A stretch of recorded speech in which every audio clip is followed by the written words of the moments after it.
How's it going? I'm gonna get set up here real quick.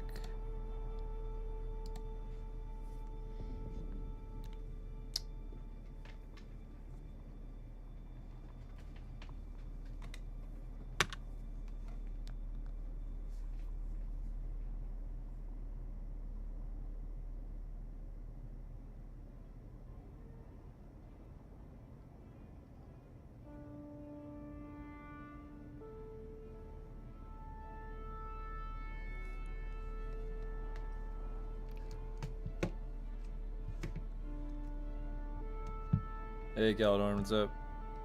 Hey, K-Pix. Okay.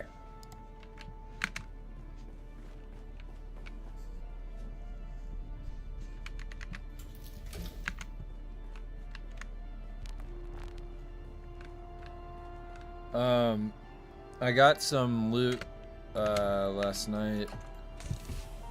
Did I give it to my brother, the one that needed it? Let's see. Galerin, do you have a... I got you a grade 5. I got an extra leeching maw, I think. Yeah, I did.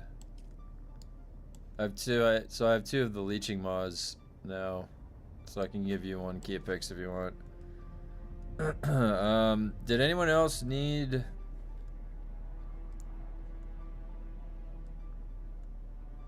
There's all these heavy... Like, it's crazy to me how many heavy weapons in this game are just not useful. Hey, howdy, how's it going? What's happening? And all of these pyrockets, they need to just juice this pyrocket up, make it do a boatload of damage.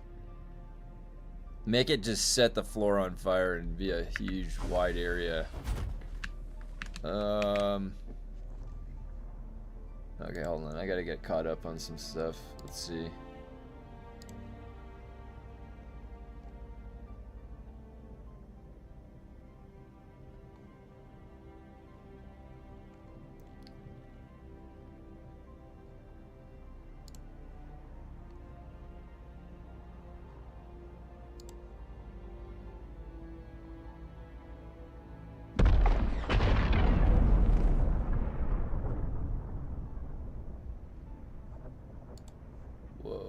Hey, what's up, Peregrine? I'm just getting started for the morning. It is freezing up here. It is cold. It's supposed to be nearing summertime, but not where I am.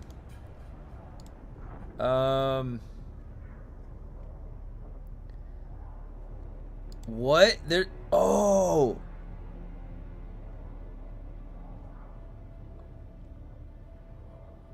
Why is there an Elden Ring update?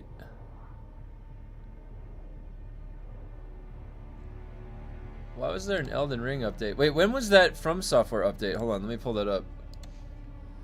I posted it. Elden Ring will be undergoing maintenance. No, Elden Ring Night Rain will be undergoing maintenance. The Elden Ring servers will undergo maintenance on Thursday, May 28th. This maintenance does not include additional content. And we'll begin at... Wait. Oh, is that midnight? And it's 3 hours, so it already happened. It's cold here, 94 degrees, 90% humidity. Holy cow.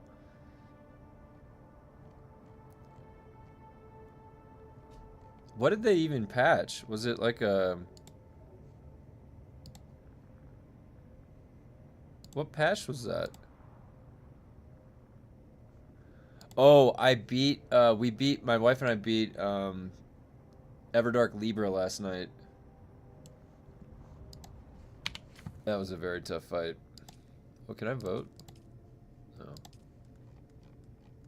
Alright, I still gotta do the crafting stuff. Broodworks. Hey, Cable. Hey, so what's everybody starting tomorrow for Path of Exile 2? Have you decided? For the class?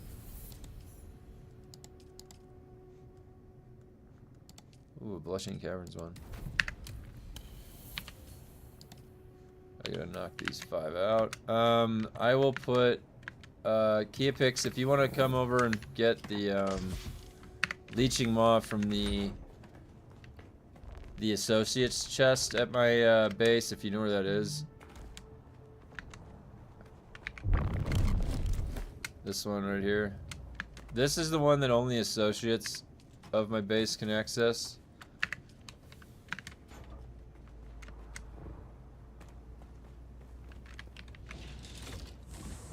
And then I gotta go to blushing.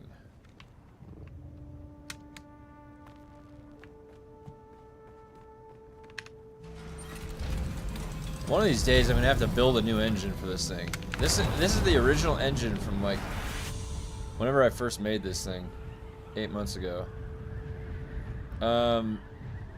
Playing Jedi Fallen Order, waiting for PoE 2 1.0 before I play. Have you thought about what class you're gonna play? Woke up, did my 5 days. Now I wait till 11 p.m. tonight for the next 5. Then I wake up. You're a man of routine. That's a good way to do it. Yeah, I'm excited for tomorrow. I was messing around on a monk and my other monk. No, I had a Gemling Legionnaire. That's what I was playing on. Necro if available, but I haven't looked much into Path of Exile 2. Oh boy, you're in for a treat. You've never played Path of Exile 2? It's like the first time you ever play Path of Exile 2, it's really fun because it's a lot different than Path of Exile 1, and in a sense that it's like Dark Souls blended in with it. You know, you press spacebar to roll now. You can use ASDW to move if you want. And the graphics fidelity is really high compared to PoE 1. And honestly, like, the power growth kind of is the question. In Path of Exile 1, you can stack so many layers on top that you become this insane machine. You can just grow to the size of the map and you're just walking. It's the most fun headhunter setups that you could do. That was way back in the day. But in Path of Exile 2, if you know, like, I've played a couple playthroughs in the beginning, and if you don't get any drops, it was always feeling like such a slog because they made it harder. It takes longer to get through the campaign. Had to reload again. Yeah, I said I put the leeching maw grade 5 blueprint in the chest outside my base. If you want to grab it, remember that chest that I put the. I have a chest right at the top where you land. There's like a landing pad, and I put the blueprint in there.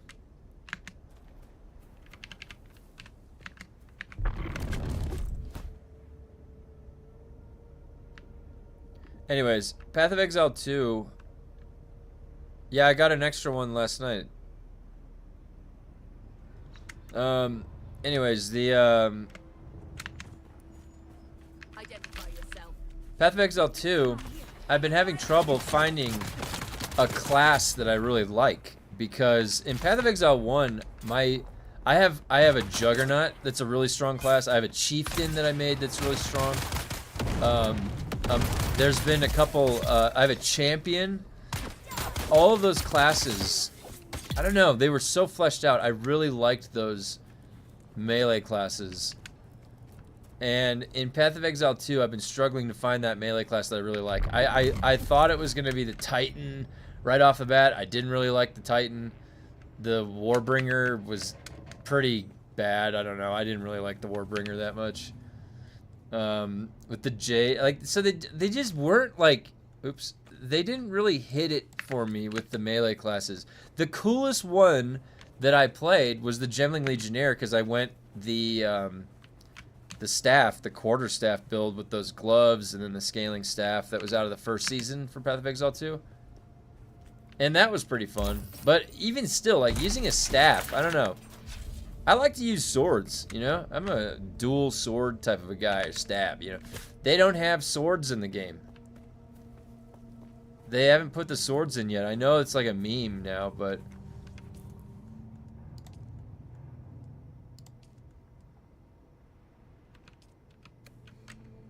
Oh, I didn't get the second one. WXP for DUNE starts Friday at the launch of the PoE League. I know, they're crazy. I mean, the thing is that tomorrow's Variety Day. So I'm going to be starting tomorrow with Space Marine 2. We're going to be playing with Grumpy. And the Path of Exile 2 patch doesn't launch until 1 o'clock Pacific. So I wanted to do a little bit of prep. A little bit of prep. We might have to wait in line too. There's gonna be a queue.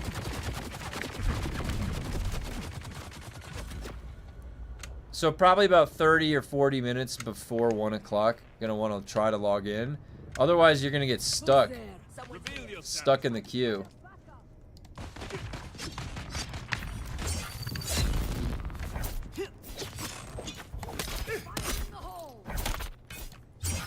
But why did he dodge?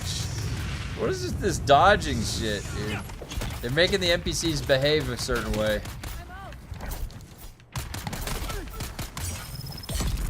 Alright, let's get to this thing right here. Oh, you know what? I didn't have my Shigawire on. That would take forever.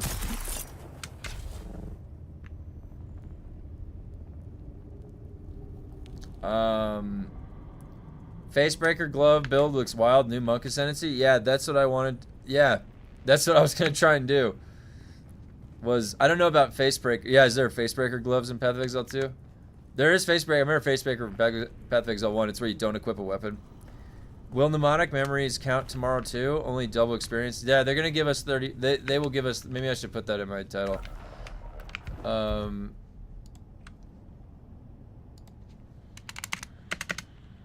They will give you 35 mnemonic recollections. Do them all today to make room. There.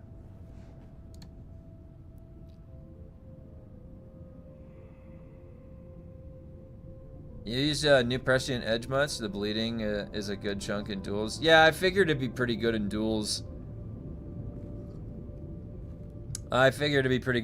I don't know. I don't prefer the rapier. I use the rapier a lot and for like a month or two, and I'll have to check it out. I've got a couple grade 5s, so I'll probably check it out. Yeah, it doesn't start until 4 for me. I'm 3 hours ahead of you. I actually planned on not being able to get in until Friday night or even Saturday. I hate waiting like that. Yeah. Do you know if you spam attacks on a heavy, they'll cancel their own power blast into a push? If I spam heavy attacks... Oh, spam attacks on a heavy, they'll cancel their own power blast into a push. That doesn't surprise me. Yeah, it doesn't surprise me. They, those heavies are pretty push happy. I don't know if you noticed that. They like to shove. Actually, that's like the one move in this game that they put. I guess melee doesn't have it, right? But the scouts and the heavies, they love to shove you. I wonder if you could get in a potentially infinite shove situation where like one of them shoves you into the other one, they shove you back, and then like something like that. Wouldn't surprise me. Not in a game like DUNE. Hey, Alex.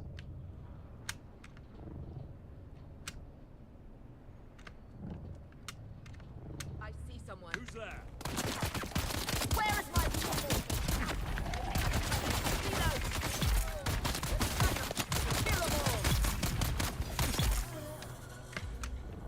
Done.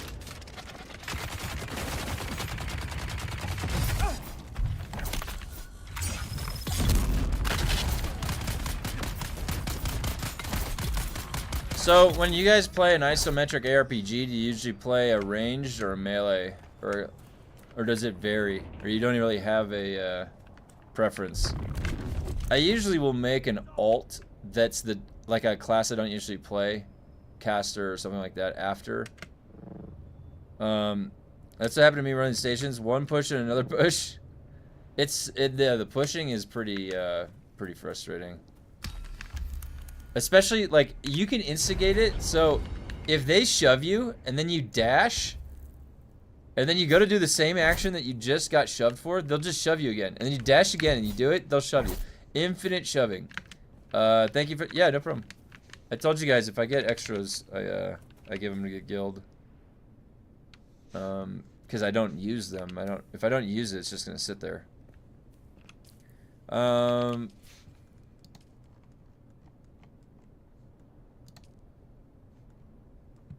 Wind pass. Oh wait, what's this one? Bird works. Do that. Kevin, do you have time to help me get through level 19 Dark Lab? Most likely. Ooh, Dark Lab. I haven't been back in the Dark Lab in a while. I don't know. We'll see. So today. I don't know, Dark Lab? Let me think. When was the last time? Is the Dark Lab still broken? Can you break through the Dark Lab? I don't remember if they fixed the Dark Lab or not. I was unlocking the 40s for everybody a while back. And my brother and I went in and we duoed the 40 Old Quarry last night, and I unlocked that for him. Travel to the Broodworks. Okay, wait, let me get this out of the way.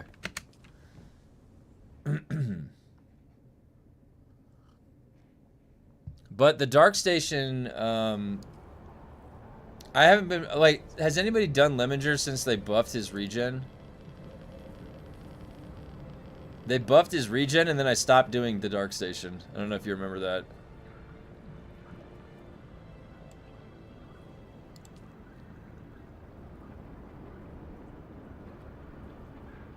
The Dark Station had the easiest hole in the wall, though. It was like right at the beginning.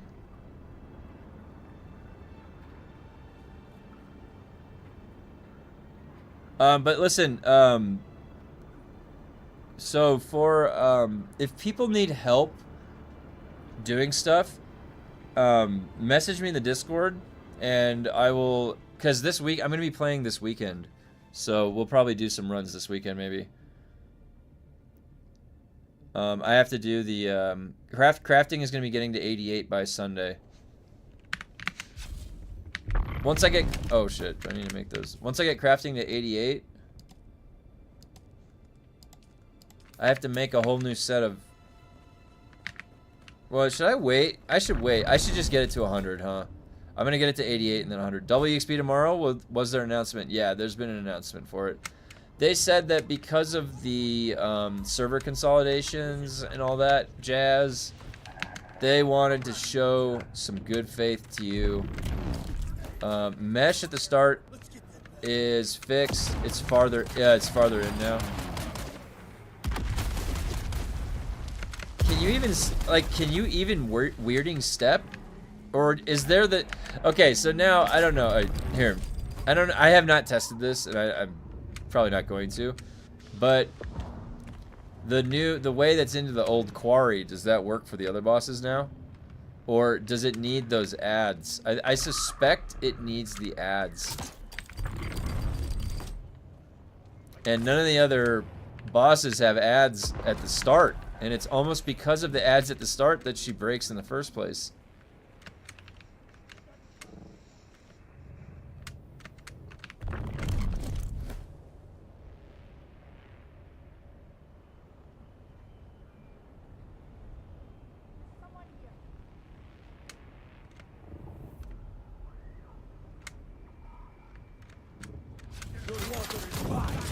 I didn't notice what that guy said.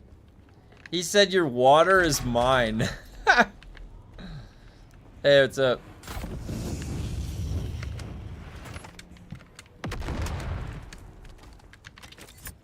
What?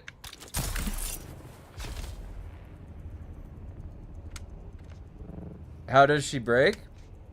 I will not discuss that on stream, but I didn't find it. Some other people found it. And apparently it had been reported on the PTR.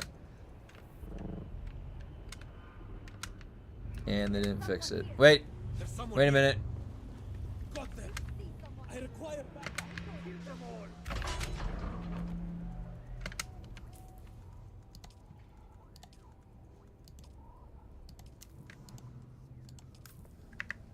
all. Closest thing to water wars in this patch, NPCs yelling about taking your water.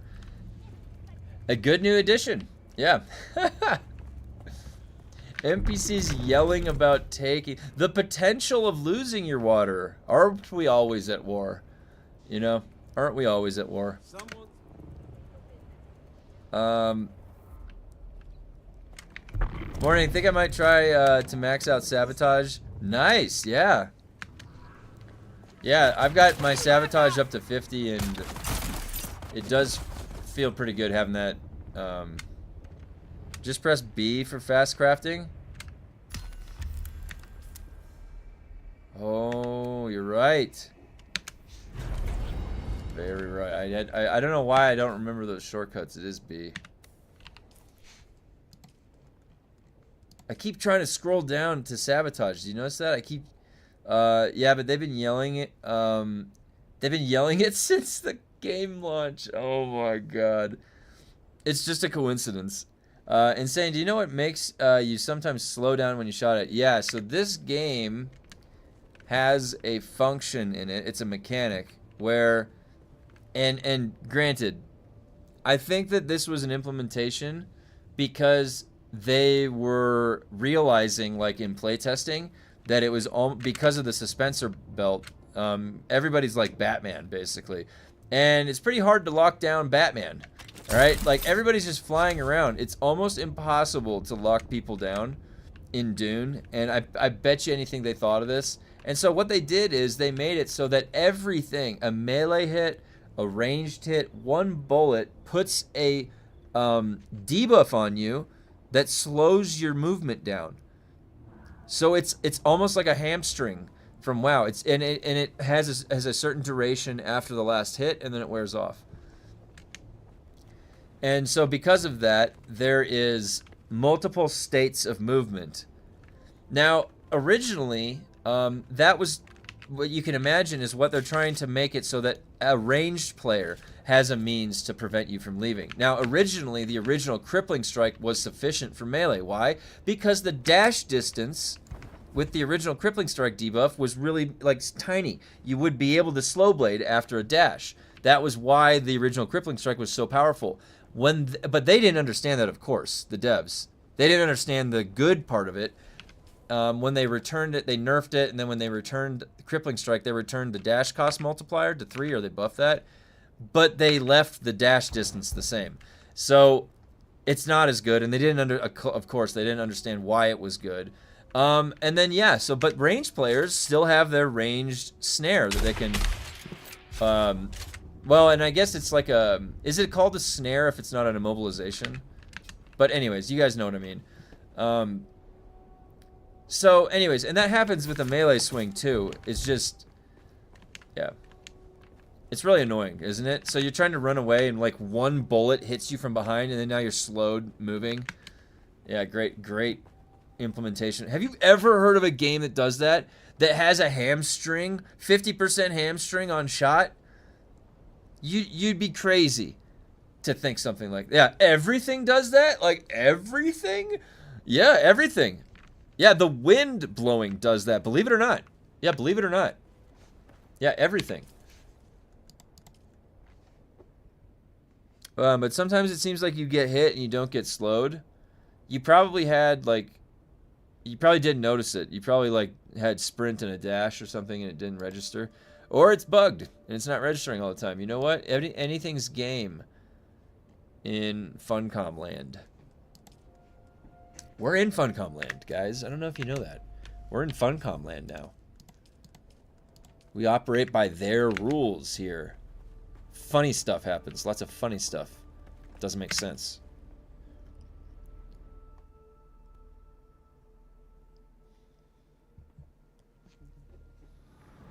I wonder if I should do any preparations for... has anybody done any practice for Path of Exile 2, or are you guys just going to wing it? I haven't played in a couple seasons, so I'm a little rusty. I was just gonna fly in there and see how it goes.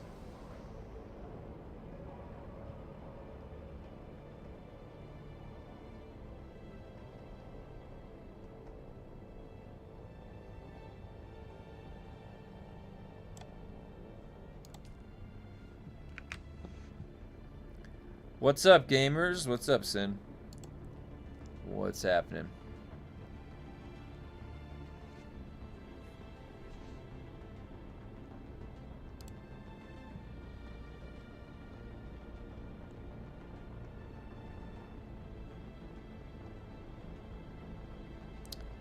Don't need to practice unless you're trying to speedrun the maps in the first 6 hours. No, definitely not. I never practice anyways. I just want to play. I just want to play it. Have you seen Gotkey's last video about DUNE? Gwadkey? I think so. Let me see.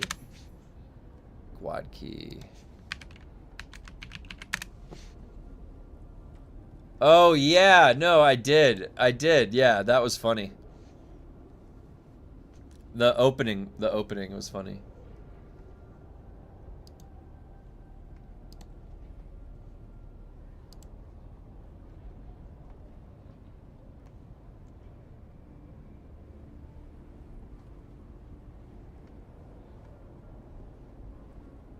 What did you think of the video?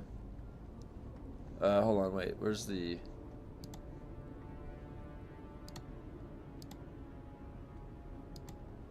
what levels are your specializations at?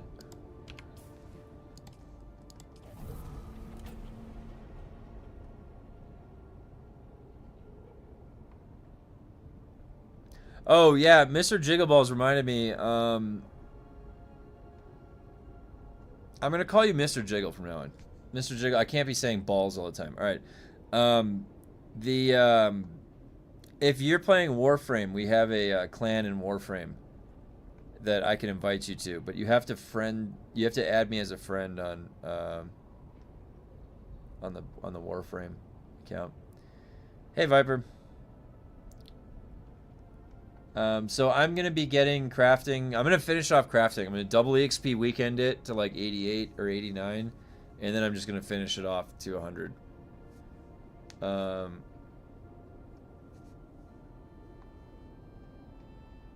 So I'll be at 100 crafting by like a week and a half from now, and then once I'm done with that, then I can just go sabotage to 100. I'll get that last way up to 100. Hey, Nad.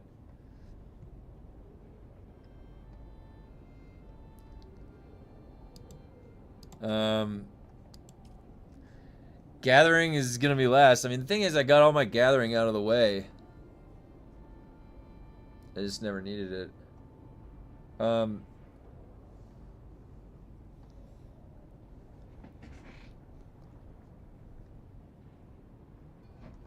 So, but yeah, this is where my specializations are at right now.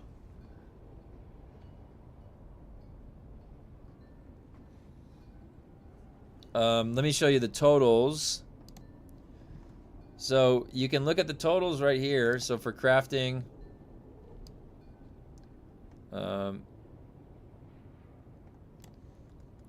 gathering nuts. I mean, gathering, like I've said this before for gathering. These first like 5 right here are really good when you just start the game.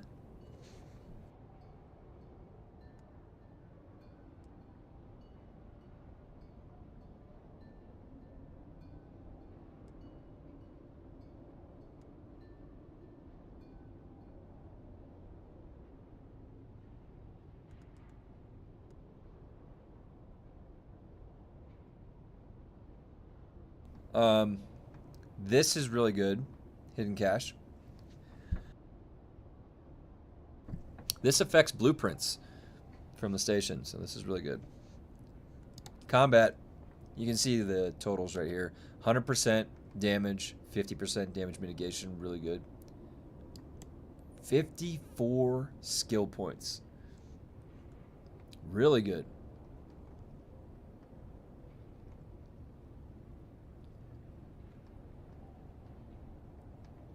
5x5 over here. Hope all is well on your end. Nice. What did you think of the boys finale? I I have to watch the whole season. I watched, I think, 3 seasons of the boys, and so I still have to finish watching it. I saw clips of the finale. You know, the thing is that I have to be invested in it, then I'll react to that finale. Yeah, 100%. Yeah, it adds up. Look at that, 100%. It's very significant. My damage is pretty top notch right now for melee. Let me tell you, my melee is packing a punch. And then look at this. Sabotage gets more damage. 25% damage to staggered targets right now. Lots of damage. And that's going to keep going up. 50%. That's a keeper. That's a keeper right there. So, yeah, it definitely adds up. It definitely starts feeling good. We've had, honestly, like, here, let me be honest with you. This game, because they don't have any registry of the stat sheet, and I am going to be working to get the companion working to see if that helps, we don't have any live feed of any kind of what totals are on our character. So we have to do it all by hand and just eyeball it or see, like, did a breakpoint change. So we've had some testing about how much can you stack. So on our skills, you can see I've got manipulate instability, center of mass, and I could go even further, inspiration, and even further, maybe on one hit, dance of blades is up for one hit. Like, what's the biggest hit we can do? So when we started doing that, we were noticing that at very high stack values, it becomes less obvious if things are stacking. And when it's in the smaller scale, it's much easier to notice that it's making any difference. So it was a little disappointing that I spice moded and used inspiration on the boss, and then it was legitimately not that significantly different at all. And I have a pretty high stack value, so that, I don't know, I have to test further. I don't want to make any claim that it's not working, because we've had people that say that they are, and in separate cases where they have less of the other stacks. So I'm really, yeah, I'm not sure. Hopefully, like, ideally everything's working and everything's stacking up, and it's just there all the time.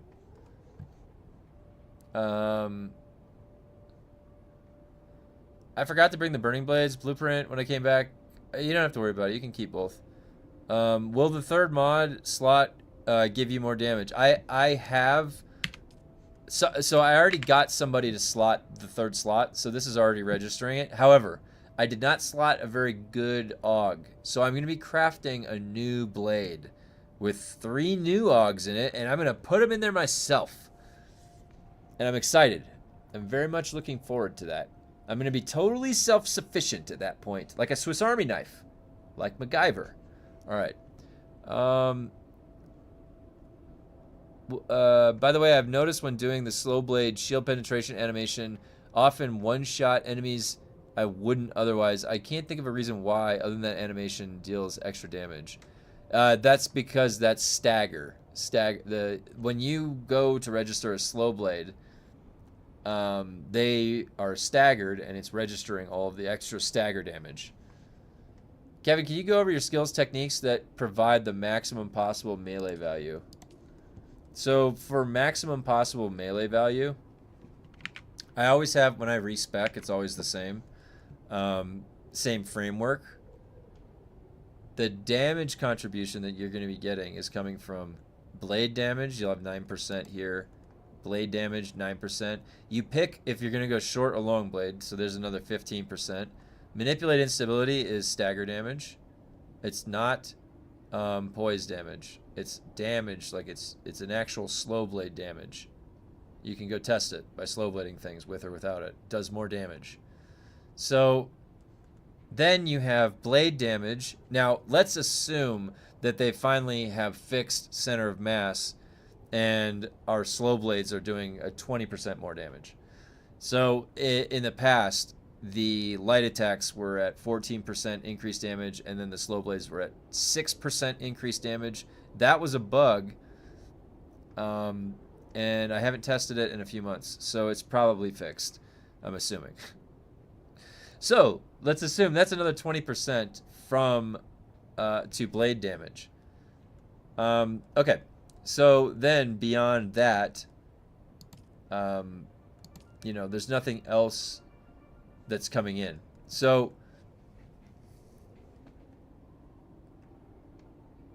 people need to understand how to evaluate breakpoints. Max value melee damage isn't always what you want if you want to push past breakpoints, and you could use the points and techniques elsewhere. Yeah, so the way that I rationalize it is this. If I'm going to do maximum, if I want the maximum value to my blade, the maximum effectiveness, there's no way in hell with 260 points or 250 points that I would leave this at 2 out of 3, for example. Why? You have so many points just overflowing. Like literally, I've set up a full range backend to this. I have full range capability. I have so many points. So why would I not get 3 out of 3 for every blade point? Like, it makes no sense to do 2 out of 3. The point effectiveness, you already have a shitload of points. Plenty. So you have to start evaluating it as maximum value 3 out of 3. I would never do a 2. Do you see any 2 out of 3s? No, it's either like you choose to maximum value it or you don't. The only reason this is 1 out of 3 is because it's a leftover point. In this game, it's literally A or B. It's like, do you want to go all into this or do you not? Talking about manipulate instability and center of mass.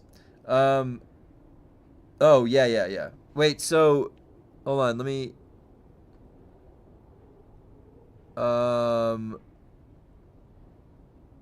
If weirding steps someone before they get their shield up...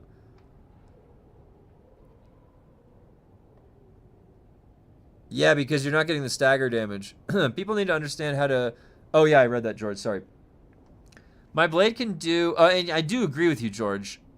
My blade can do 470, and I have all these... And I can't one-shot rushers at level 19. This feels bugged.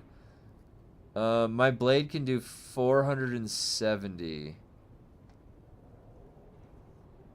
Yeah, you might need to just get more damage on that blade. Does the conservation of energy affect your shield drain rate? It does.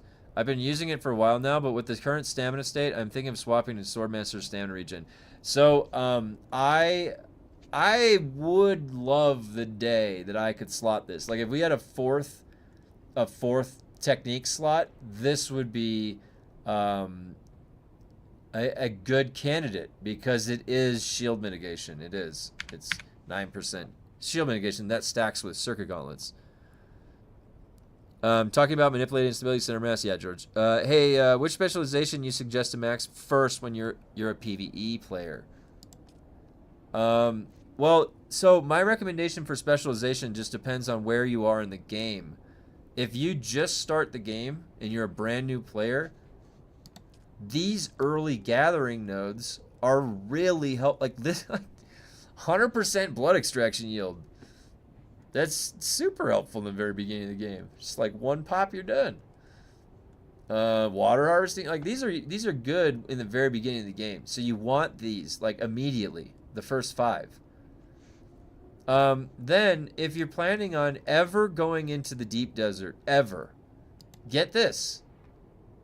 Then if you want, and I would do this also, pepper in, like it's so quick to get the first 10 levels. Get the first 10 levels in like everything is in combat. 10 levels in combat is 5% damage, 2.5% mitigation, or sorry, 5% mitigation, 10% damage. All of it will be beneficial. But if you want to start targeting things like goals for yourself, anything you do in combat gives you skill points. It's worthwhile. Exploration, the breakpoints are 20 and 40. crafting or gathering is 15 for pickup yield.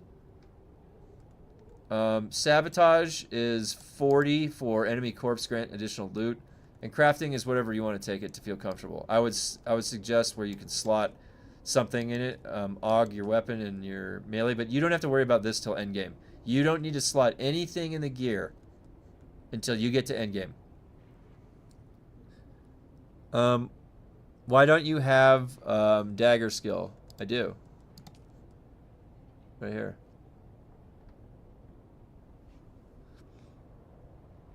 I don't run manipulated instability anymore because I hit the breakpoints with sabotage and I can run different techniques. Yeah, I was in the same position, and I actually de-slot manipulated instability if I do slot anything else. Thrive, reckless lunge when I PvP. Exactly. Can't get more damage on blades because blade augs won't drop level 19 in this dungeon. I mean, if I do weirding step, it opens up the shield penetrating animation if the shield stays up. So they should be staggered either way. So listen, the way that you know that the mob is staggered is they have a white swirl under their feet. So when you see them have a white swirl, it's like if I can. Where's the workshop? Here, watch this. So under their feet, watch when I stagger him. Come on. Under his feet, you see that? The swirl? That swirl? See the swirl? That's when they're staggered. Come on. He's staggered with that white swirly around him. That's when you're gonna get the stagger damage.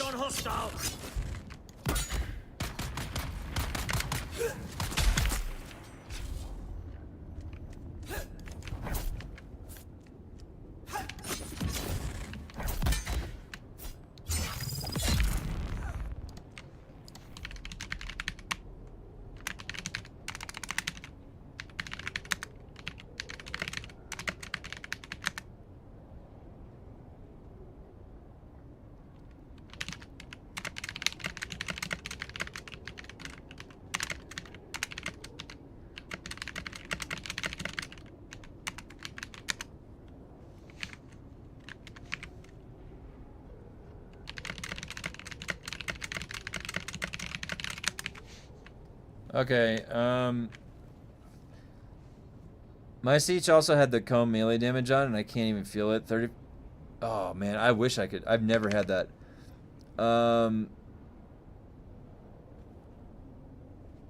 But yeah, what Gregory said about manipulated instability was right. Is that when you do get to a certain threshold, like for example, getting this, it essentially replaces manipulated instability. So you don't even need that anymore. Now you can also it'll additively put more, but like it doesn't help with certain breakpoints. Now where would it help? Well, if you go up to difficulty 40, it was 3 slow blades for the heavies, so as opposed to 4. So there are breakpoints that are worthwhile hitting still, but it just, how many times are you doing the difficulty 40 right now? It's no point. The loot's broken. Just do the 19. Look how fast that's draining.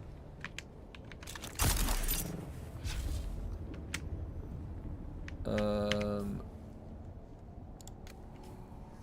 on.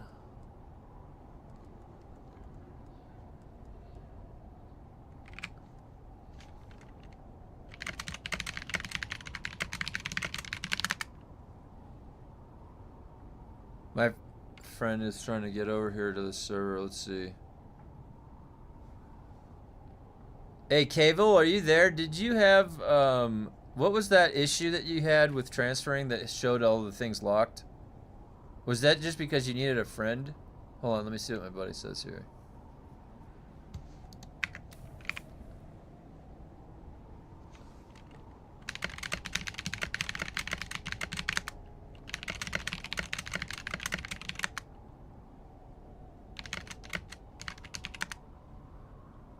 The loot is broken. Yeah, I don't know. The loot's just worse at 40 than it is at 19.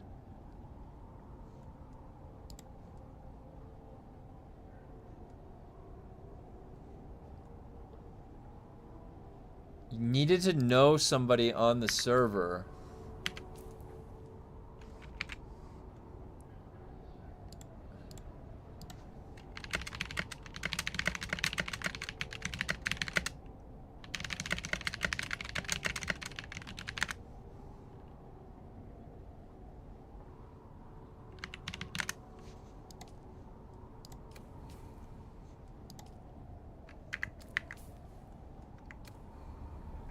Is it not possible to transfer to Stoneheart right now?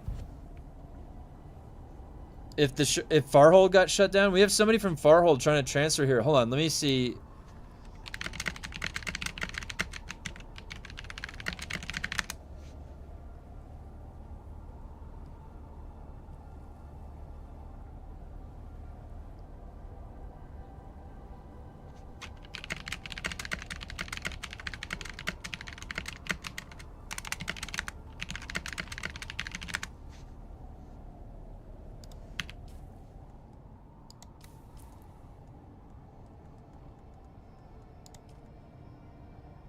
Yeah, right here.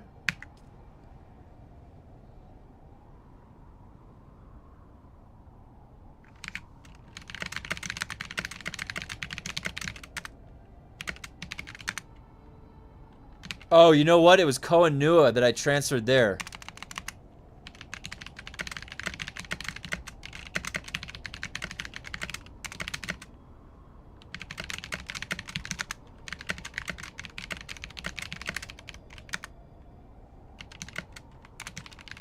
Sorry guys, I'm just telling my friend's trying to get here.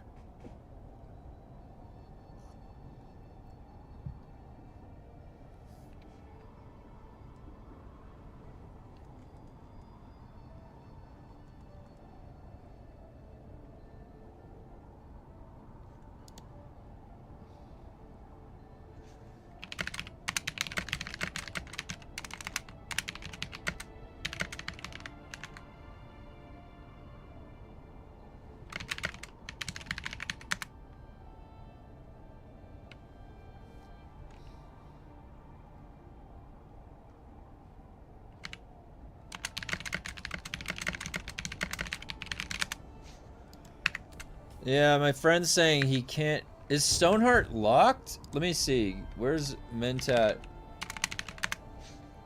Dude, I swear, this is such a mess.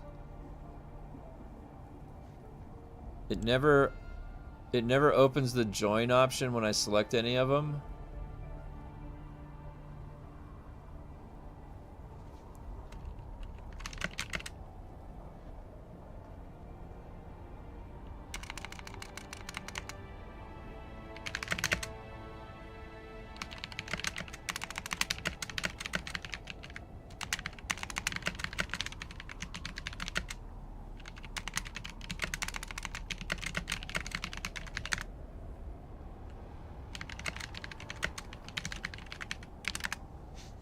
Oh, they said the biggest servers will be locked. Yeah, but if you're friends with somebody on that server, you're supposed to be able to come over.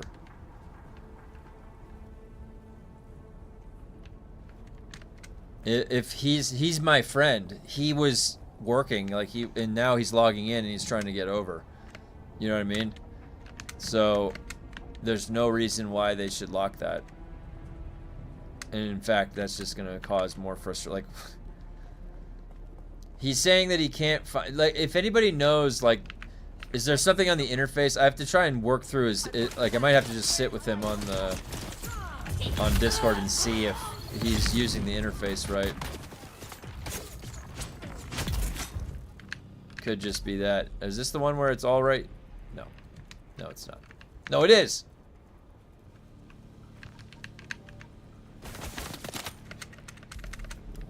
Read my last post.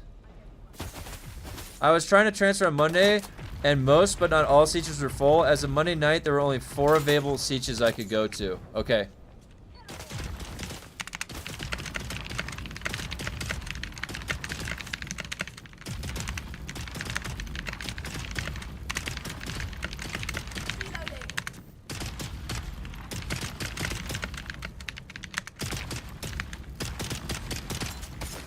Thanks, Nad. I just let him know.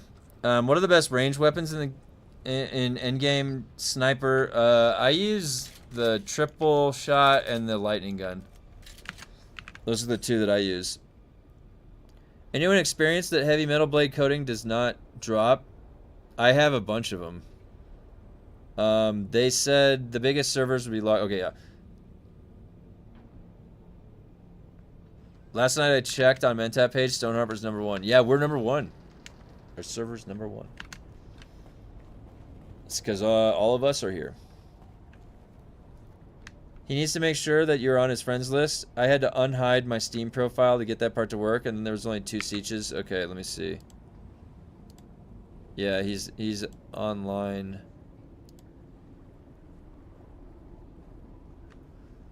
Let's see.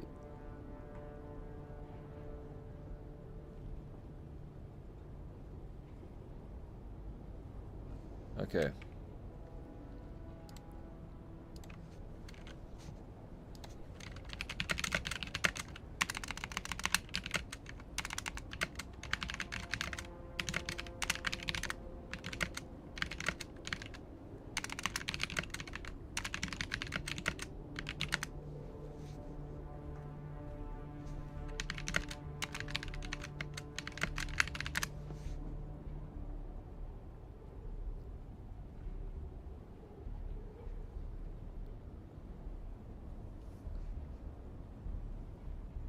Just give me a sec, guys. I'm helping somebody.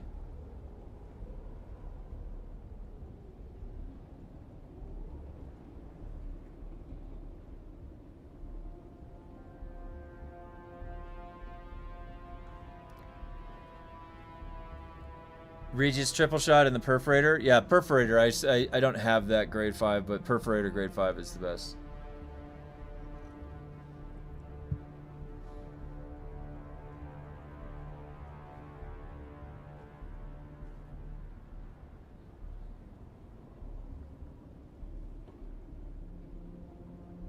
Two days ago, my old guild leader transferred to Stoneheart. 2 was 1 siege, where their base spot wasn't taken, and spent time to swap every siege. Oh, wow.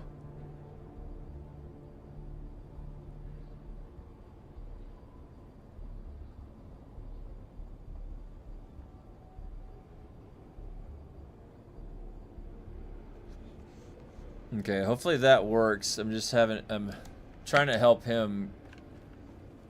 What a mess. What a mess, Funcom. Making mess. Am I seriously back in the same? That's funny. Gather the induction coils. No. I require assistance. They immediately.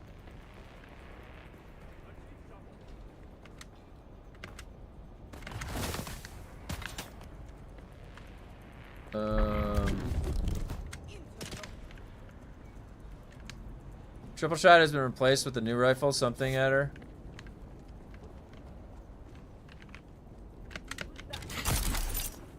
Someone's here. I need reinforcements. Fucking ore extractor. It looks like a box.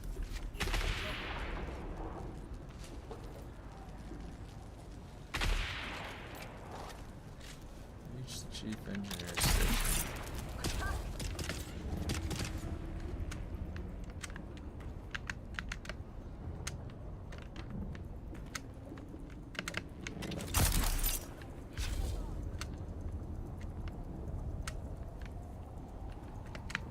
God damn it. Is it down? Has a lower magazine but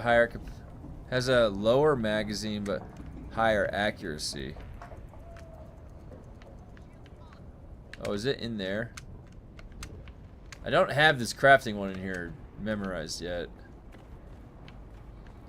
Better accuracy. I'll have to check it out. I have one I can make. I have a bunch actually.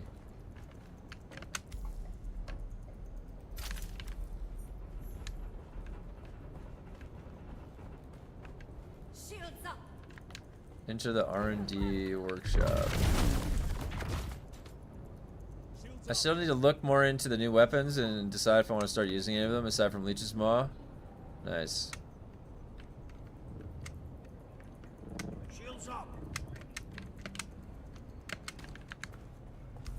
In the red zone.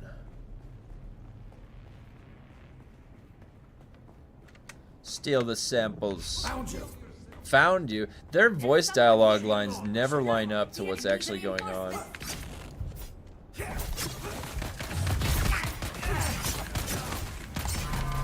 Oh my god, these guys are such a mess. Get out of here. They're both just blocking like that. What a joke. What a joke.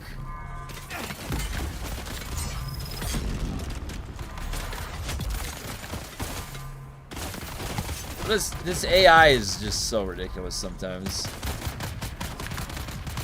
And I'm slowed, like, I'm hamstrung. Joke, man, I swear.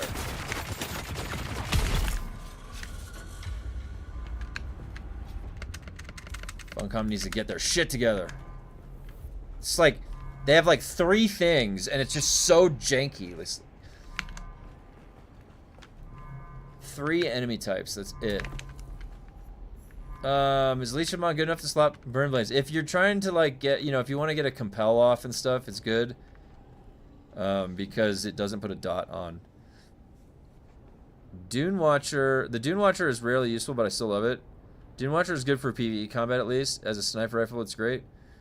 I think Funcom is just lying to us about how often grade 5 AUGs and weapons should drop to level 19 in this new dungeon. I've run this thing over 100 times and consistently do not get 33% grade 5 stuff.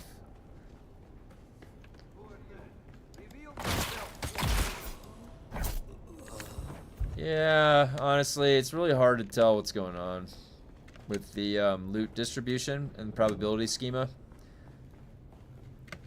Because you get mixed results all over the place. I have no idea, honestly, what the hell, how it's set up. Oh my gosh. It's snowing. I see someone.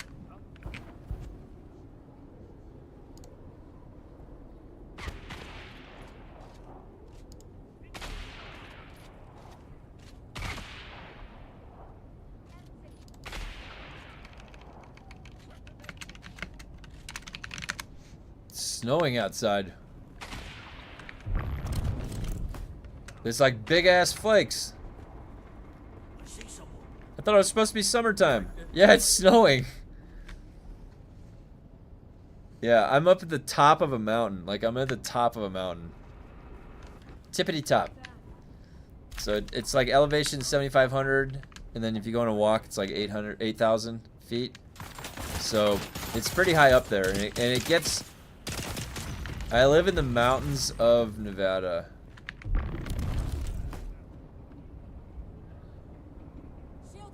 Like northeastern Nevada, up in the mountains. Got a cabin up there. It's a little tiny cabin, but I've got fiber wired here. It's a tiny cabin from the future.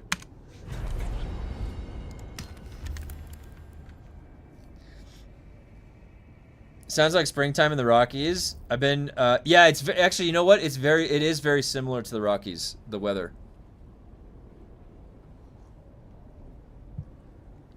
There is, in Nevada, there is a couple different peaks that go up to like 12,000 feet.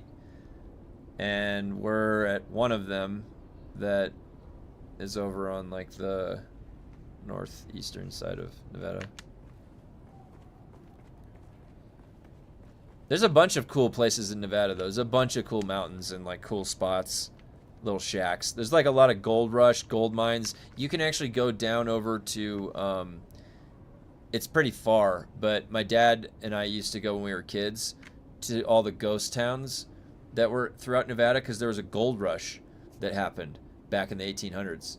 And you have Virginia City, Carson City, all of these named places like that.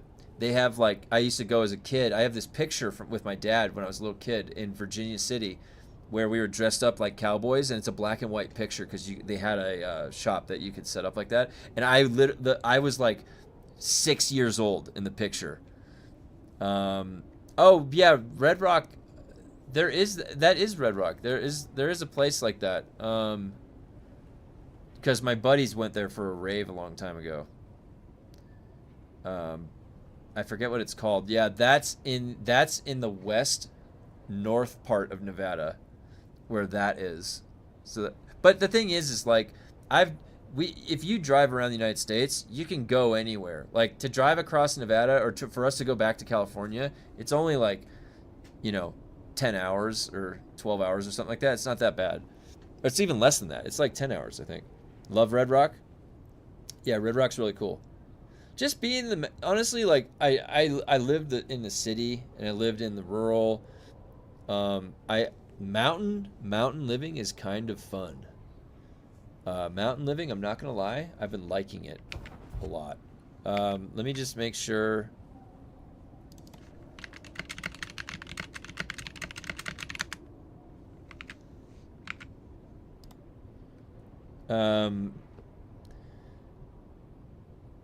I got snowed in Arizona on my motorcycle in June. Father's Day was just in a t-shirt. Oh wow, Galadorn, yeah. Galadorn, you should post a picture of your motorcycle at Ghost. Ghost also was posting pictures of his ride. I wish the Netherlands has mountains. I see so many pics on the internet of pretty mountains and everything, and here it's just flat. Oh really? So the Netherlands is flat. So where is that Switzerland that you always see like those crazy mountain photos of? I don't know the it's interesting like hearing Germany was humid. I didn't know that Germany was humid, and then you have Netherlands flat, and then you have where's the mountains. So in the United States we have in the United States we have like the Rockies, we have all these different topological things happening. And I understand where the climate is because we have the Gulf of Mexico and certain places are more humid, and then you have the desert and the dry areas. I understand that in the United States. I don't understand that for the other places of the world. So it's interesting hearing that. How far are you from Vegas? Vegas is at the very south part of Nevada, so pretty far. I mean, it's hours. It takes hours to drive down there. I used to go to Vegas a lot more in my 20s, but I haven't been back, for a while. There's just no real like you go through Vegas and it was like the excuse to have a drink in your hand, be walking around indoors with a cigarette, like woo. So, after that, I haven't really and I don't gamble, so I don't like gambling. I would only go with like $20 and like let's see where this $20 takes me. All the math in the world cannot help you from like the house winning and the probability against you.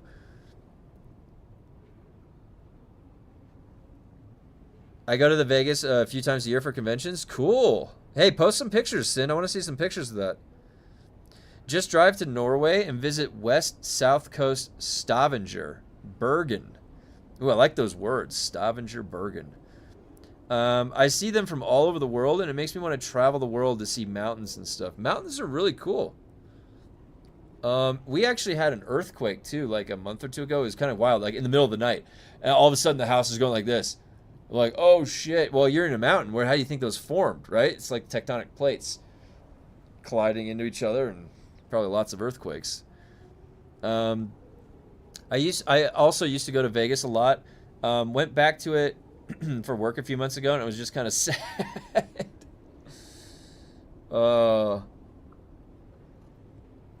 Missed my motorcycle. Had a CBR 900 RR Fireblade 1993 model with a round front light. So oh man, there was this. So it was in the new Tron movie.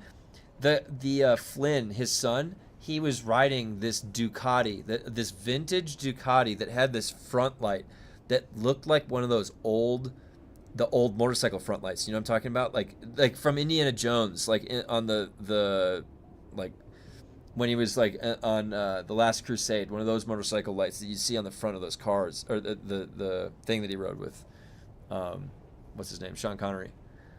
It looked so cool. It was such a. I wish I could pull up a picture of that. What's up? One of my reels got more traffic.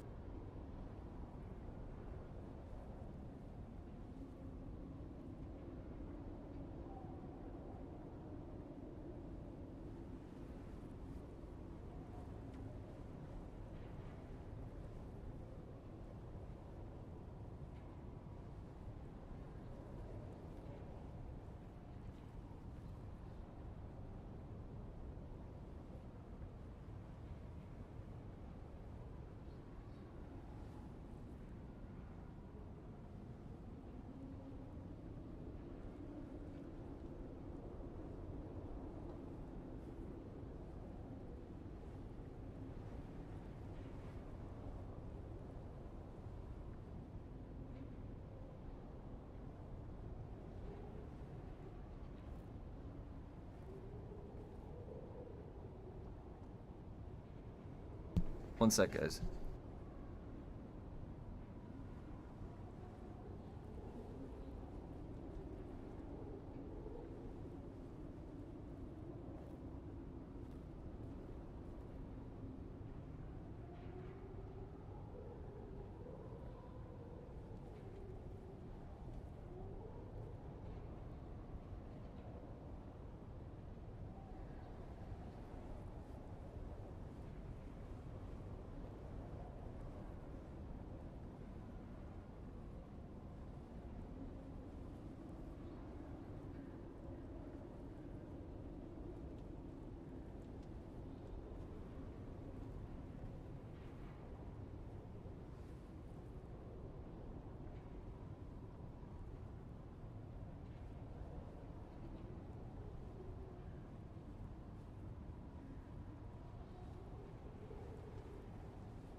Sorry, it's coming down really hard right now, and I wasn't prepared for that, so give me a second.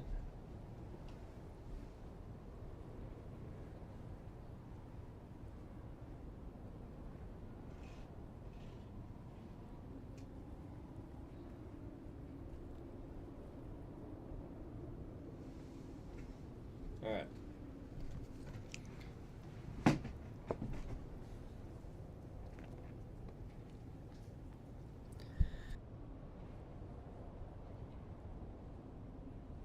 Okay. Sorry about that, guys.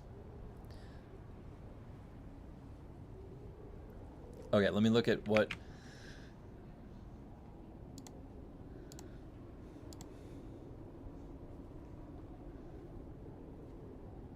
Where's your comments?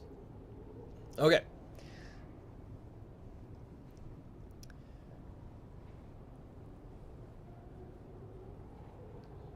Just uploaded a screenshot.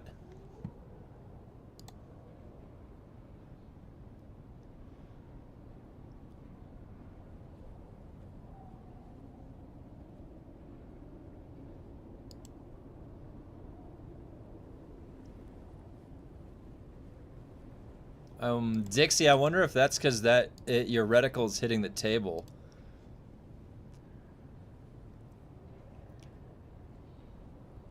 Go on Google and search Troll Tunga.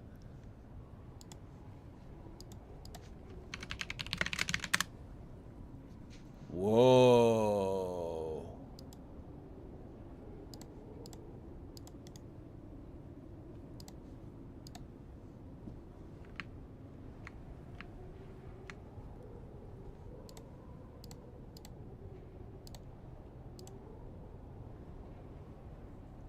That's a pretty good looking place. Wow. If the reticle was hitting the table, yeah, I mean, I don't know. If I had to guess, like, just try moving a little bit over from the table and see if it does it.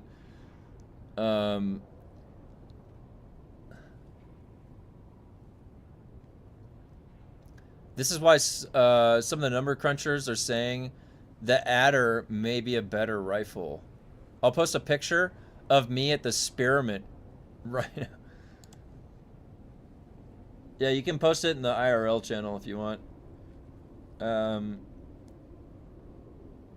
PREPERATIONS, where they filmed Mission Impossible. That's cool.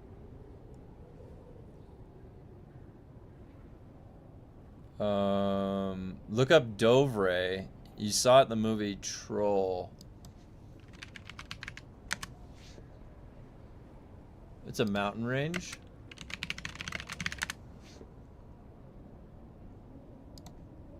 Wow, yeah. That looks cool.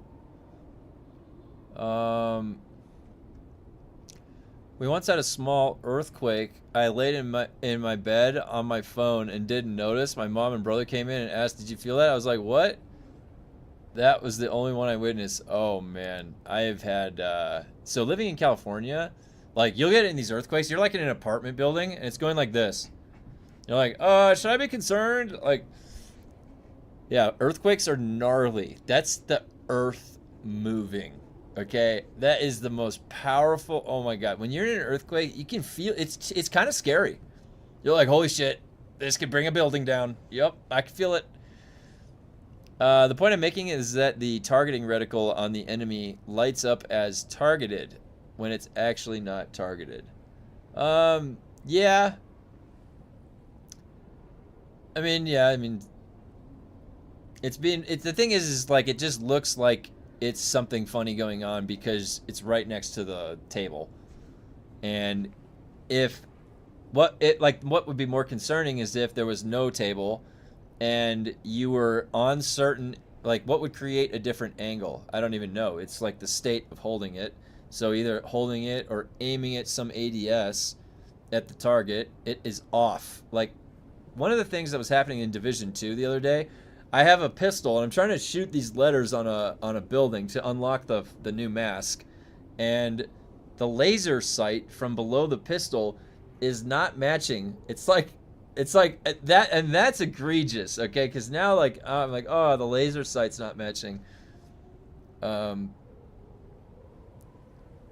It's scary how the Earth rotates 1,600 kilometers per hour too. Yeah, we're just chilling down here. Imagine it suddenly stopped to 0 in an instant. Yep, and that's something called inertia. An object in motion stays in motion. Or an object at rest stays at rest. Do you guys know what those are called? Those are Newtonian laws, the Newtonian laws of physics. Hey, and Sayed, I haven't played DUNE since they made the loot boxes in DD drop anything. Oh wow, how it's been? Wow, you haven't been on in a while. Well, they've added all of these. You haven't played with these. These are all the specializations, and you can get 100% increased damage. Oh wait, you can't see that. Hold on. 100% increased damage, 50% increased mitigation. Yep, they didn't have that when you last played.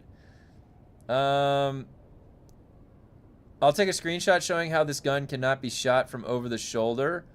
Yeah, go ahead and, yeah, post that. Go right ahead. I'll take a look. Yeah, it's, I was playing the lab defense back when the loot was like that. It's like almost a year. Yeah, it's been a while. I mean, that's definitely been like 6 months or 7 months maybe. It's definitely been a while. So yeah, they've added a lot. They've added more items. They've added a dual blade since then. More quests, more bugs. Of course, it's Funcom we're talking about here. Wouldn't be a Funcom game without bugs.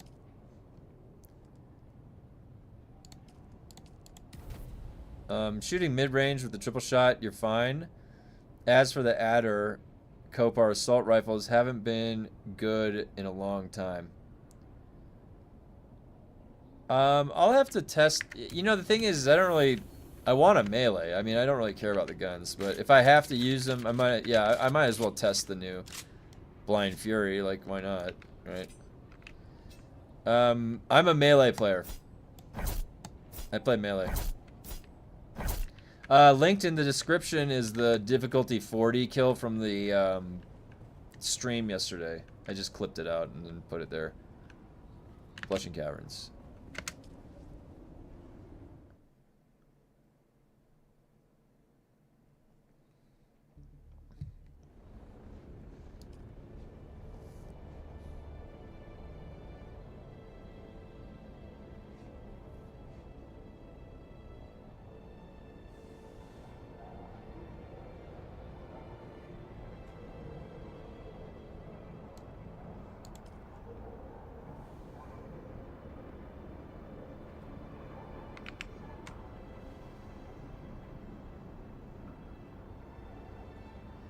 The Blushing Cavern. Why does it always take so long to load this one?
Okay. Oh, shit. Oh, where's Grumpy? What's up, Manungus? Gotta get the... Okay.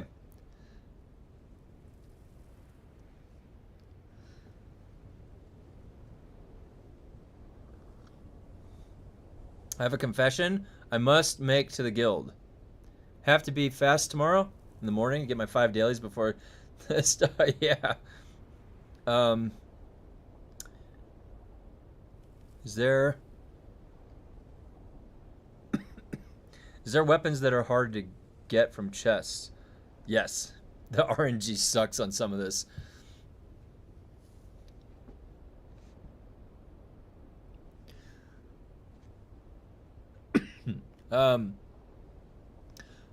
Aren't shields a death sentence?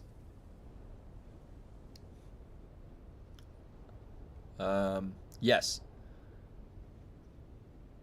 I took one of the grade 5. Oh, it's fine. Had today a bug that mobs could wound me. Wait, what? Had today a bug that mobs could wound me even if I had my shield up. Was it concussive? Like an explosion? Because that still will that will still damage you through.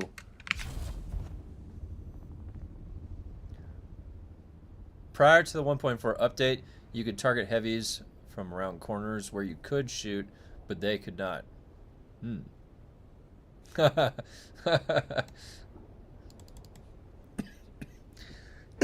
have a moat for that.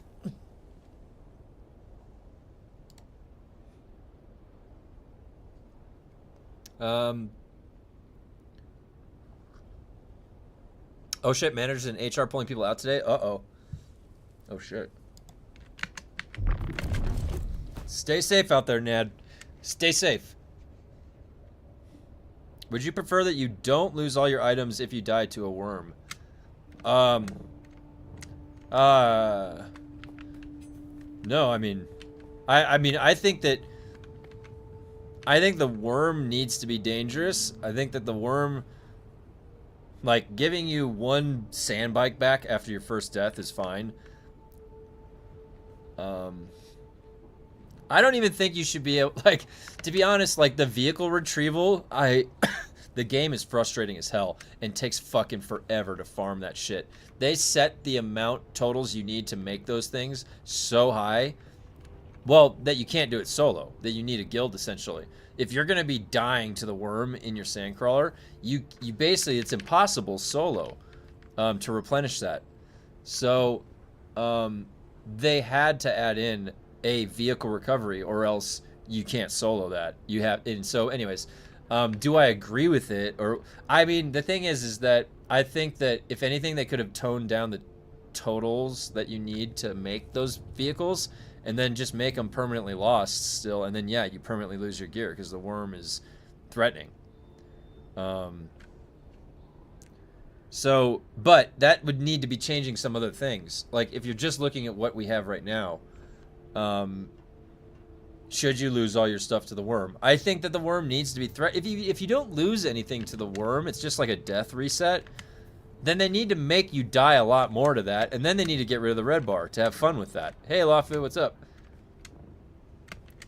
See, we're kind of wandering around, like, thinking, is that fun? Is that fun?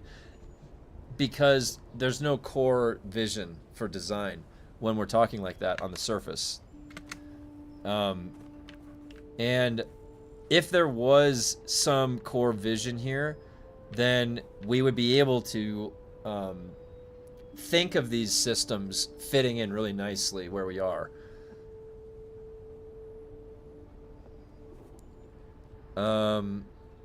Wouldn't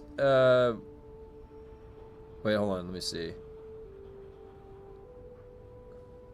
Was assault rifles in the new testing station had shields on and melee them, but they shot through the shield. It was weird. Oh, weird. You still can if it's RHS around the corner.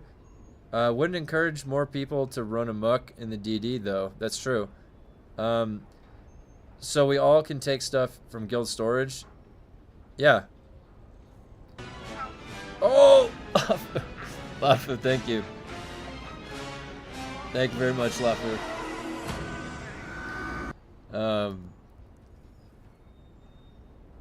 Nobody told you that it is a Steam reward if you decline the free Danville after you got eaten first. Oh, that's right. It's a resource sink. People got comfortable on empty servers for too long. Gear's harder to get back than vehicle though, except crawler, I guess. Yeah. Hey, thanks, buddy. I think that the thing is, like, if you go out in open sand, I do not wear my grade 5 combat gear. You know what I mean? Like, I'm gonna be in a still suit. There's no reason to have your best gear on the open sand. Now, what about if you want to go fight people on the open sand? Well, then you gotta be smart about it. You gotta fight near a lab, like a rock. You gotta fight near the land.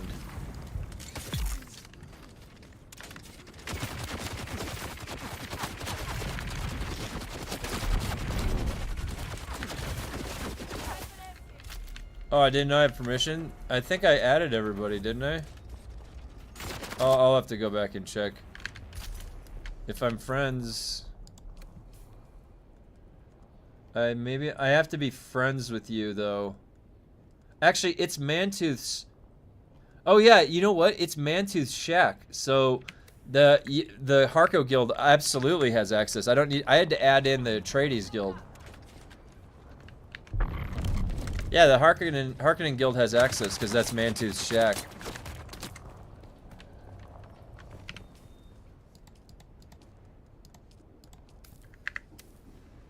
I lost a sandcrawler to the worm and it only cost me 3,500 Solari to get it back. I stopped caring about the worm. Yeah. Yep. That's what happens when you change things like that against the original design. Now, some people might argue that, like, yeah, now you can get that sand a lot easier. But what are you gonna do with all that sand? You just got all that sand faster. Now, like, well, now what?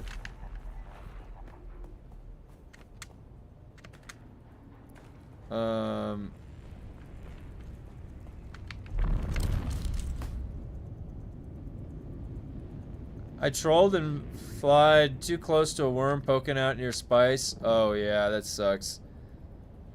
Was devastated. Yeah. Yep. My brother had that happen to him.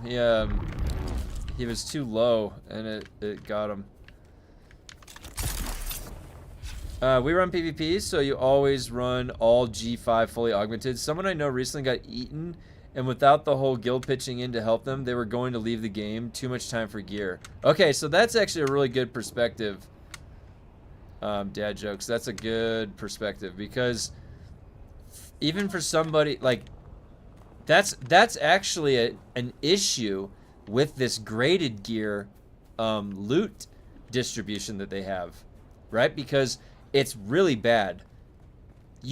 People had to break the bosses to make it tolerable, and then even with the bosses broken like that, and you farm them like hundreds of times, you still are like, I don't know, the loot's still kind of bad. Like, I think I've only gotten one of something in hundreds and hundreds. Like, yeah, maybe they wanted it to be that rare in the first place, but I don't know. But either way, then they put that in a game where, think about it, you can literally lose all of that in one go, and they wonder why why doesn't anybody want to go participate in that, or be reluctant to do that, or hate it.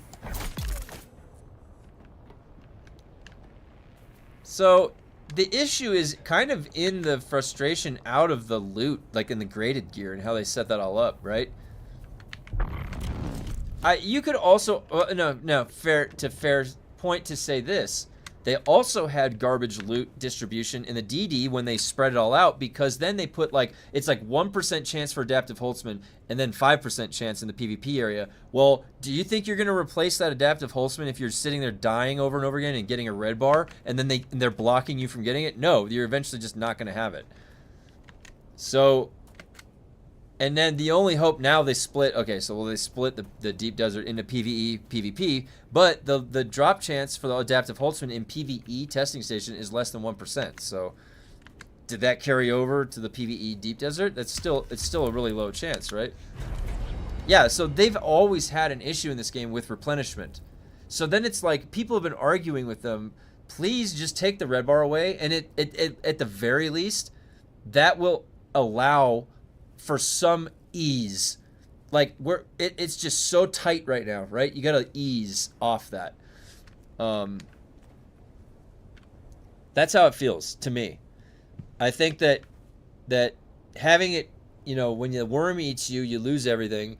When your vehicle gets fucking eaten by the worm, you fucking lose that shit. They take the red bar away. They make it a bit, make it so you can combine blueprints together or whatever from crafting skill line and then in the machine.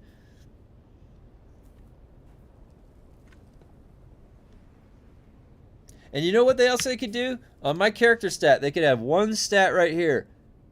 Player kills. And there's a total going up right here. Maybe that's what they don't know how to do. A stat, like, it's like a number that's just going up from a tally. That will break the game. Having that feed into your character stat sheet. Oh my god. Did I finish this? One more.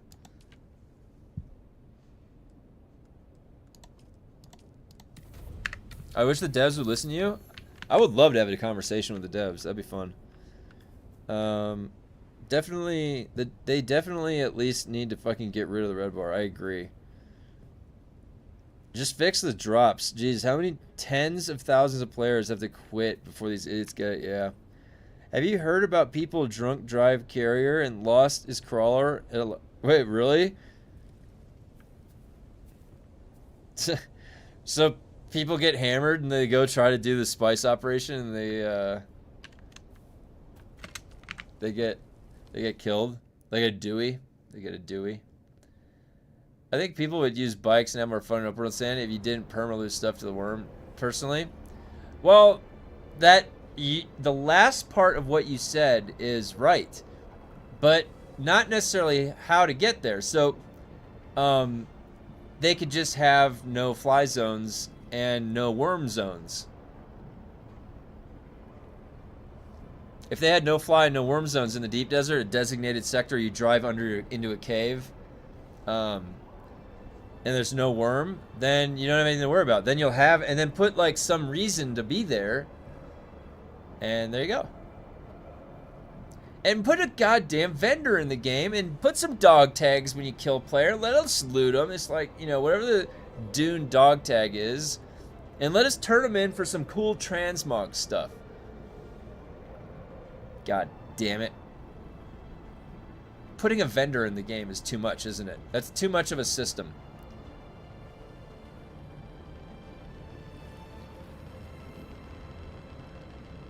They can only add NPCs you can't interact with, and then have just like a set pathway they walk back and forth. That's about the limitations here of what we can do. Basic animations, alright. We gotta think simple here in terms of Funcom development. Largest fear I have now, I jump on someone's crawler, they start to fly, then drop me back down while Shy is heading towards me. Boom, lost 200 hours of work. Yeah. Oh, can I be honest with you guys? Do you guys want to know the most terrifying thing in DUNE back in the day? Do you guys want to know what it was? So, do you guys remember when... So, in the deep... I don't know why they did this. In the deep desert, it's a bunch of, like, zones connected. And I guess each of those are servers. Well, to us, it's like D3, D4. Okay? Well, when you cross over D3 and D4...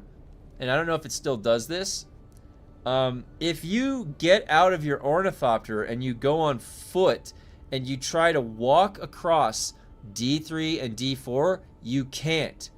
The only way to get across is to fly across. So if you somehow bugged out or like crashed when you would fly across, you'd be fucked.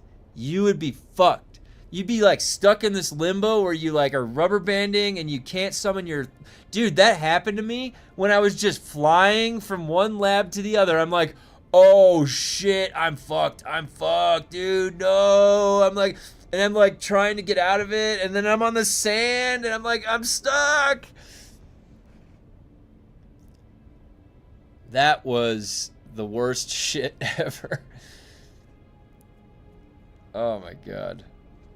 Then there was like like certain zone areas you couldn't cross. You would just rubber band, so you had to turn around and go fly around it. Remember that?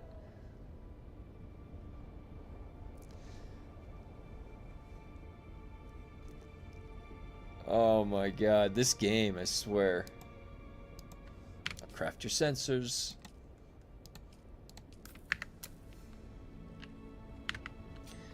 You're in G7 farming titanium. Death Star is saying he slammed someone in G1. It's safe. As you hit a node with your cutter ray, you hear a gravity grenade good enough. You know who it is. It's Ken.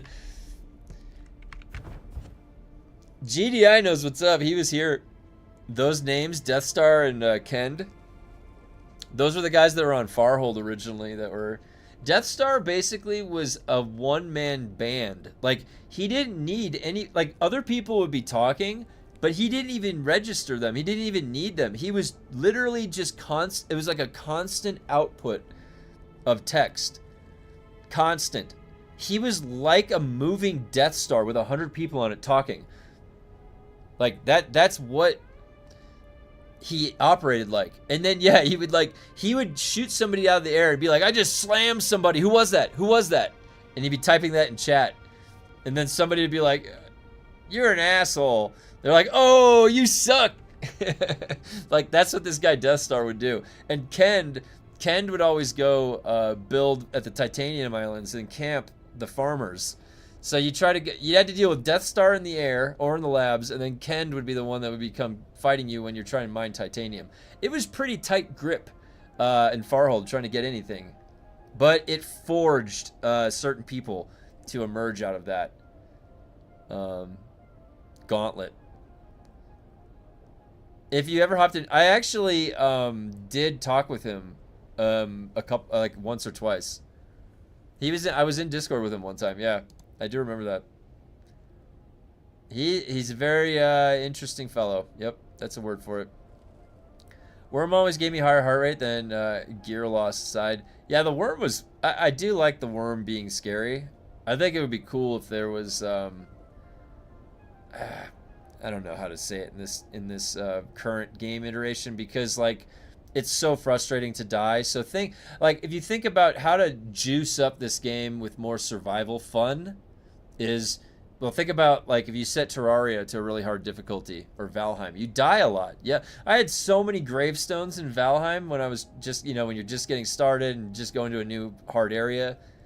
This game doesn't cater to that very well, which is really where the fun in survival games lies. It's you keep dying over and over again, and then you learn how to survive. That's what a survival game is. That's what makes it fun. This game makes dying feel like shit, absolute garbage, and it makes it feel like it's wasting your time because the red bar, and you're never going to see that item again. So, like, they didn't even go all in on the survival. There's not even food. Okay, well then what about an MMO? The MMO aspects are fun, right? Let's think about how all in did they go on the MMO aspects of this survival MMO. They even half-assed that part of it. So they didn't want to fully commit to like either the survival or MMO, and now what we got stuck with is somebody that doesn't know what they want to be.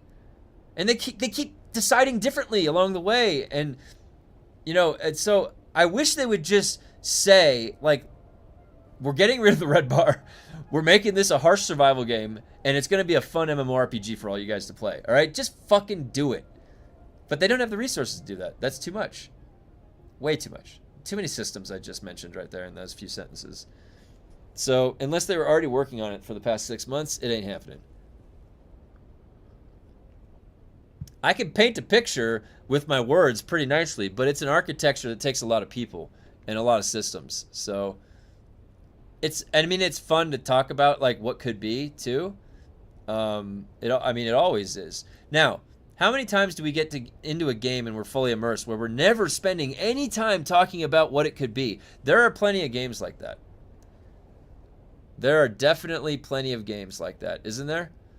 And we're going to be playing one this Friday, Path of Exile 2. Path of Exile 1, Path of Exile 2, Grinding Gear games, they know how to respect your time. So does Warframe, Digital Extremes. That's another one. We've talked about a couple different developers that would know really well how to respect your time.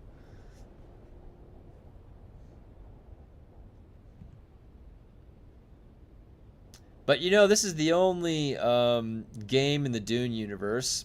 And the DUNE universe is fun to play in. So, and what's more fun about this game, to be honest, because it's more exciting, is seeing what's broken. Like, hey, let's go play because something's going to break. And I just been like, whoa, watching a car crash. Like, you can't look away. Like, you're kind of like, let me just want to see that. I swear, I'm not looking. Like, no, this is not pincushion chest. This is the exoskeleton.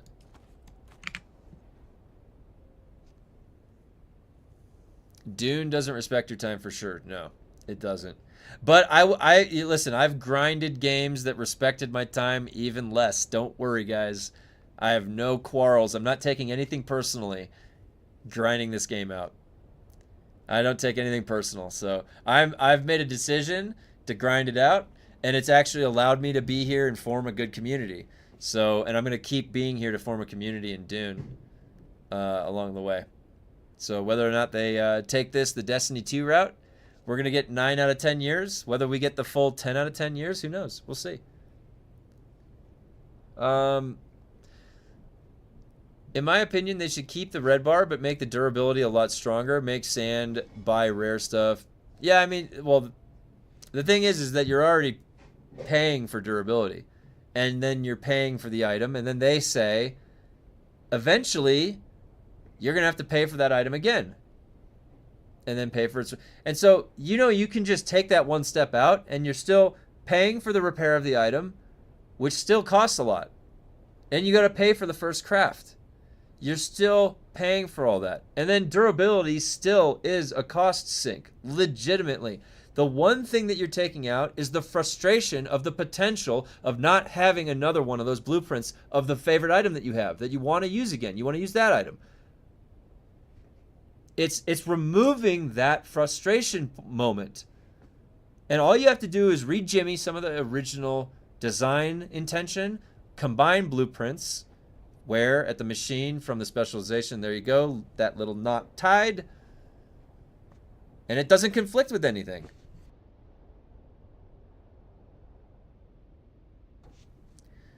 I almost gave up on DUNE, but you brought me back. Listen, I'm not going to let these developers take advantage of your time. I'm going to keep calling them out. They need to start taking their jobs seriously. Is it like, look, they got my attention and I'm looking at them and I'm watching them. I'm here. This is what happens in life, okay? If you spark people's interest, you're an international game company, and I've played Funcom games all throughout. They've been great.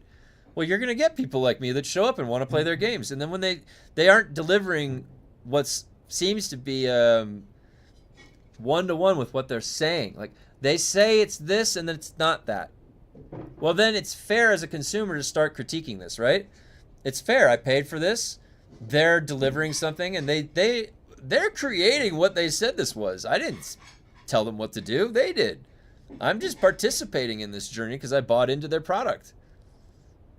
So I think it's always going to be fun here to do a fair critique of Funcom for the rest of the way through.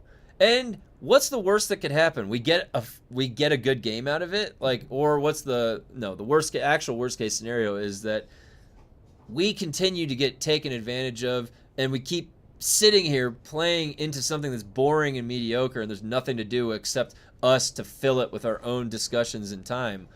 You know, we'll see. The movie's going to buzz a little excitement. And if anything, think about this. It brought us all together on something similar, which is like the DUNE universe is pretty cool. I don't know why. I can't really put my finger on it, but it's definitely fun. I like it. It's cool to play in this universe. I like the nice chill ambient. You're just chilling in the desert. That's a nice meeting place. Wouldn't you say? I would say that's a nice meeting place. That's where this was.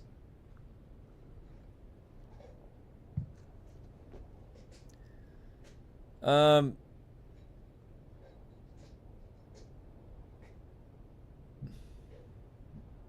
guiding a brand new player through DUNE Awakening at the moment. It's great fun.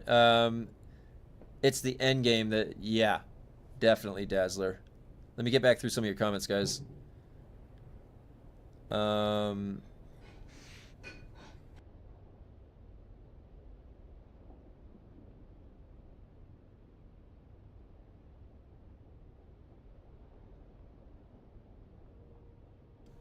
So, weren't you saying there would be an excess of sand, though?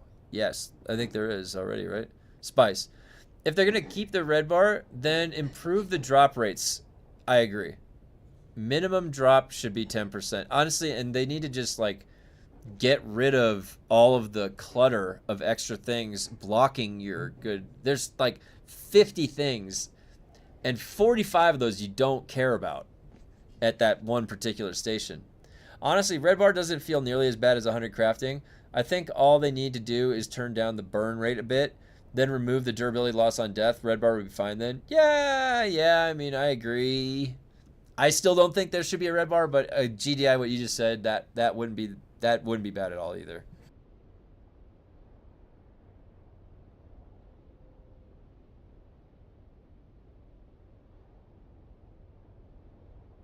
I'm totally on that directive. We were just here. Hey, thanks for showing up, Chopper. Crafting 100 still needs some red bar buffs. Yeah.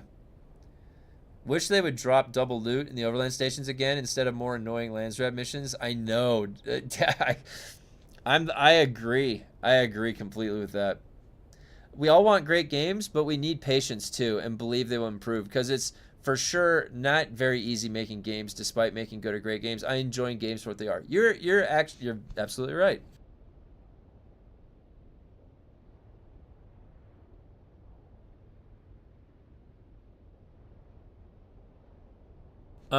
we have to remind ourselves of the human element sometimes too, right? Because they, for example, their size is nothing compared to Ubisoft. 17,000 employees at Ubisoft. They've got, Funcom's got 472 or whatever. Way smaller team. And there's limitations to live delivery for Funcom. When they can cook, whatever they do, if they get third parties, if they piece it all together, whatever they do, they cook. And then they launch something pretty amazing and fun. Age of Conan was legit creative and fun and cool. And I played that. It was fun. It was buggy and broken. Then once it was live, right? So obviously, like, the juggle of the balance of addressing bugs in an effective time frame, also creating content with a process loop that doesn't yield consistent bugs and all this stuff. That's really where we're looking at the issue here, right? For development, it's when they're live they start to have issues. And I don't know what recommendation I would have for that size. They seem in an intermediary stage where they have a decent enough size, but that size is creating a sort of detachment from communications, and there's some type of communication breakdown between the teams. And then there is a lack of awareness of what I would call the emergence of major issues as they come. And they would know that if they were more immersed into the game playing it, like the Warframe devs are. Like, if you look at the community managers, the creative director, Reb Ford, all of them, they are like, look at her desk. Like, do any of those guys, like, does it show their desk and it's like all the Dune that they're literally playing, they're in the deep desert? Like, fuck no.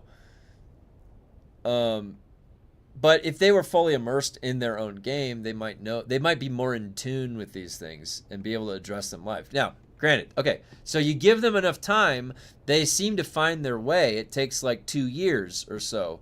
And then you get something, and then so if you are happy with Conan Exiles, where it's at, like the skill tree, the cosmetics, and all, so then you could say that Funcom found their way eventually with Conan. So it's, and Age of Conan, I don't know where the hell that is right now, but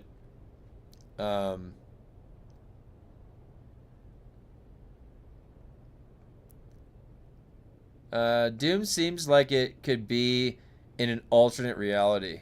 Yeah, but I hope that the game will be better for console release, which is probably what they will do, I believe. In immortality and psychic stuff aside.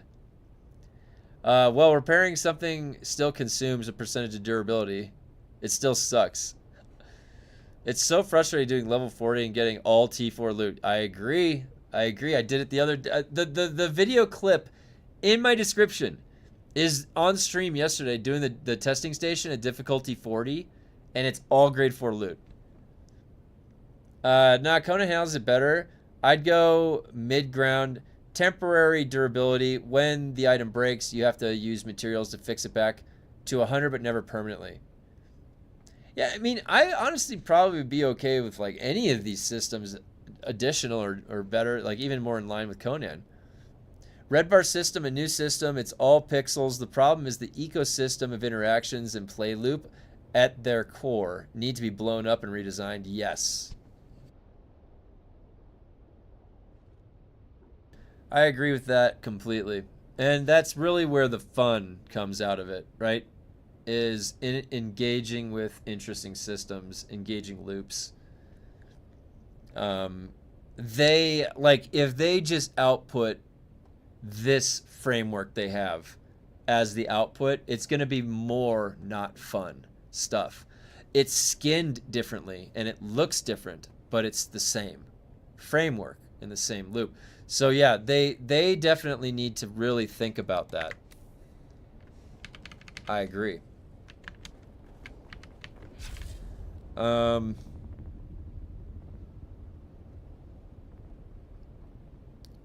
I really love Biomutant, and when you think the game was made by a team with like 15 or 20 people, THQ Nordic was smaller at the time, it's just great for the game it is. Yeah, I mean, here's the thing. Some people are very talented, and some programmers are very talented. Some game designers are very talented, and those people are very efficient in how they work. They're very fast at what they do. and also the ability to fix a bug. So I just want you to think about this. It's not guaranteed that a bug has a solution. And when you think about it in terms like that, you realize that it is actually a very difficult task to always be able to address a bug quickly. So there is a skill in that. There is a skill in the ability to fix things quickly. And so innovative talent. The CEO of Warframe. If you go play Warframe and you watch how the particles spray out and then bounce off, it's very unique to Warframe the game, and it doesn't use any resources from your computer extra. It's really, really innovative. The tech. These are talented people that are seeking out technology and coding and integrating into the game or coding it themselves. It's a constant process. So you'll see, and think about this. There's people that it's a one-man show. One guy made this incredible game, this mechanically sound, incredible game. That exists. So you get a whole distribution of talent and a whole distribution of what the output capability is and what you end up getting. So now when you team up, you get a collaborative effort that ends up usually massaging out a more refined and then more, technically advanced. You have more systems, a lot more capability. Usually one person, it takes a lot more time, but it's getting better with AI. So with Funcom, what we're trying to assess is, we're trying to look under the hood and just seeing how the engine's running, what's going on, what led to this. We ended up somewhere and we're like, how did we get here? Yeah, knee charge's been broken since launch. I appreciate you looking at the camera. Oh, I appreciate that. Oh no, thank you. I'll do that more often then.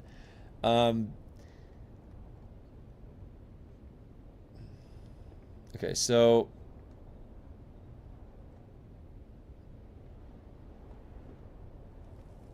at this point, our best bet is to try and figure out the right balance on private servers. We can get rid of the red bar, change. Yeah, the George, that's actually a really good idea. Yeah. In my opinion, crafting level 100 doesn't fix the red bar issue, just weakens the effect. Yeah. Interesting thought. When you get to grade 5 gear with full augments, it then unlocks the gear like set pieces in D4 to no longer red bar and survives. That would be cool. There needs to be a cutoff where like everything above a certain level is all grade 5 loot. Yeah. On the graph that somebody posted, and I don't know where, I think Night Hero had it. The probability of getting G3, it never goes to 0, like the other ones where grade 0, 1, and 2 go to 0. Grade 3 never fully drops to 0. And something about that, like something about keeping grade 4 at always this, and then just messing with grade 3 and 5, it did something to the probability distribution. And grade 19, or if you do difficulty 19, the loot is just a lot better. Were you able to test that companion app yet? Oh no, not yet. I was gonna try and test that companion app tonight. Would you think making a no worm zone would be harder than just making a permanent item well, the thing is, with them, everything seems hard aside from numeric value changes, and they don't even do numeric value changes for months. So there's no like desire, like drive. There's no urgency on their end, because they're not playing the game. No one's going home excited to play DUNE on their end, and they got to think about what they got to do differently. Today's numbers on community challenge, testing stations almost 60k out of 100k. If people are busy with 35 mnemonic recollections, will it reach our goal? I know. Didn't somebody say that last time? Were they going to reach their goal the last time? And they're just like, would they just give it to us? Or would they deny us? Like, nobody's getting this skin ever because you didn't show up. We're throwing that skin in the trash. Like,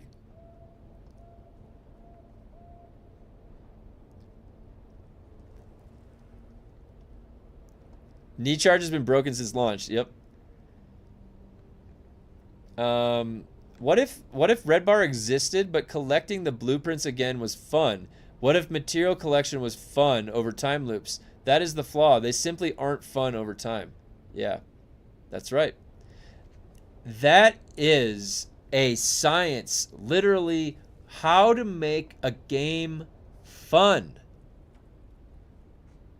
How to make it fun. Why would I want to play this? That is also this magic that you can create in a game. And do you know that, like, I've worked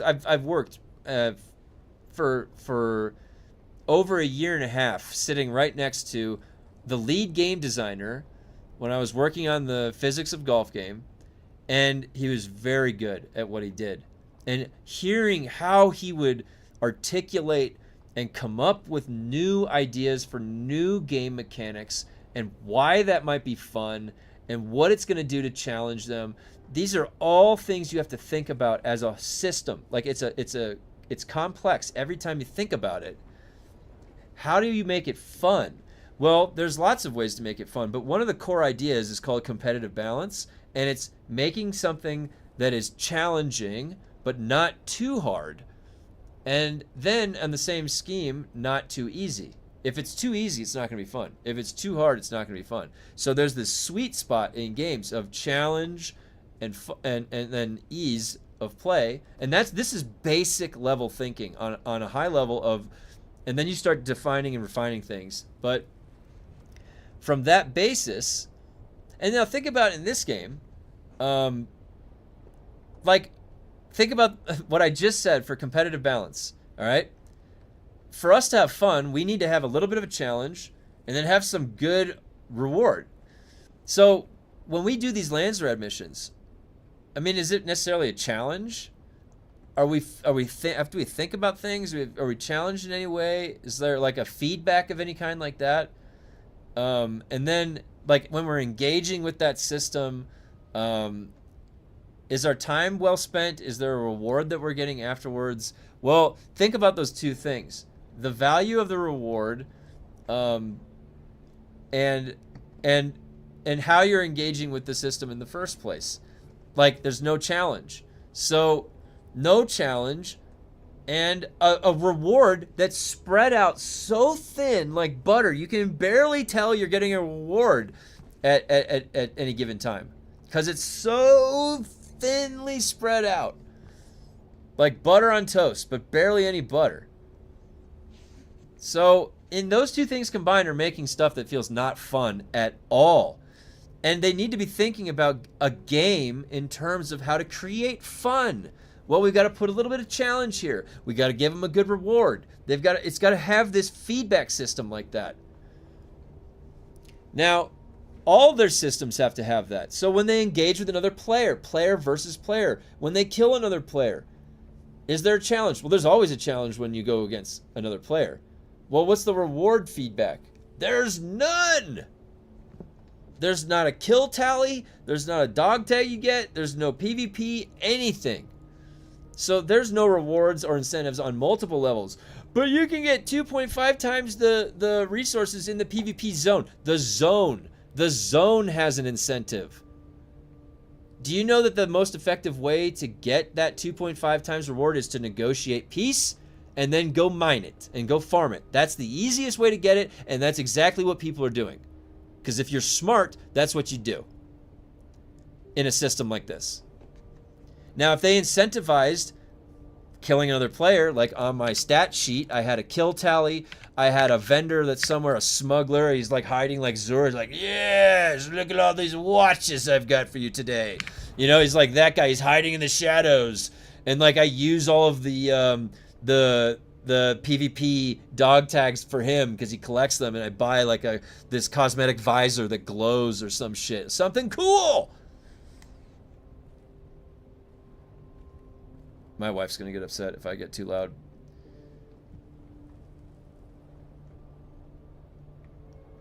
Do they have a battle pass or something similar? No, they don't.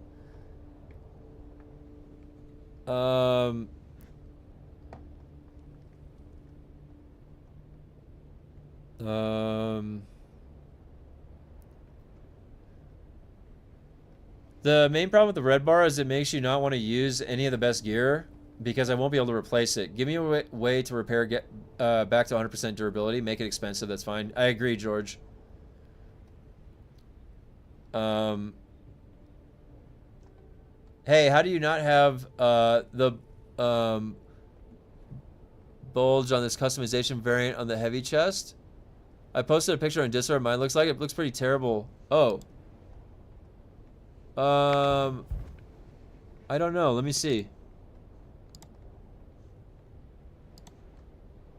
You posted a picture in Discord?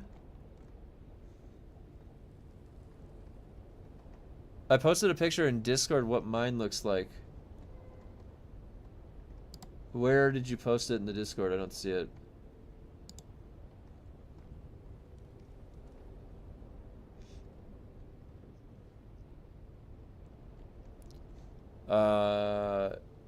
For some reason I don't see where it's posted in Discord. But yeah, I don't know. Remember when I was previewing the chest and it was showing the bulge? I don't know. Yeah, I don't have it right now. I don't know why. Maybe the gloves or the helmet. Character model maybe? I'm not sure. All things DUNE? Oh, yeah.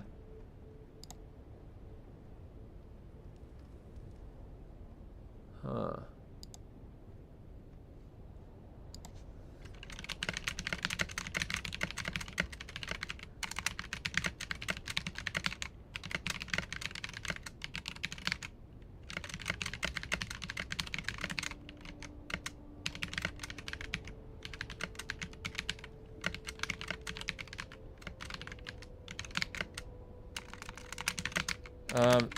I typed it into, I don't know exactly what would cause that, because I know the preview.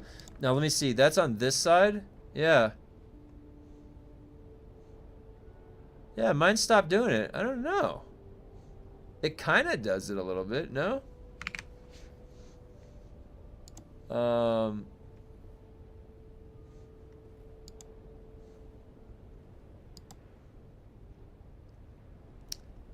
Look at the camera and say, poison tooth.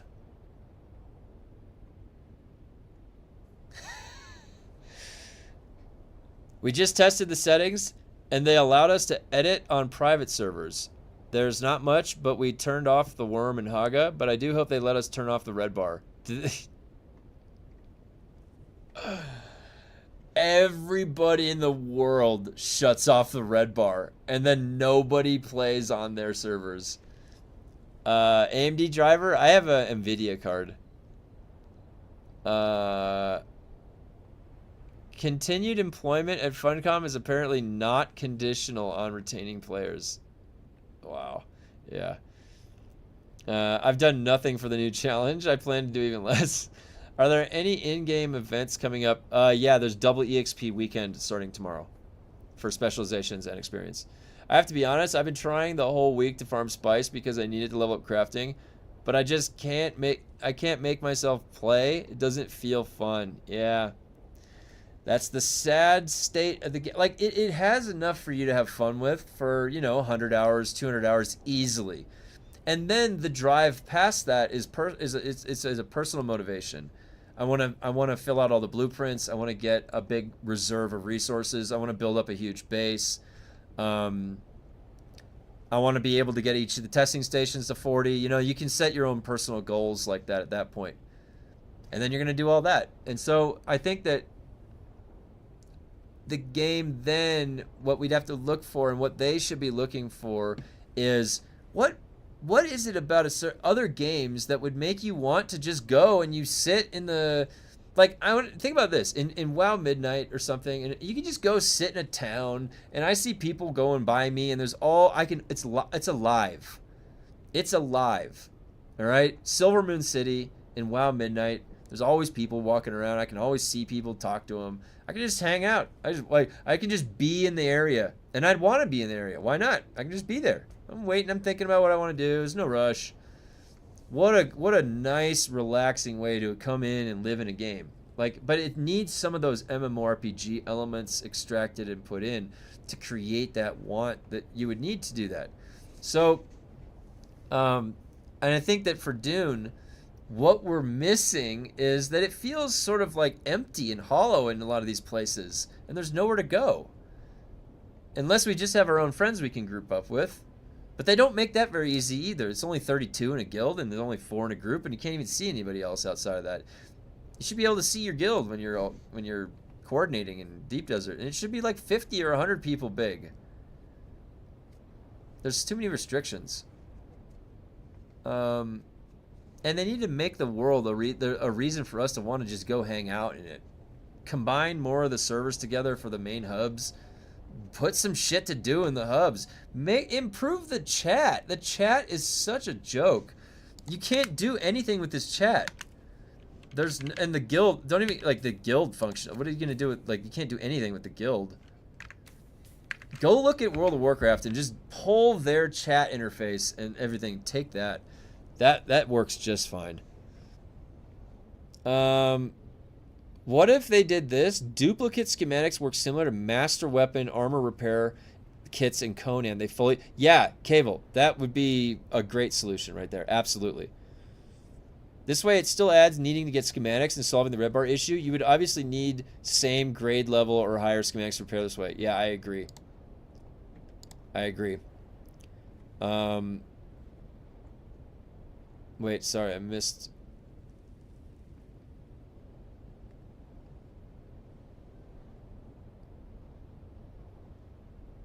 Where did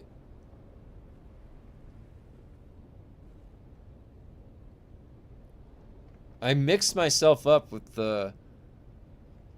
oh, there we go. Do they have a battle pass? Okay, yeah, no, they don't have a battle pass. Posted some Vegas stuff. Okay, yeah, I go check it out. 2.5 spice is amazing. Exactly, is a huge problem that many players like double EXP weekend because it enables them to need to play less. Oh, sweet, I can cut my station runs in half. Thank God. Yeah, that's an issue, right? They had a season pass. How'd that work out? We got the Water Wars. They can add what some other games have, editing your own HUD or placement so everyone has... Yes.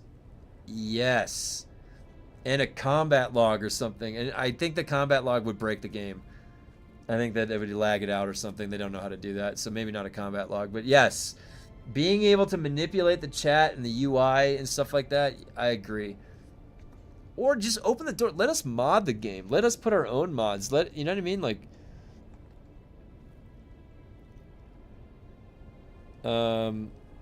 it's posted in All Things Dune.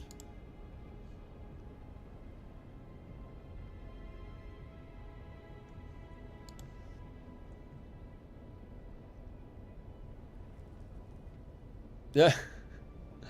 Brody's staring into our souls. Guess what? I left the worm on and removed the red bar. Oh, you removed the dazzle. Oh, really? On your solo server? Nice. Is there a special way to remove the red bar? Is that something you can post in the self-hosting? Yeah, if you want to post that in the self-hosting, go ahead. I would like to get that self-hosting channel where everybody's cultivating the ideas and then actually how to do stuff. So if there's a way to turn off the red bar, and that needs to be like a screenshot or two in there, go ahead and post that. No matter how much I loved a game, after some point the hype phase sadly passes, like just like romance. But some games you can keep coming back when they feel alive and amazing, like Cyberpunk Red Dead 2. Well, I'm a MMORPG player, so I've been playing World of Warcraft for over 20 years. You take breaks, you come back to it, you play each expansion when it launches. I've done that for Elder Scrolls Online, Star Wars: The Old Republic for a while.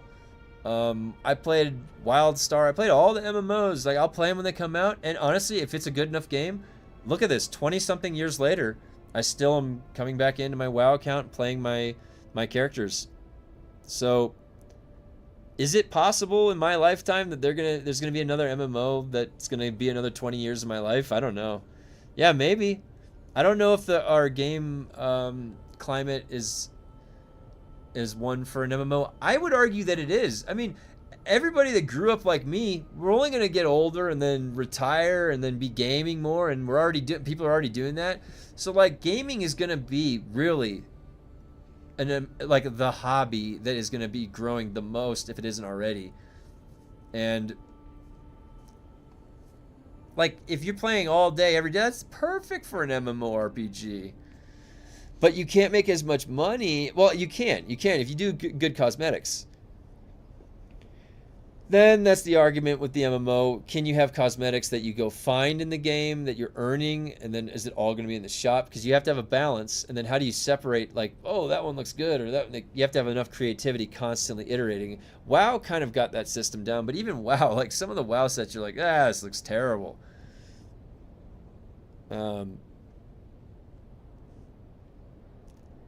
Allow us to link items. The community challenge is for Win Pass and Old Quarry. I'm only running old stations for WEXP. I got 900 hours games played time before chapter 3, got burnt out from farming and took a break. Now I'm 1,000 hours doing Landsrar grind, got minimum motivation here. Yep. Water Wars is unreal, like everything changed. Can't mod DUNE as the IP isn't owned by Funcom. Oh. Interesting. They need to overhaul this game, but probably not going to happen. Or maybe they can somehow let people ride the worm in the future. I dropped a guide in the video self-hosting. Okay, thanks, Dazzler. You can mod whatever with self-hosted. Hack into the memory, address for the durability, and freeze, reset it to 100 whenever it changes. Oh. So there is a way. Rare when games are timeless and remain so huge since launch till this day, like Minecraft, GTA, League of Legends, Red Dead. Excited to see what GTA 6 brings. I don't play GTA, but gonna watch it. It's true. It's true. Think about all the people who still don't have a good PC for gaming properly. Dude, future looks great. Oh, yeah. I can't wait. I hope there's enough resources for everybody. There's plenty of resources. Yeah, I'm tired of all the DUNE melee weapons. Pretty much looking for the same, and the only thing color-wise that you can change is the handles, which you can't even see when playing. At least let it glow. I agree. Can we have some glowing shit, please? My love of my character. If I had a glowing melee weapon, oh my god, you guys, it goes a long way. Would they understand that? Would they understand that players in their game might want a glowing weapon? Would they understand that? Why would somebody want a glowing weapon? Because when I go to endgame, I want like the jet black cloak, the skinny frame, the glowing, flaming sword, like that kind of, like, that looks cool to me. That's why I like an undead warrior with a flaming weapon. Oh, dude, it's the best. But you'd have to understand that to design to it. There's a way to mod the self-hosted, just not official mods. Okay. There is a huge market for the next proper MMO. Someone will get out of their own way, aligned funding, scope, price, monetization. Just going to take time. I have confidence that at some point in time in our lifetime, we may get another good MMO.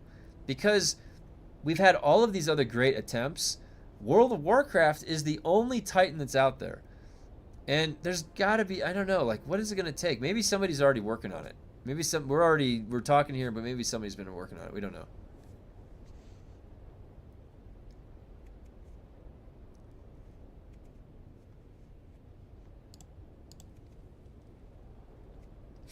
My glowing weapon is the lightning streaming from my fingertips to kill you.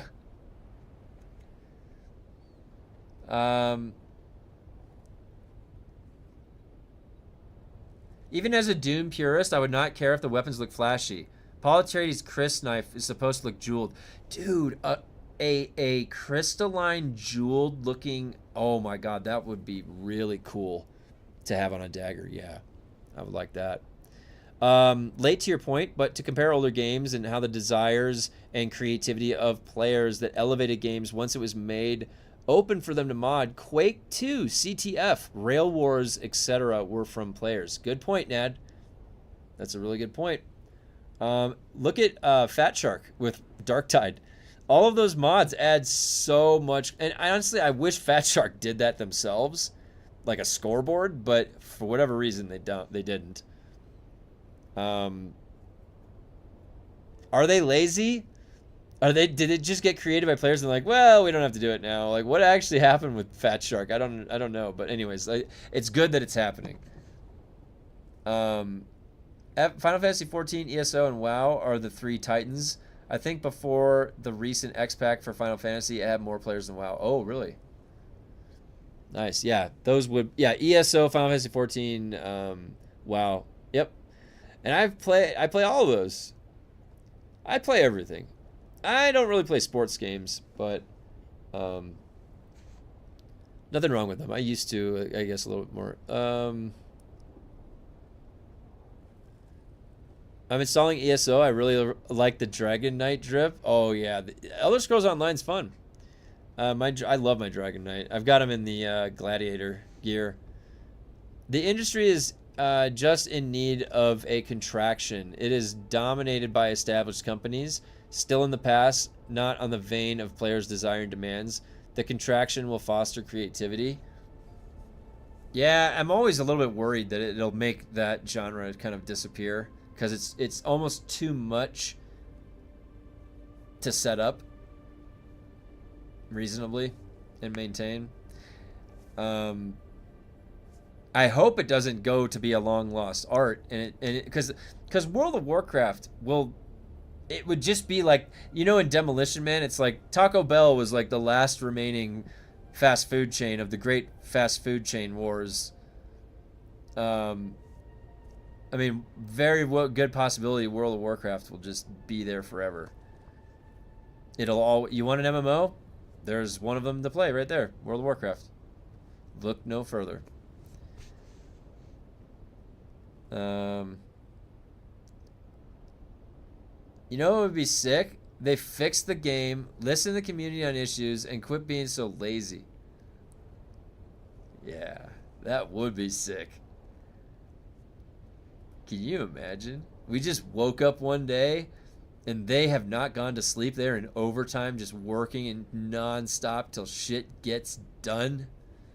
They will not rest. I played tons of EA Sports UFC games, but the two best were even the best even graphically somehow. Gameplay improved over time, but 4 or 5 upcoming 6 getting worse EA things. I liked the N64 wrestling games. Those were fun. If I remember recent studies, assuming they are legit, single-player games are overtaking MMOs and live service games as preferred gaming interests. If that's the case, then MMOs are in a rough spot. Yeah.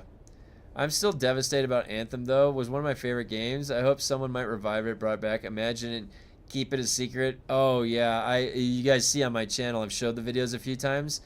Some of my original guides on the channel were the Anthem Ranger. I played a Ranger. I really liked Anthem, too. And it had a bunch of problems, and it was really kind of bummed me out what happened. I wish, yeah, that Anthem came back. I don't know if anybody cares about it that much, though. I think it only seems like the scope of a true MMO is out of reach because the same establishments sell the idea of it being so. But with enough demand, someone will meet it. Yeah, and also it's more than it's also something goes beyond that. All right, and if people need to realize that are making these games is that in an MMO you're making like a second world for people to live in. All right. And the world that we live in is a very dangerous and scary place sometimes. And it's fun to pick up a fucking flaming sword and be a goddamn hero and go out there and do fun shit. All right? And sometimes you want to last. You want it to persist. You want to be there for a while. You want it to be meaningful for your time. And you'll pay for a pass to go there each month, right? Because that's the standard MMO model. That's fine. That's acceptable. But... And here's the thing. We constantly need a changing diversity of things. It's like, well, why aren't we happy with it? WoW then? Isn't it sufficient? I don't know the answer to that. Maybe it should be sufficient, right? Because we have an MMO, or we have a couple MMOs. Why isn't that enough? Well, are we arguing? What are we actually saying then? We just every so often we need something new, or are we saying that nobody's quite hit the mark yet right for it, and so we want to keep seeing iterations of it to eventually maybe get to that one point that we could say, you know what, this is it. This is the game that I'm going to play for the rest of my days here.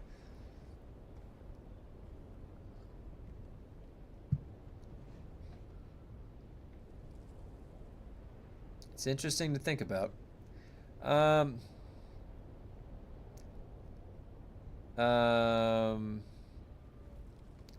Will you consider to play DayZ at some point? Sure. Yeah, we can do that on one of the variety days. I own DayZ. I've played it before. Yep, that's a Arma 3 mod. I liked the flying female character. Forgot the class name. The Magic Flying Man was good too.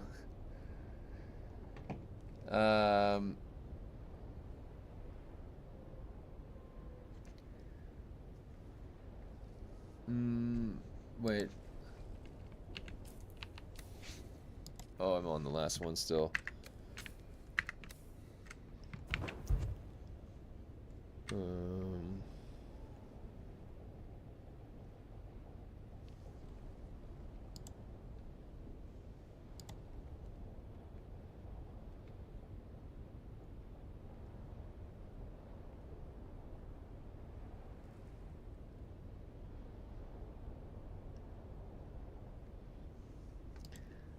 I think part of the appeal of MMOs is the idea the world is going to last a long time. A single player game is great, but it ends. Yeah, and I mean, think about it. We're, as human beings, there are a lot of things that make social interactions complicated and in real life.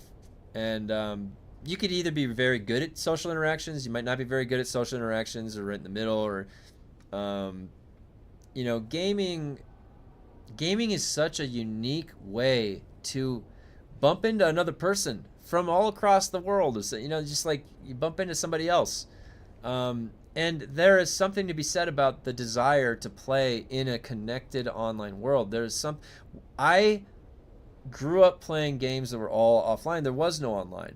And then when it started to transition to like when you could connect into the 56K dial-up and the Dreamcast and Phantasy Star Online, you're like, oh, I can see other people. Hey, what's up, guys? Like, that is fun.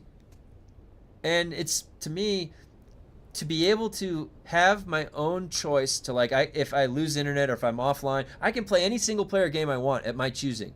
But when I'm online and I'm activated, it's like connecting into these larger system worlds. There is just something more fun about that. That you get to see other people and see how they're doing and talk to them and play with them and go do crazy shit. All right? The online connected worlds, that's what we need to always have for games. We need to always have access to stuff like that. It does more than people realize. It's not just about games. It's about connecting people. And then engaging and challenging content together, you get to like understand people a lot better that way. People can work out their problems and stresses of life in that fashion. It's helpful. Keeps your brain alive. You need to be social, like in life. I mean, some people like their privacy. My dad is like that. He doesn't need to talk to anybody. He's perfectly fine just working on all his stuff that he's got to work on and around the house. They'll have a new DLC in Desert Biome this year. Oh, nice. MMOs can end as well. A good example of this, look at the the TES games versus MMOs. Hell, take WoW versus Skyrim. I would argue that Skyrim now has more content than WoW because of players. Maybe depends on like what you're referencing to look at, because I think that there's a lot of mods for Skyrim. There's a lot of work that got put in, but I think total, like, WoW is huge. It's like got 20 years of stuff jammed in there. I think the death of MMOs is due to the fact that the younger generations aren't interested in the psychology of MMOs. They want something simple and quick, like YouTube Shorts. While people who love this genre are already having great grandchildren. We are getting older. I'm 42. But we're not even halfway there yet. We got another halfway to go. Life is long. Can be long. Hopefully it's long.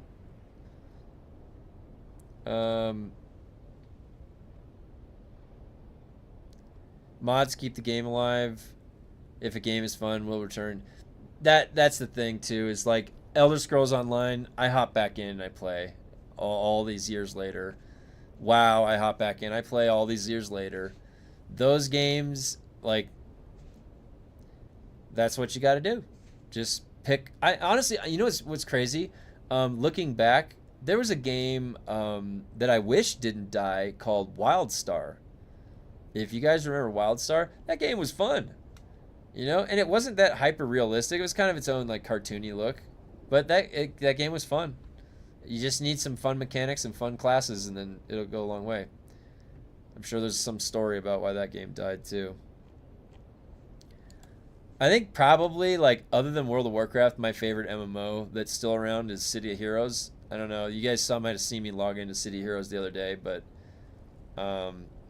that one is it may not like challenge you in the same way that other games do, but it's just very relaxing and fun to play. Is there leaderboards or sort of list you can see all players ranked in terms of EXP or achievements? If yes, which place are you? Oh, wait, for DUNE? No. That'd be fun, though, if there was. And honestly, like, the one thing that I've learned about life is that there's always a bigger fish. And just when you think you're the best at something and crazy, there's always somebody that can humble that, you know, that has dedicated more time or more focus. So I never usually think of myself as the best at something. I just always put my best into it, and then whatever you get out of it, we'll see, you know. And I played sports my whole life, baseball, football. So I do know how to be competitive and compare myself to other people by going against them, you know. And I was always somebody that would do good, you know, in that scenario. I can handle myself. Lies! We need to find the sparkle! Get!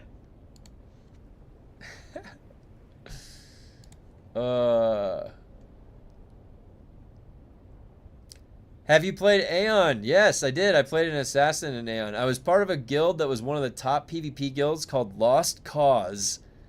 And I forget the guild leader's name. I was on an assassin, but I always wanted to play a gladiator because they kicked my ass in duels. The guys that had the polearm that would break apart and it would be elongated.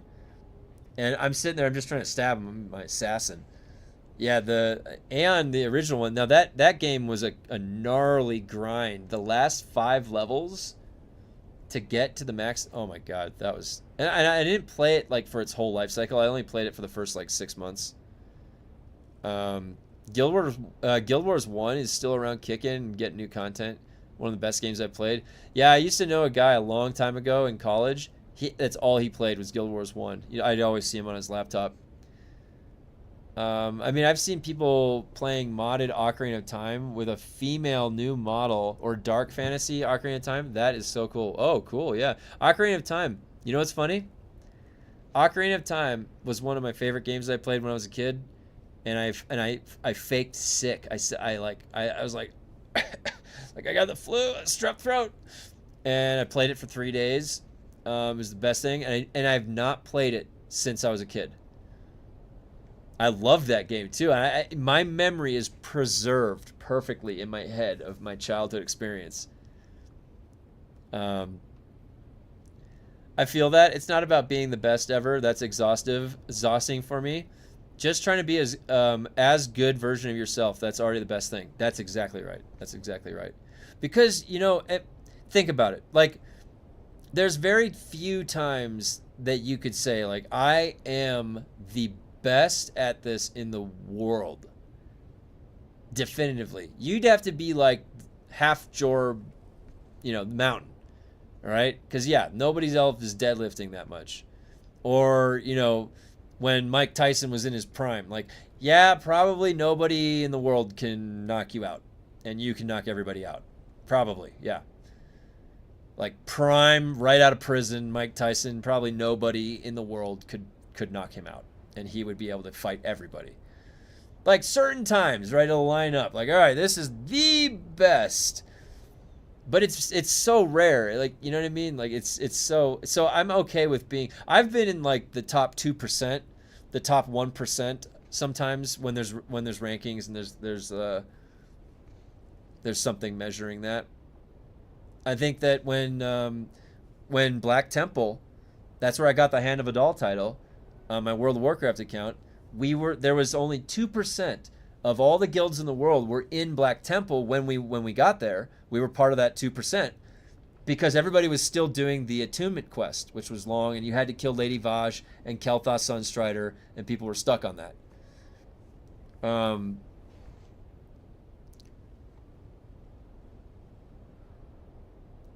In Aeon, I played a Chanter and Templar. Oh, nice. Those were fun. Wow, I do miss that game. I spent 3 hours to make my character exactly look like me. Yep. Ocarina of Time is one of the first and best games ever made. Am I correct? Yes. I haven't played it yet because Ocarina of Time was so good. And if you guys remember, like, I've got my Final Fantasy VII strategy guide here. Like, back in that era of games, we had just gone from Super Nintendo to N64, and they're like, look at this, Star Fox, it's 3-dimensional polygons. And then they came out with fucking Mario 64. You're like, 3-dimensional Mario, like, what the fuck? And then guess what? They came out with Ocarina of fucking Time. 3-dimensional Link. I grew up playing all the other Zeldas back in Nintendo, Super Nintendo. So when N64 came out, you have to realize this was the first time that we had ever gotten exposed to that 3-dimensional world that we could go run around in. It was so big. Ocarina of Time, oh my god, I loved the music. Remember the windmill song? The music, just listening to just going and being somewhere, and I was growing up, you know. I don't remember if I was a teenager, young though, like 13 or 14, and Link can become like the teenage Link, and that was exactly, I was like, that's me. Like, when I'm playing it hit hard. Ocarina of Time was so good, so good. And it's because of where we were in that time, like when it came out.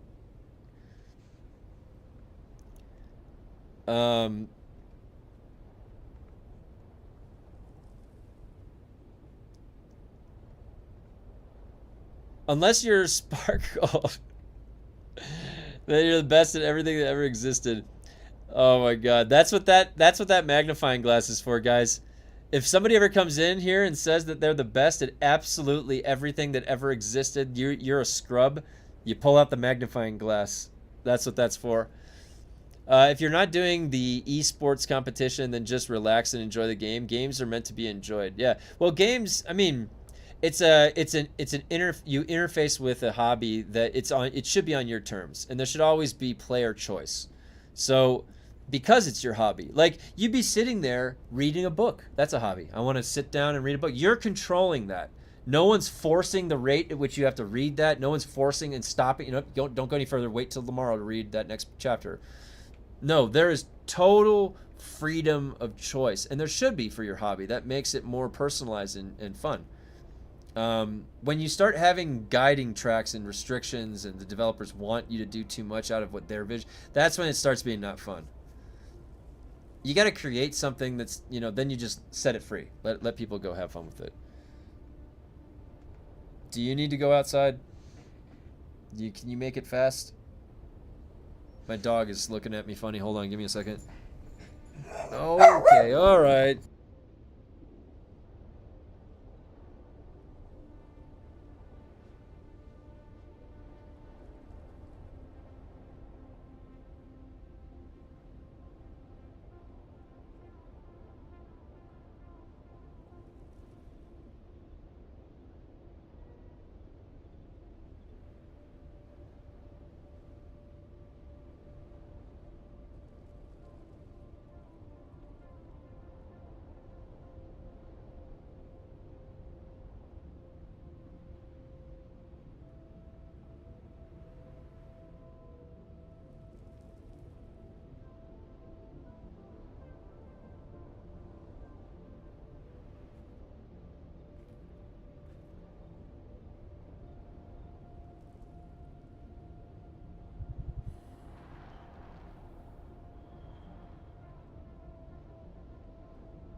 It's snowing outside. Hold on, I'll be right back.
Okay.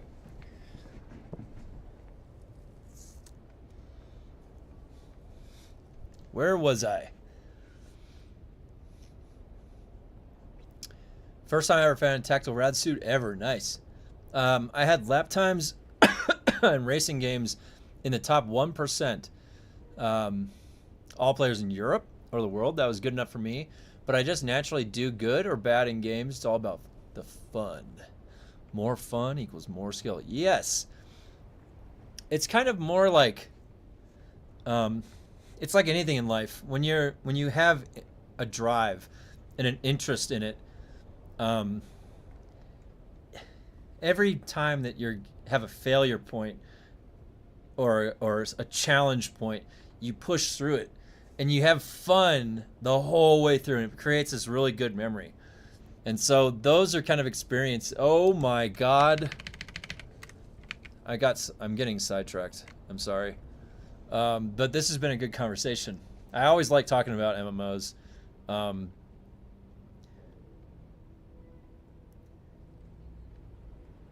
I remember being in one of the handful of guilds in WoW that got pre-nerfed Kel'Thas. Hey, nice. Yeah, that was a tough fight. Holy shit. From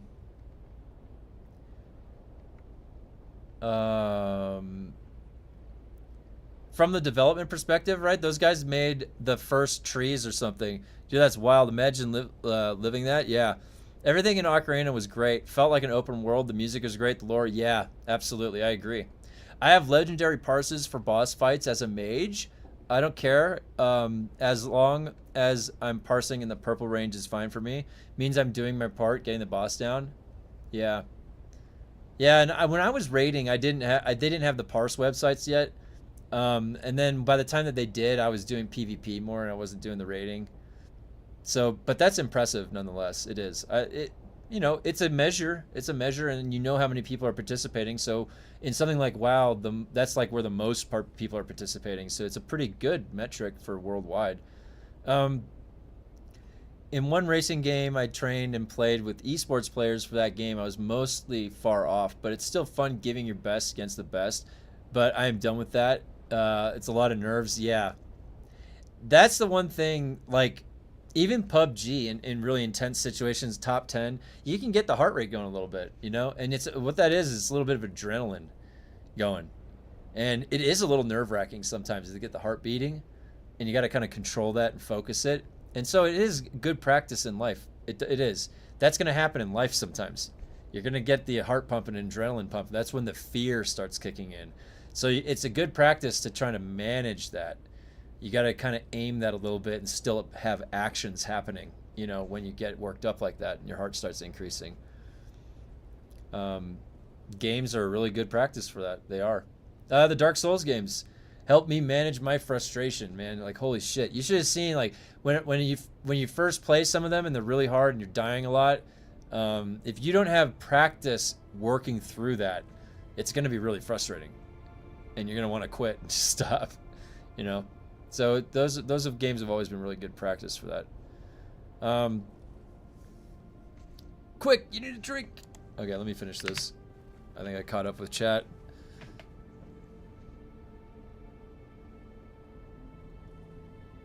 Wait. There we go.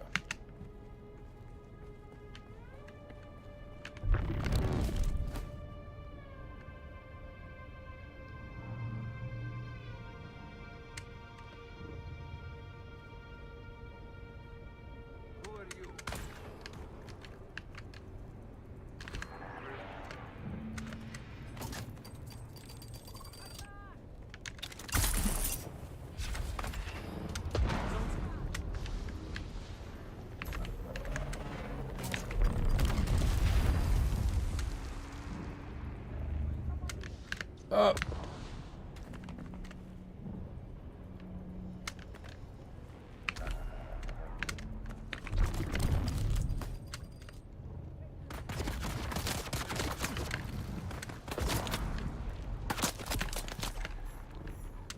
I literally just died to Godric with him being probably literally one hit away. Oh my god. Oh yeah, I feel the pain, man. Godric is tough. Godric is really tough. Oh boy. Man, you're making me want to go back and play another playthrough of Elden Ring. Elden Ring is one of my favorite games of all time. All time. Such a good game. Reveal yourself. I've got you covered. Getting shield. Enemy spotted.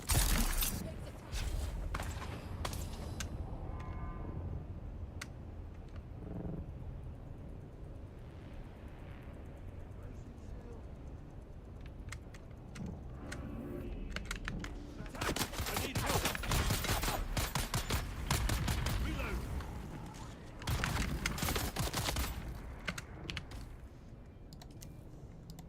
Power generator. There we go. Exit the area.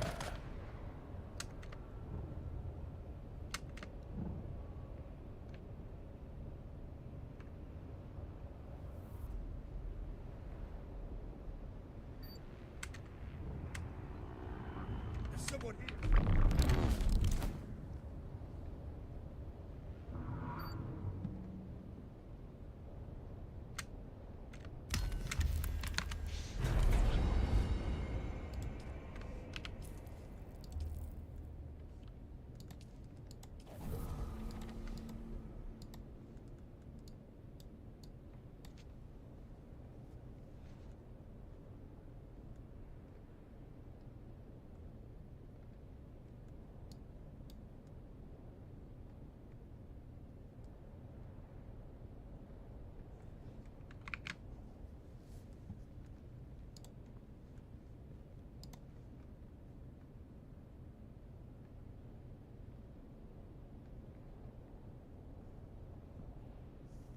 I'm also currently playing Elden Ring. Love the aesthetics. Yeah, the lore is like the way that they make those games is that you have to look for the lore, and it's written into the environment and then the items in the game and the descriptions. And if you just go off the NPCs, they'll tell you about half the story. The other half of the story is in the world. But yeah, that's a good one. Elden Ring has some really cool, epic style lore, very deep. They got George R.R. Martin involved for they wrote lore with George R.R. Martin. Like, they took him as a writer and they said, write the lore from like thousands of years before this story, like way long ago. That's the lore we want you to write, starting at the base. So that's you got some really cool shit playing through Elden Ring. Yeah, it's one of my favorite games. I play Night Rain every night. Hey. I already started work. Can't just saying hi. Hey. My boss went to urgent care. Your what? My boss is at urgent care, so he messaged me an hour ago, so we had already started working. Just took a quick shower. Okay.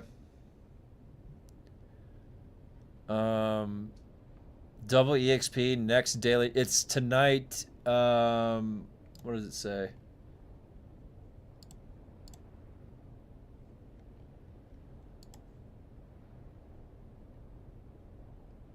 The 14 hours from now,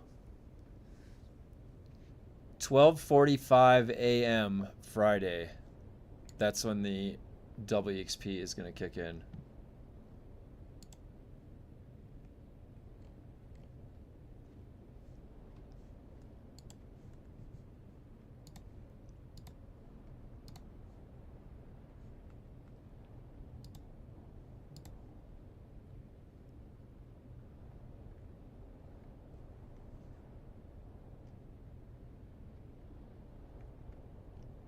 I love the Tortoise Pope.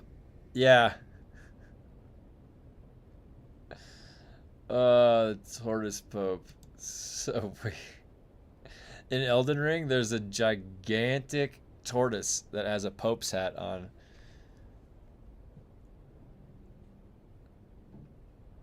Is it 35 quests with WXP or just what you have left for the week? Yeah, no, they're giving you 35. So do all of them today. Get all of them done. Clear the slate, because you got to make room for them, or they'll just you're gonna lose some. So look, you're gonna want to get these to 0 right here. The mnemonic recollections, right here. 0 those out today before 12:35 a.m. Yeah.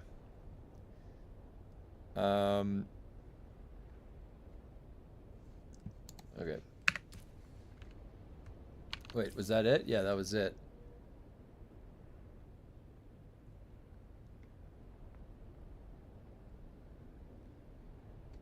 I wonder what they're gonna vote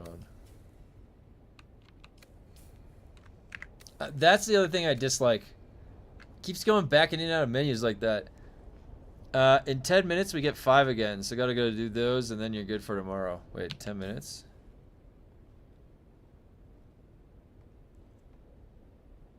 I don't think they... No, they made it different, remember? It resets in... Wait, what? Did they make it go back to 11? I have a main and an alt. That's 90 missions in 3 to 4 days. Yay. Oh my gosh. I can't even imagine doing that. That's a lot. Yeah. It's dedication though, you know?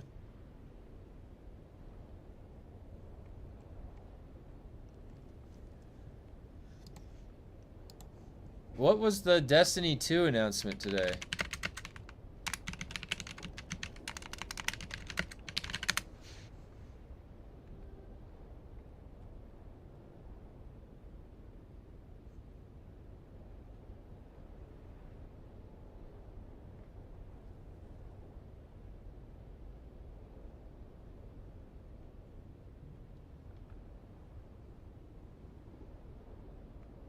No, there's nothing. Oh.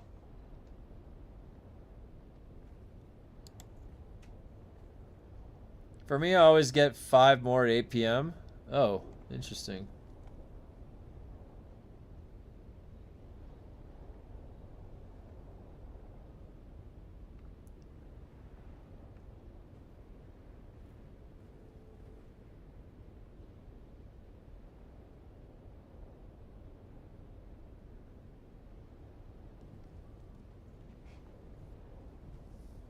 Huh.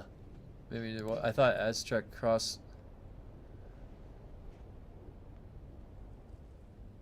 Oh, he's just. Never mind. He's just talking.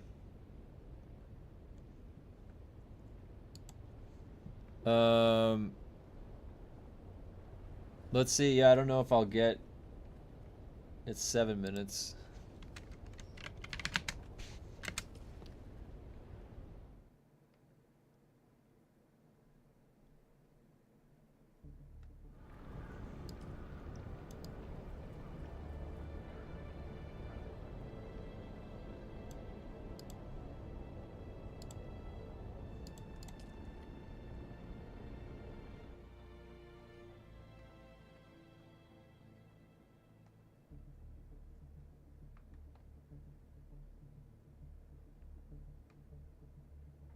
The long Haga load.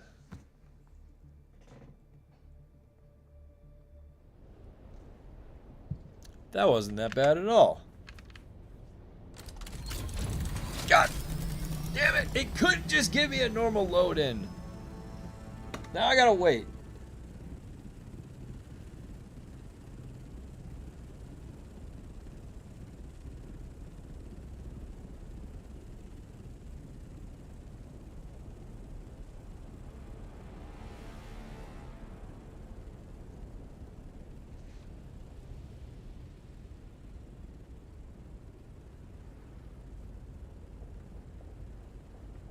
Don't worry, it'll catch up.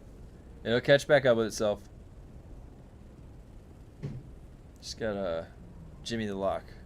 Jiggle the keys. There we go. And it's back to green. Of course it is. Of course it's back to green.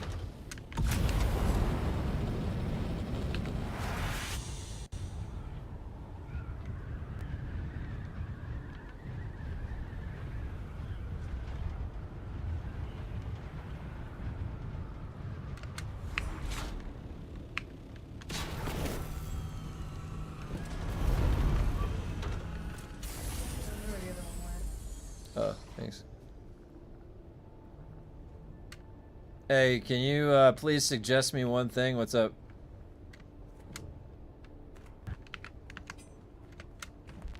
What is that audio?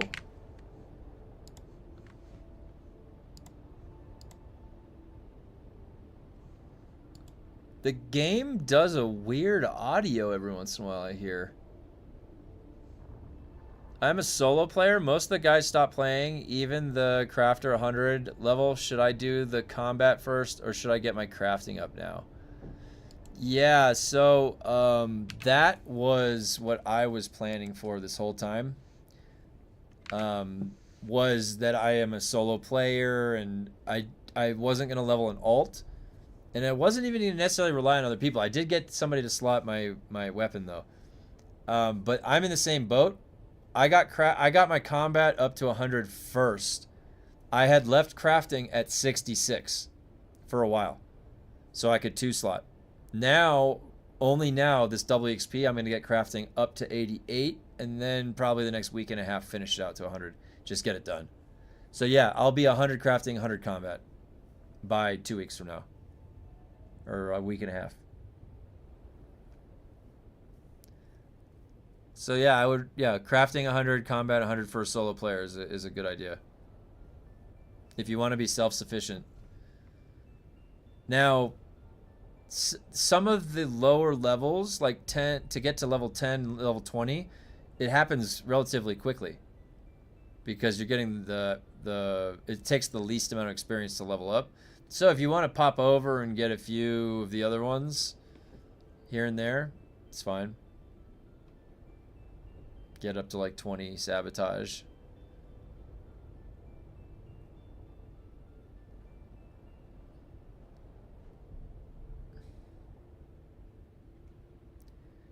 As solo, you need 100 crafter. Because with Augs, you have decent damage even without battle spec. Yeah. Yep. Yeah, I mean, what you're looking at right here is my solo route. So this is what I would recommend. Combat, yeah, 39 combat is low. You're going to get obliterated. I would definitely get that up a little bit. At least to 50, 60, then we're feeling a little bit more comfortable.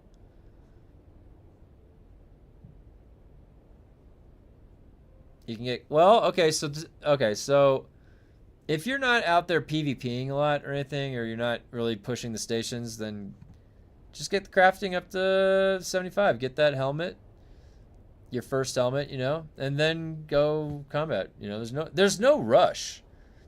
There's no rush. Like, if you can kill the mobs doing the Landsrad quest, then, you know, what do you really need combat for? You need combat to go push the stations higher, makes it faster. If you're going to go PvP, you'll want to be the most capable that you can be in that situation, so you'll need combat and sabotage. Yeah, just remember, there's no rush to do anything. So, you know, if you're close already and you want to get crafting up to 75, crafting is the one that will never lose its value. Crafting won't ever lose its value. Crafting will always be giving you something that you need. Your gear you're crafting yourself is better. You can augment things and slot things. I'm also going to do the Smuggler's Run. You going to get crafting 75 this week and then start working on combat? Yeah. That's a good way to do it. That's a good way to do it.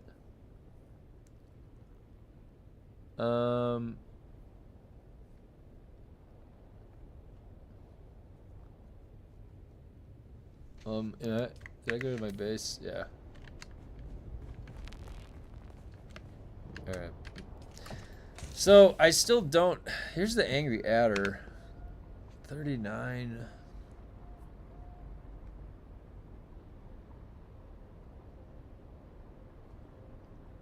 Even at 100 combat, you get one shot anyways. Weapons make the difference in PvP, so get combat to 50-ish and work on whatever you feel like. Yeah, and if you're doing PvP, that's definitely for sure.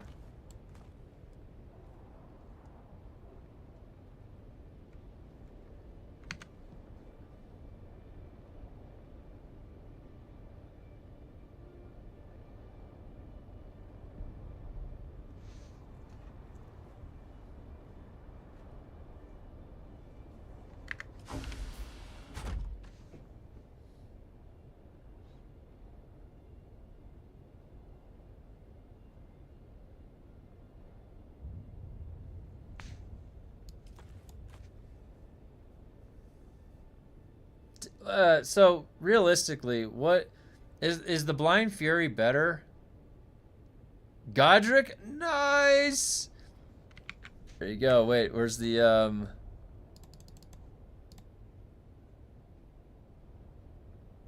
And I should have posted the get good and you died one for when you died on him earlier. That's the appropriate I've got the emotes. Don't you worry. I have the emotes that are necessary for all of the Dark Souls commentary.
That was my first real boss fight so far, I think. At least it felt like it. Yeah, Godric is the first major one. That said, I'm 100 combat and 98 sabotage, so I'm pushing 100 damage. Nice. Hey, you're almost maxed out sabotage. Nice job. Is Remnant count as Dark Souls? Yeah, I played Remnant 1 and Remnant 2. Those are sort of, those are Souls. There's a loot distribution and progression that's a little bit different. The format, there's some formatting things. But yeah, overall, it's a Souls-like.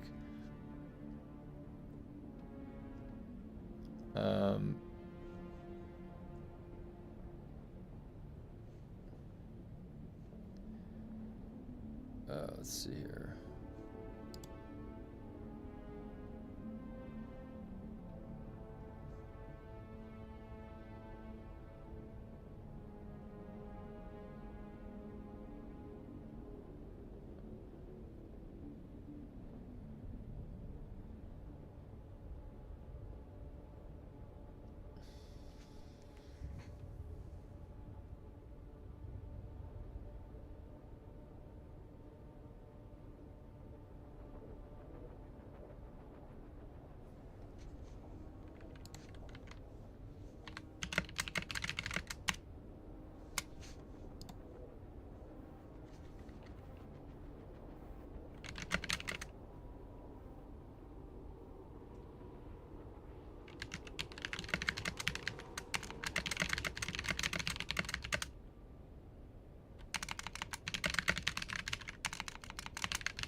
All right.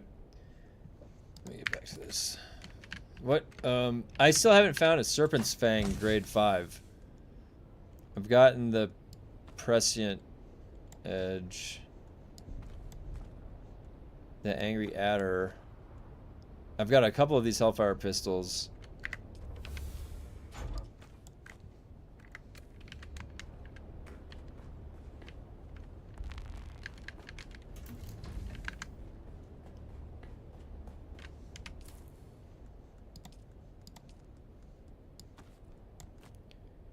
I had a weird bug in the core last night where it took like 40 spice shots to fill my bar.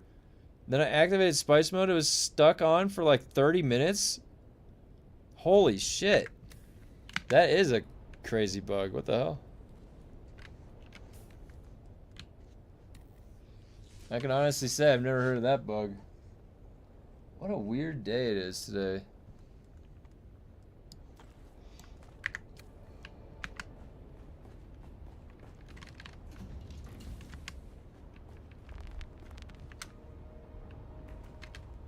The green ship.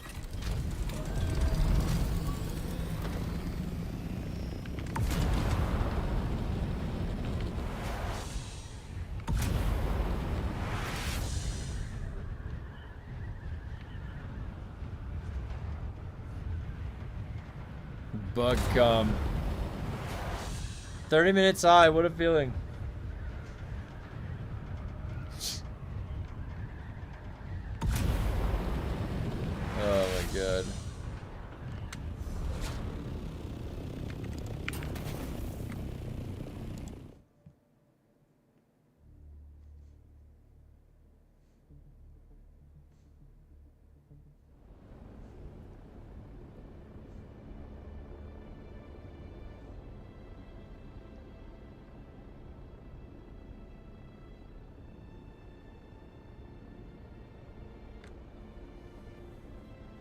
Damn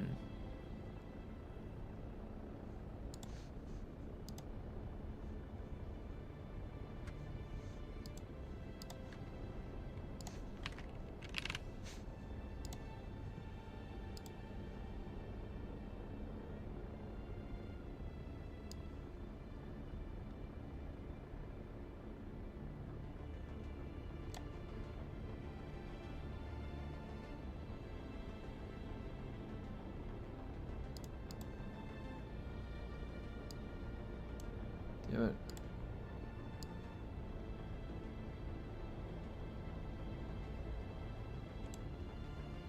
All right.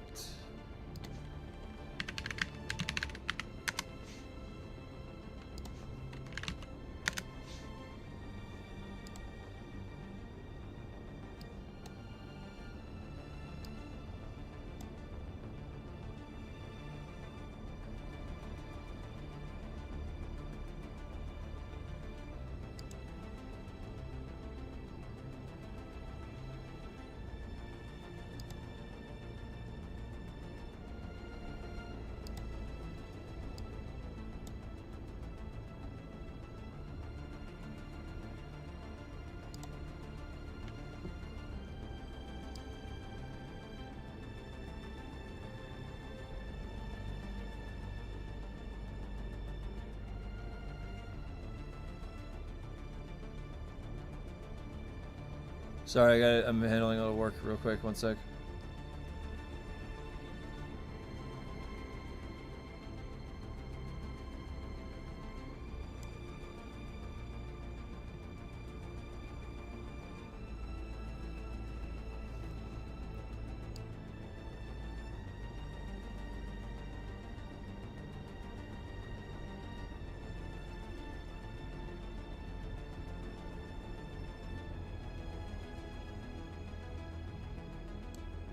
Let's try that.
I think I finally fixed it. Okay.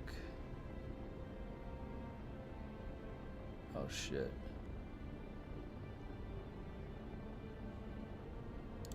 God damn it.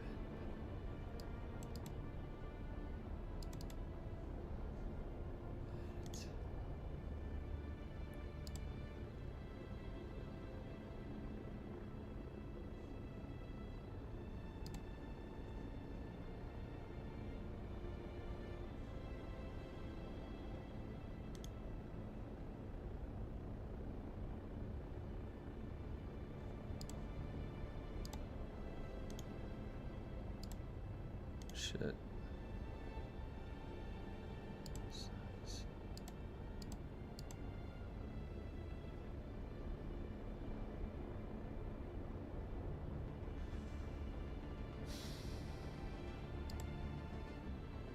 I'll have to do this later. I don't know if I can fix this while I'm on stream.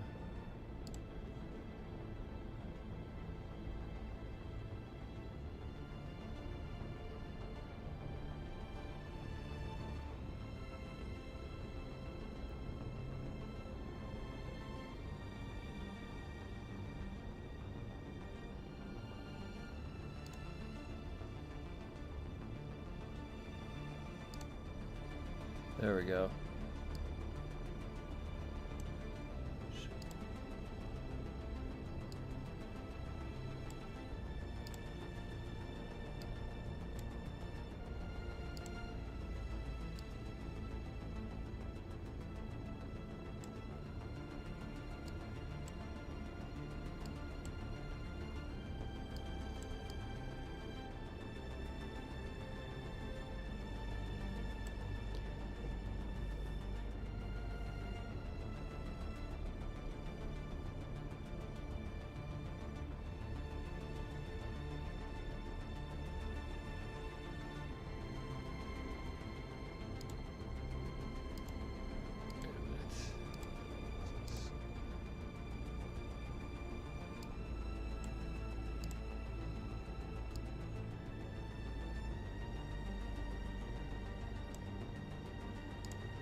Oh my god, this is gonna be so funny.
Okay, almost done.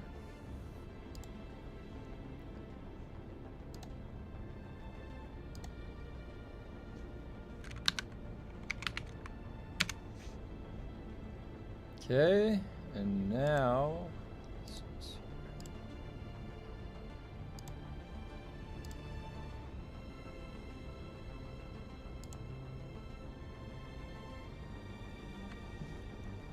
okay, let me show you guys what I just did.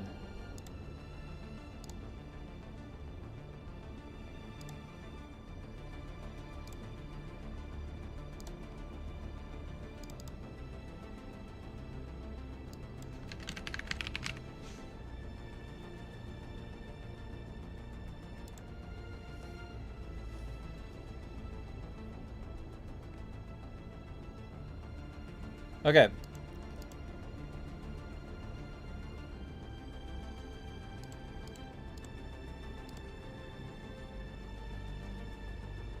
I'm gonna try and show this. So, we had an emote because I say the word egregious a lot, and there was this idea that I can't fit the word egregious in an emote. It's too long. It's like too hard to read it, and so I decided that, you know what I can fit in emote is the word Greg. G-R-E-G. So I've been trying to come up with different emote ideas for, and did I get it? Now, so I think I just did it refresh. Hold on, I have to refresh.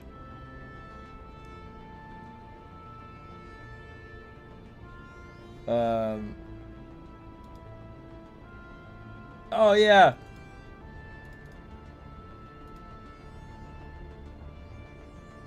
All right, it's legible. It's legible. All right, now.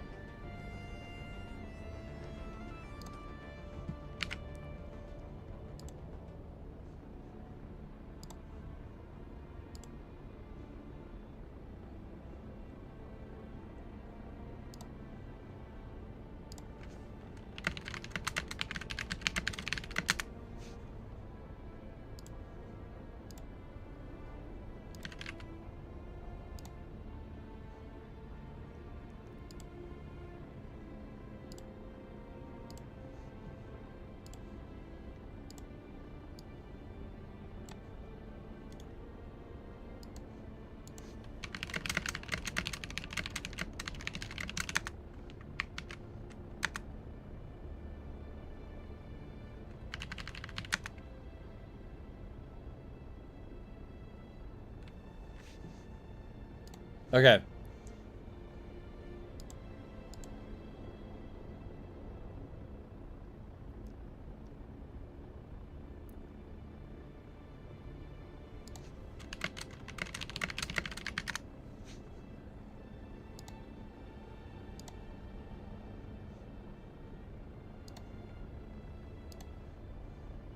Oh, okay, sorry about that. All right, now I'm done.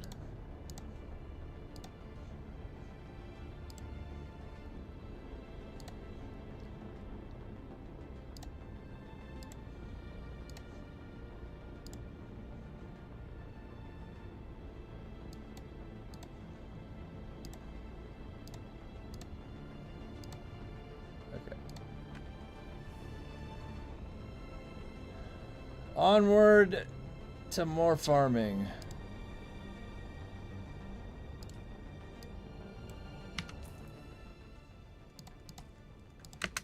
The old quarry.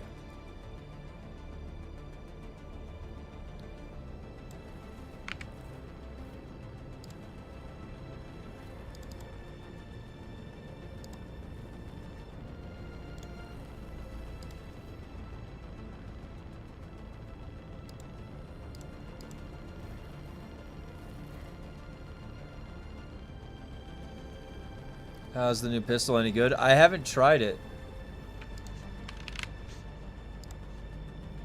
I have not tried it.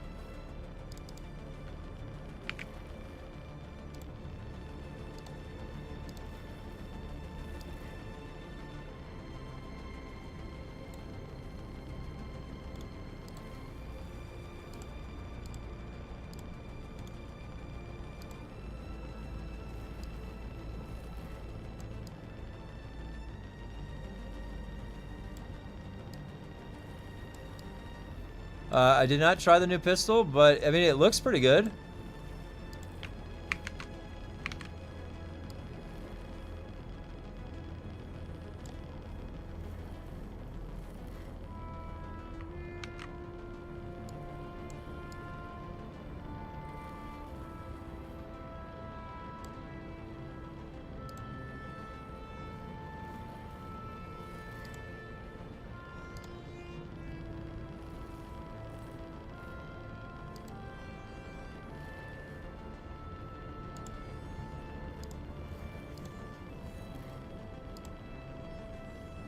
How's the new, I think I can make it and then I'll check it out. I was trying to get the last dagger that I needed.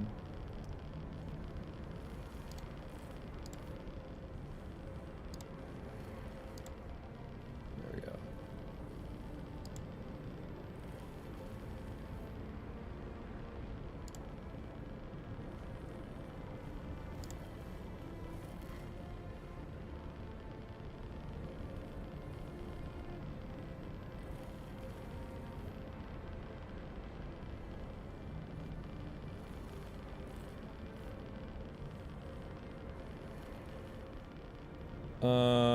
The pistol is the fire pistol.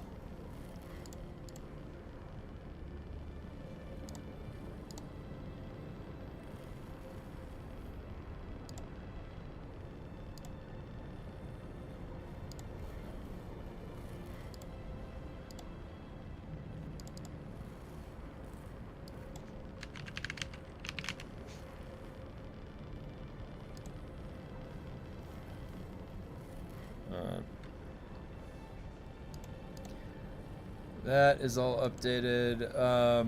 You remember that one bull statue from the Dune Part 1 movie? It's in Dune Awakening as a decor as well. I had got it in real life, 3D printed it. Looks so cool. Looks like old rusty copper. Oh, really?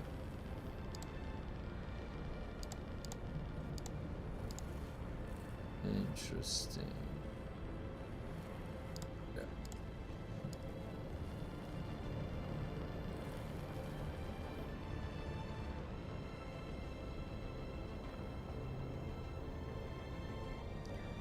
Time to see if I can get a Serpent's Fang.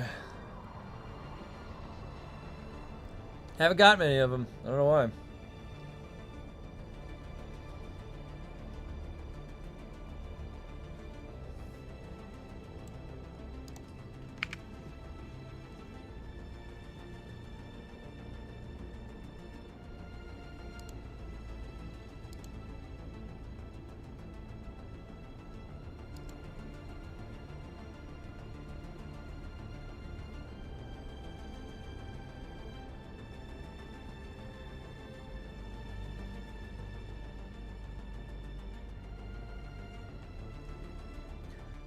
The long load.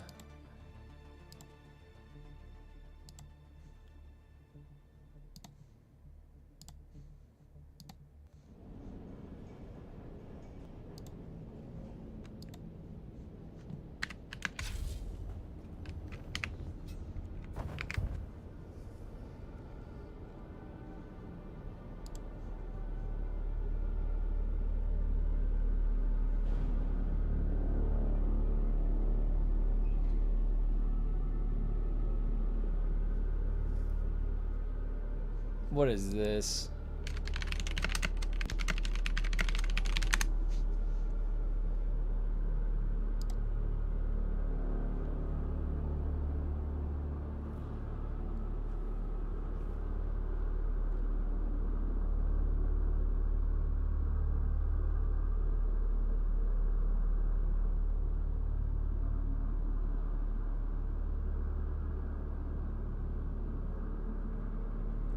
What the? So, was somebody keeping up with there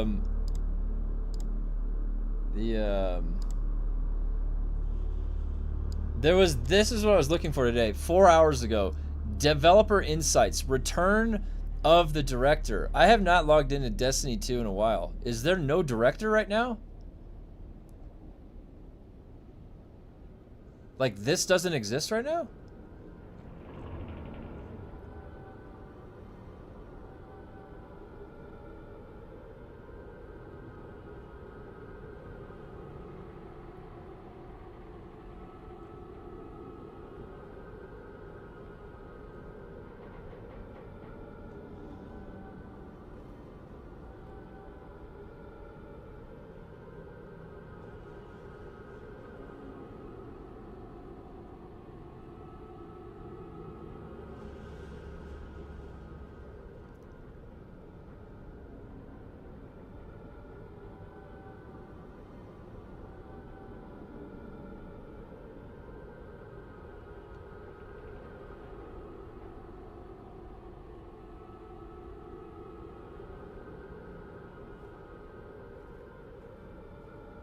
This is something that I missed. I didn't play this. The Portal?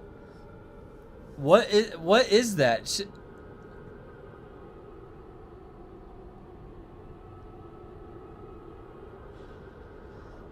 Are you telling me that right now this is not in the game? This is not in the game? You're telling me right now this is currently not in the game? Well, no wonder they fucking... Are you shitting me?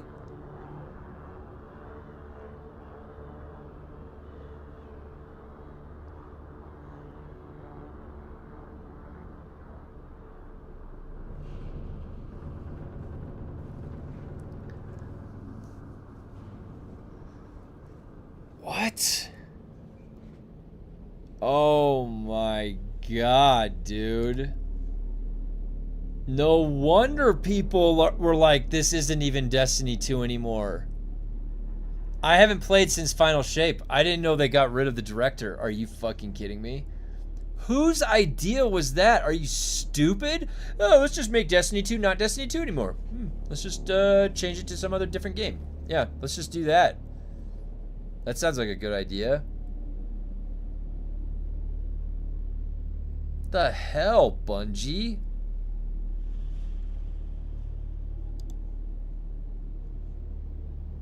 Monument.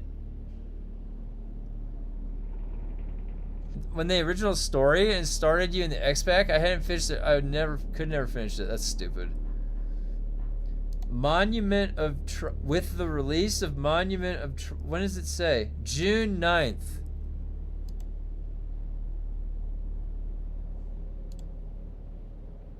I don't know, Funcom. All right.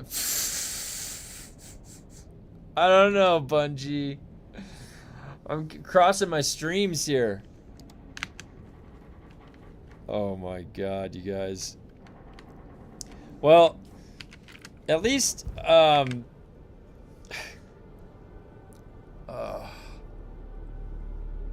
we signing up for another Destiny 2 experience with DUNE? Are we gonna be here for 9 out of 10 years? Are they gonna sunset all my gear at a certain point?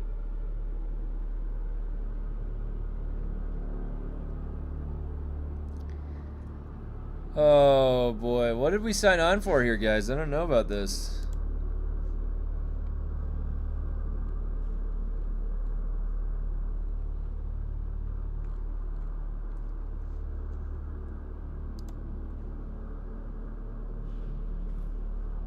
Well, Like the original story. I know that there was when you first start playing Destiny 2.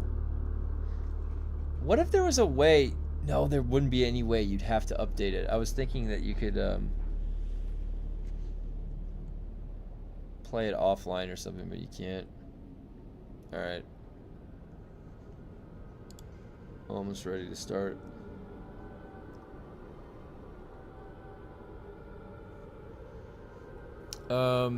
I have hope DUNE will figure it out. There's a possibility for it to become an epic long-term game. Yeah, they have the bones. If they just keep adding cool shit, we're gonna be fine. We're all just waiting for them to add something cool, you know, like we're just sitting here waiting, like anything, a cool system to engage with, like a gameplay loop. Not just a new map, it's gonna have some cool shit in there. Give me 1 second.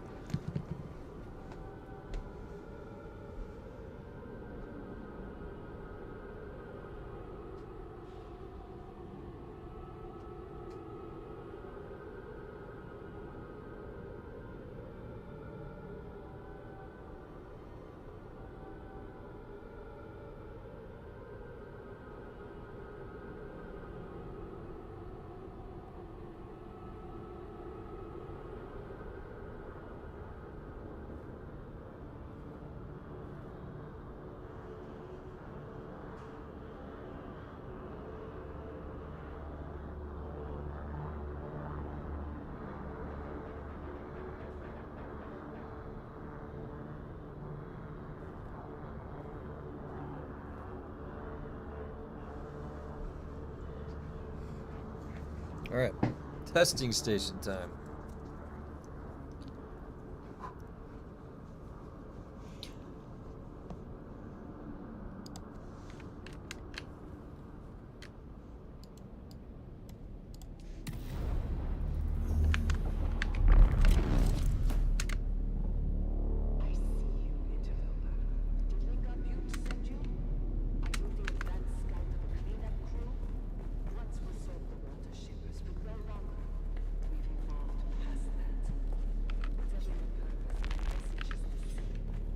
I see someone.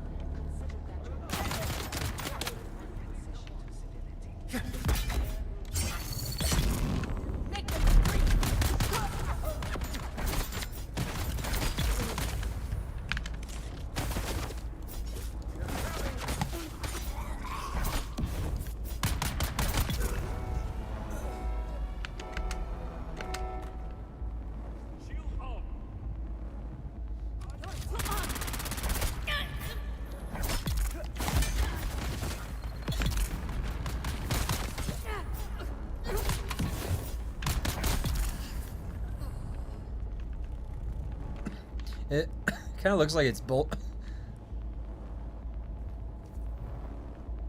looks like it's bulging right there, isn't it? Not now, but right now. Look at this. Look at that.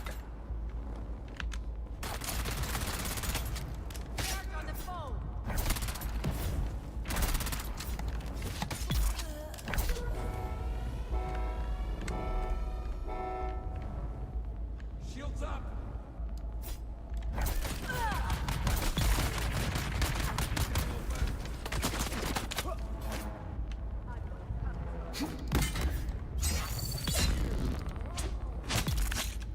Gonna try to get through Black Myth Wukong a bit more. Wish me luck, and not smash my controller. I'm in chapter 5, midway through some. Chapter 6. Game is very cool but hard. I really liked Black Myth Wukong. You're gonna like it. I played up into NG Plus, and in NG Plus you can actually upgrade any of the armor sets up to a new version of itself, and it looks different. And you can only do that in NG Plus, so it's really fun to play that game. Another playthrough. Don't shove me.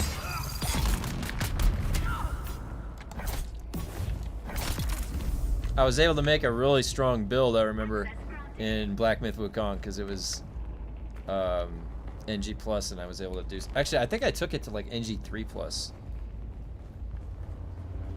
I think I played it a couple times. It's pretty fun.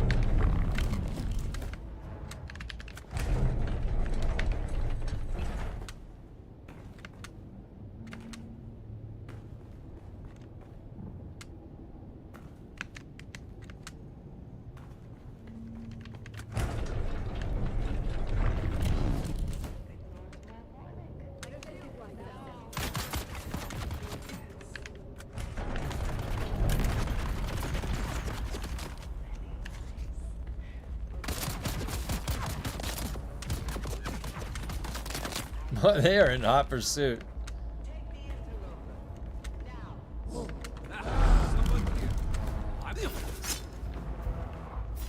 Oh.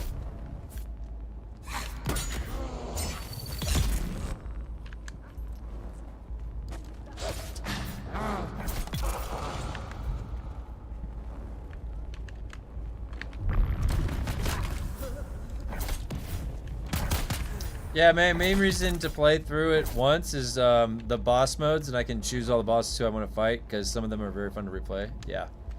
The game is definitely fun.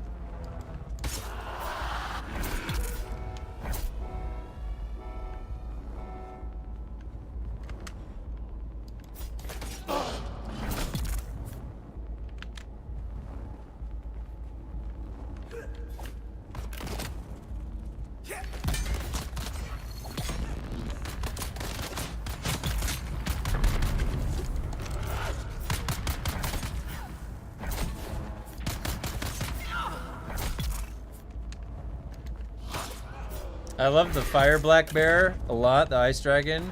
Oh yeah, the fire black bear was cool.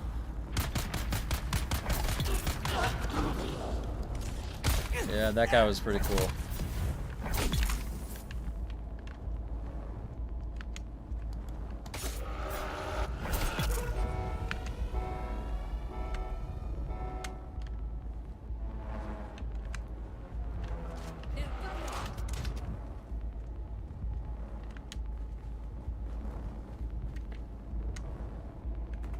Where's the melee guy? Is he in here? Where did he come from?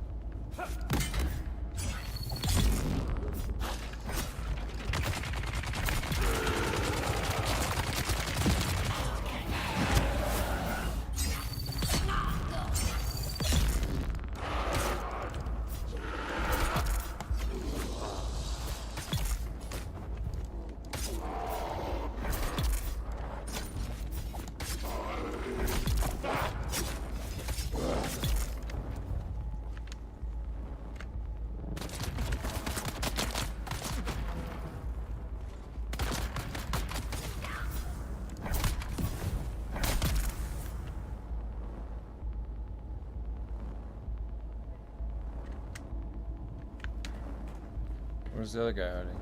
Aha!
You're proving a nuisance.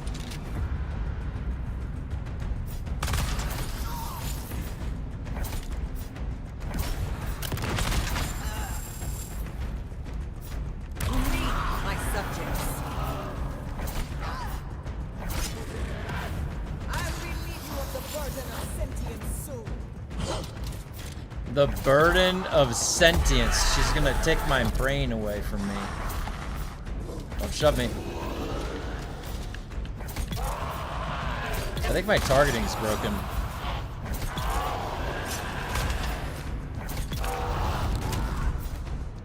You Let's get the stamina back. You're proving a nuisance.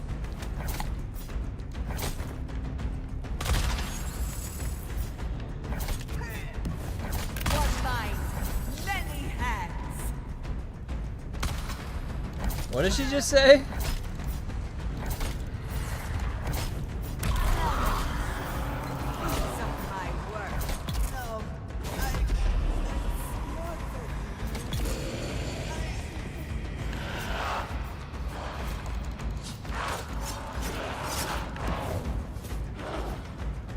Oh my god, look at her. What the hell?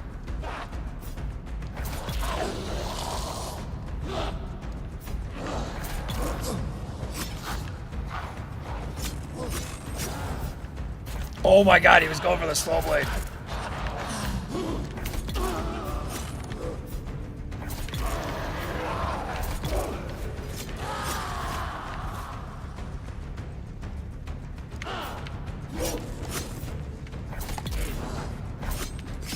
Last one. Oh! Oh!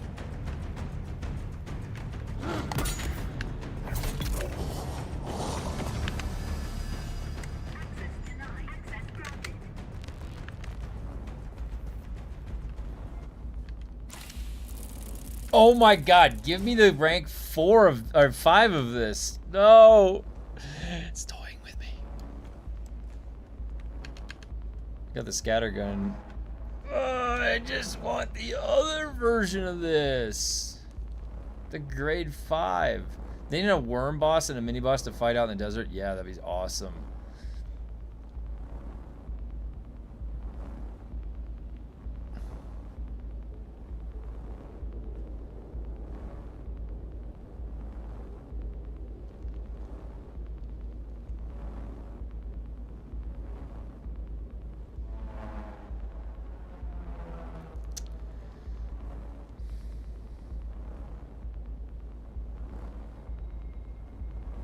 That would have been nice if those were 2 grade 5s.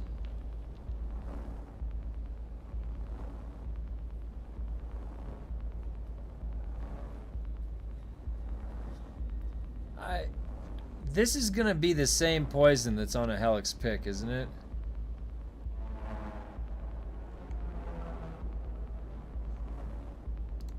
Is this not?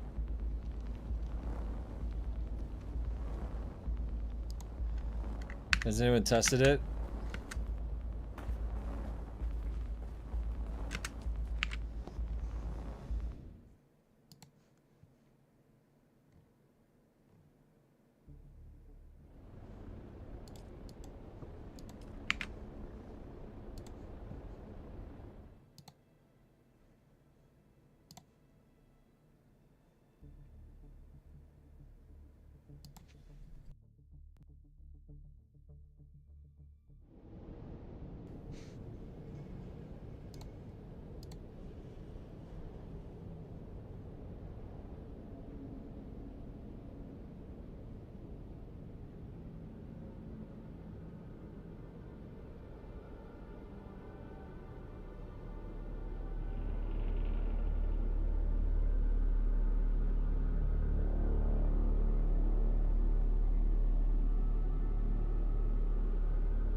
Let's go back in.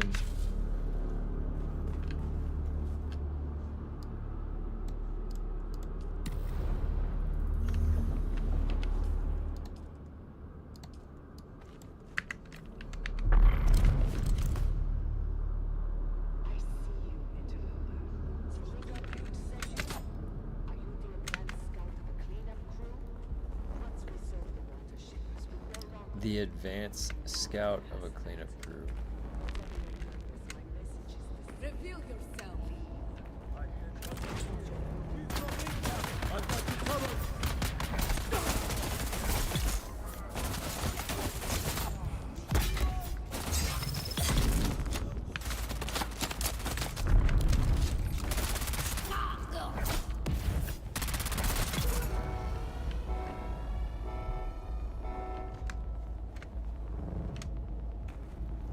Eyes on hostile.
I can never tell where they're coming out.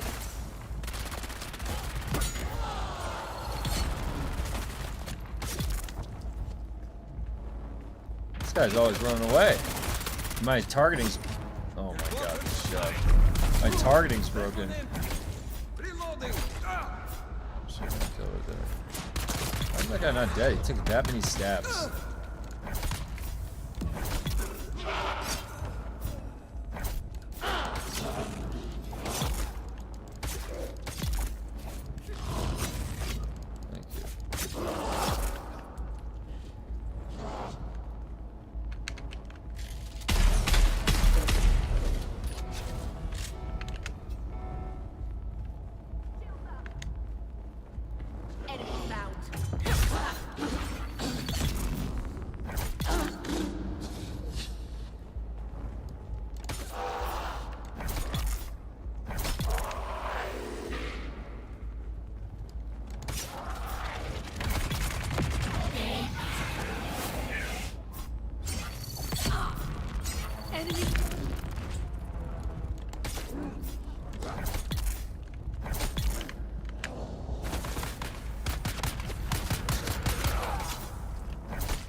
Oh, that...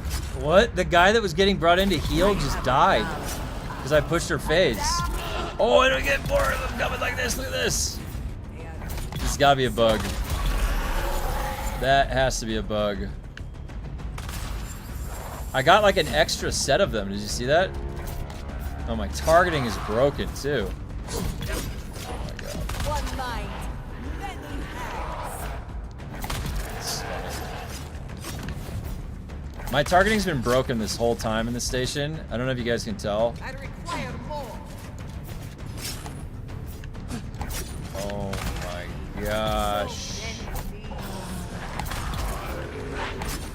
Stop.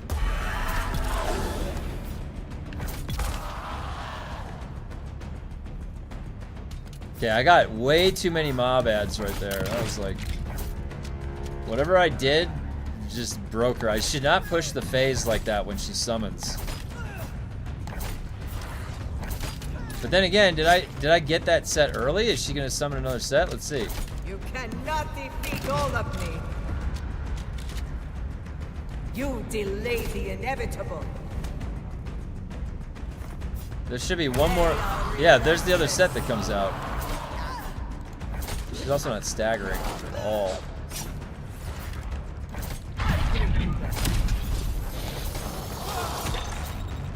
Did she just hit me with that? What the hell was that? She instant hit me. I've never seen that happen, and my targeting is broken. This game is so fucking buggy, dude. What the hell? Their combat breaks at the slight. This game is fucking buggy. I'm just sitting here fighting the boss. A grade 3 weapon from and 2 of these.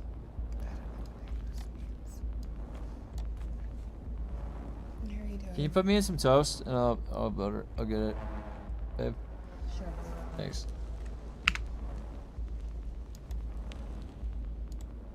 If I want to sell burning blades for grade 5 for 1 bill, it costs me 20 million to post. I don't have that. That's funny.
Alright.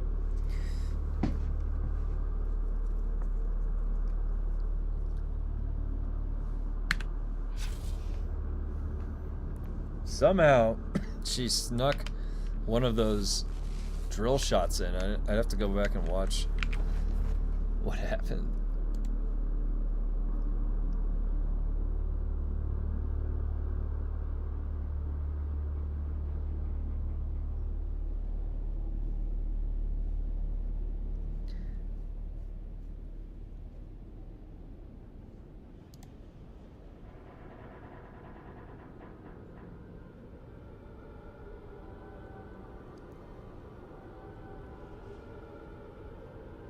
Alright. I need some good luck. I need those. I need a grade 5 Serpent Fang, please.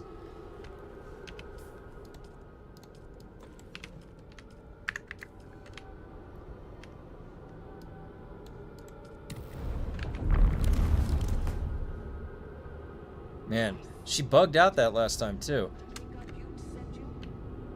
I bet you my targeting is still gonna be bugged.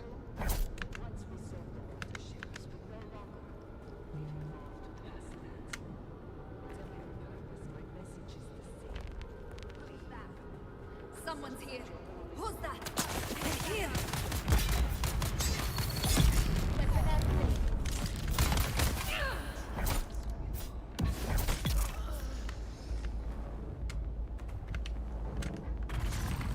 Nope, don't shoot them. They're gonna light me up. Left them with violence.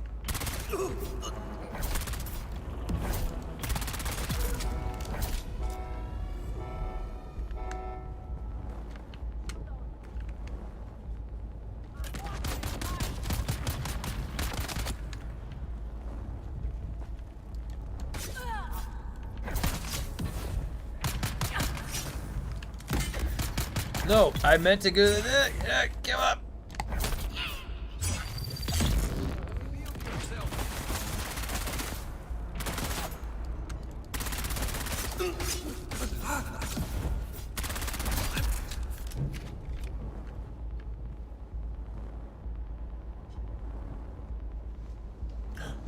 Hey, do you want to make a snowman later? I think the sun's one.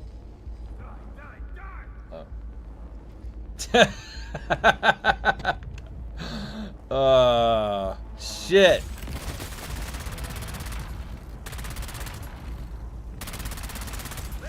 I haven't run the new dungeon as much as others, but I think I'm up to 3 full containers of loot there from there now. I need to start making them and testing them out. Yeah.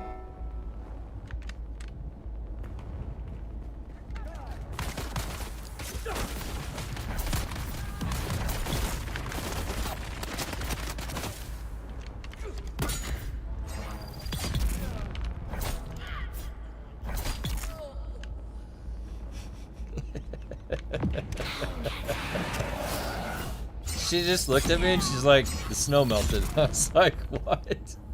And I looked outside. Oh. I didn't even hear that.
I see someone.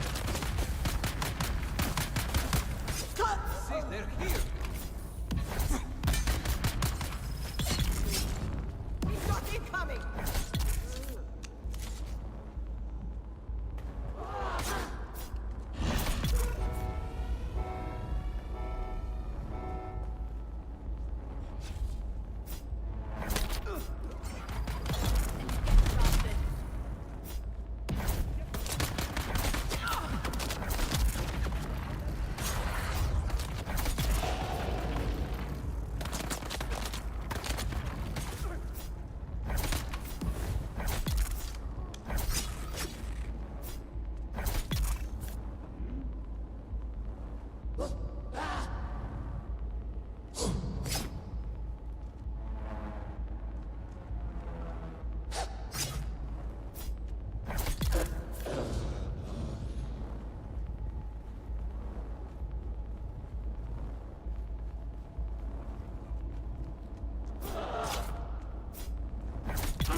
delusions of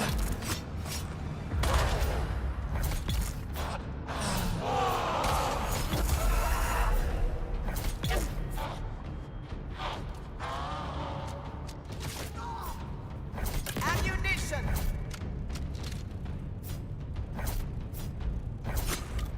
You cannot defeat all. All right, now I don't want to push her phase because that broke her last time.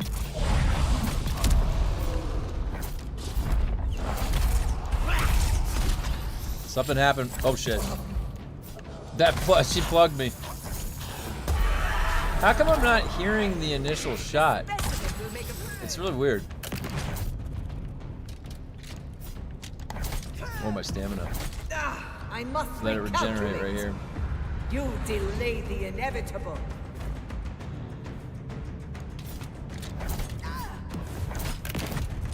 She gonna get another summon off? Why don't we have flares for countermeasures? Yeah, that would be really cool. The chaff flares? Proving a nuisance. Is it called chaff? Or it's chaff, right? Subjects cannot die.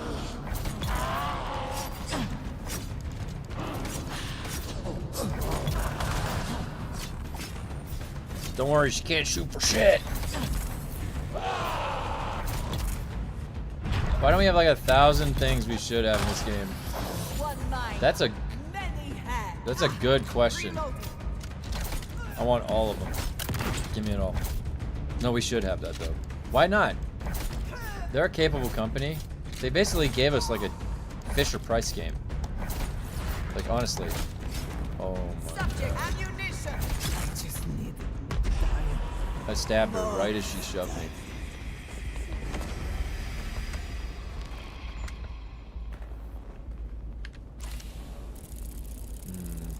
It's been a grade 4 kind of day. Still getting those at grade 5s.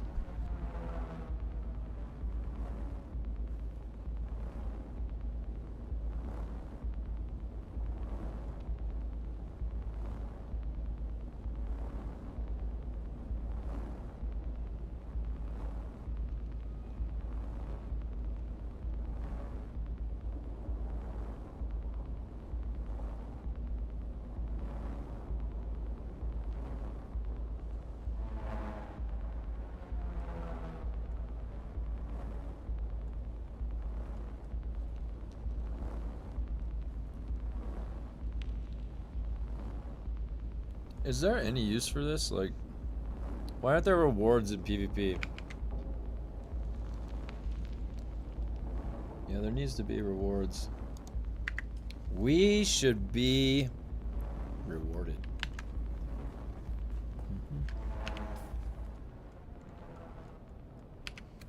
Plenty more room. Maybe they messed with the loot last night. They did a back-end internal hotfix.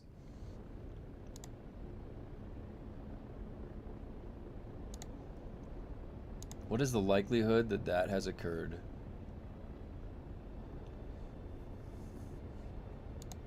Why is there no tank? Yeah, that's a good question. That is a good question. Yeah, but now you have more space in the recycler. Firm handshakes across the board, everybody.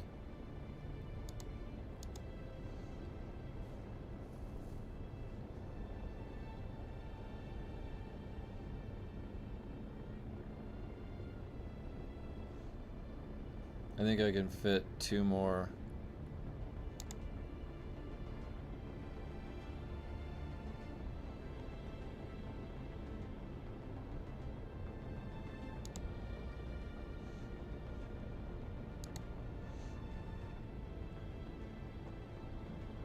Alright. Back in. Back into the grinder.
Sneaky bastard.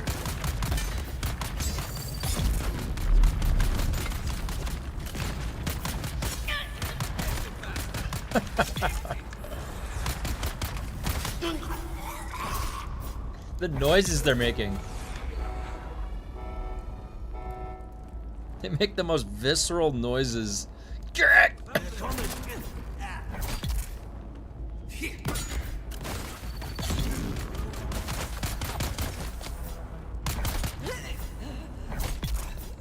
Now that I'm listening to the noises.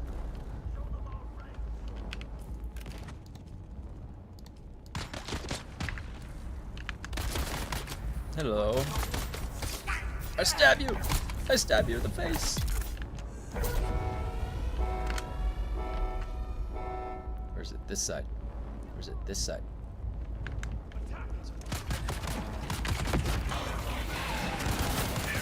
Shit! No, I gotta stab him. Whoop! Nope!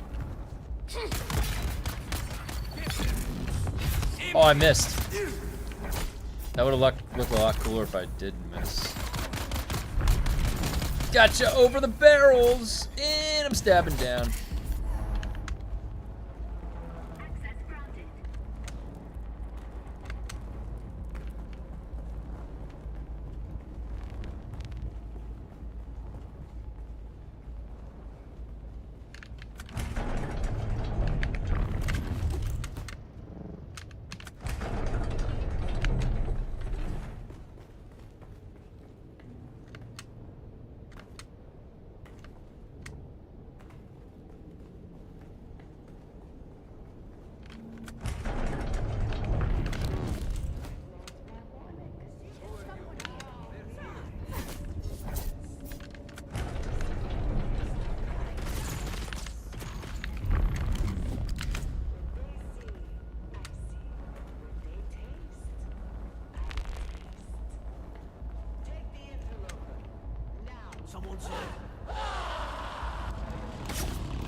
What is that guy doing way over there?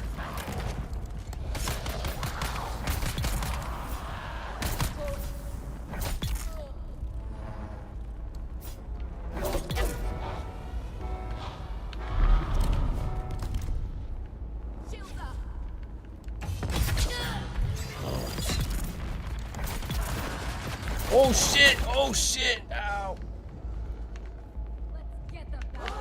Guy lasered me. Don't shoot.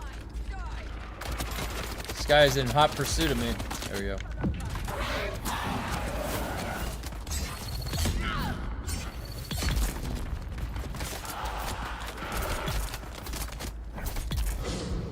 He's really trying to shoot through the wall.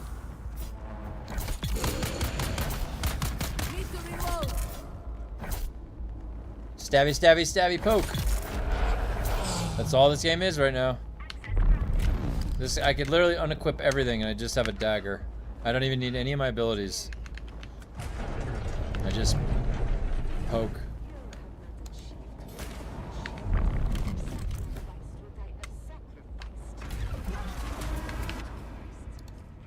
Just in case.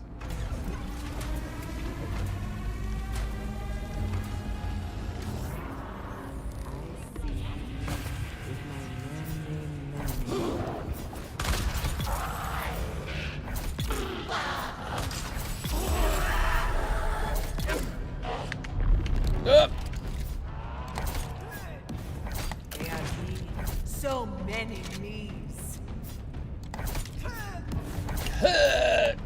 I require more. I don't see any more. Nobody came. Not defeat all Wait, the- now none came. You're proving a nuisance.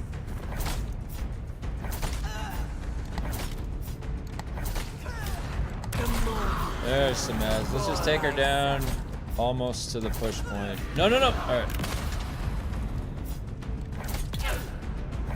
Oh. She's gonna try and heal off that guy. I don't think so. About this guy. Dead. Oh, come on.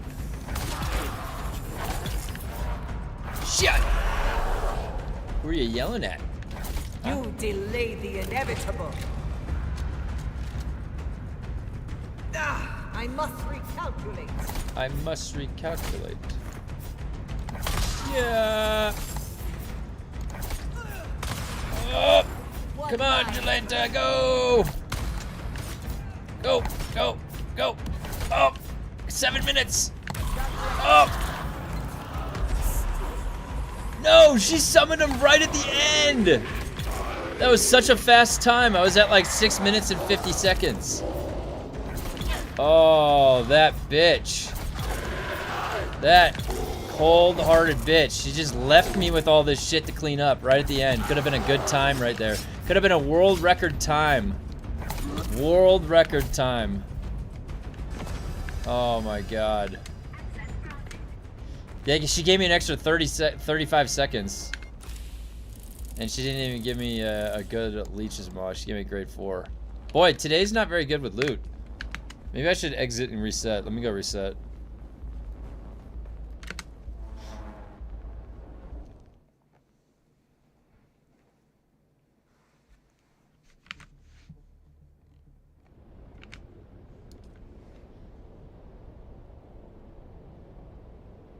Now it's like everywhere is giving grade 4. It's like you can't win. Can't escape it.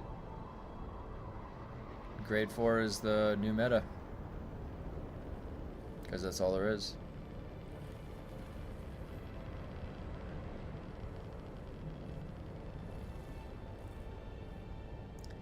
Doesn't she always spawn people at the end? No, I've gotten it so she didn't spawn anybody at the end if you kill her fast enough. No, you can definitely bug her out. I don't know, well, I don't know what's intentional or not really, but I've had it where I've had a good cycle that was really fast, and then if I had just tagged her one more time, like a little bit quicker, it probably would have ended it. I don't know, let's check. I'll check if they spawn when she dies. Fun comp, just okay. Yay, work. Sorry.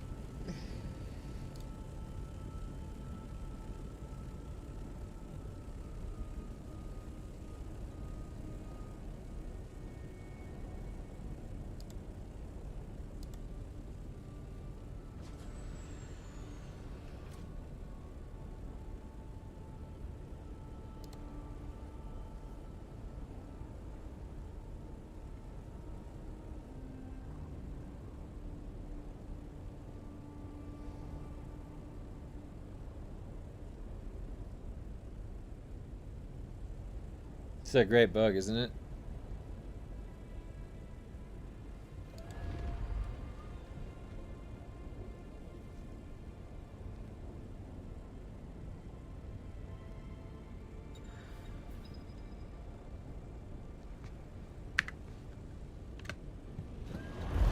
And it's fucking green. And it's green. This game is fucking buggy, dude. Holy shit. Everything about this game is bugged.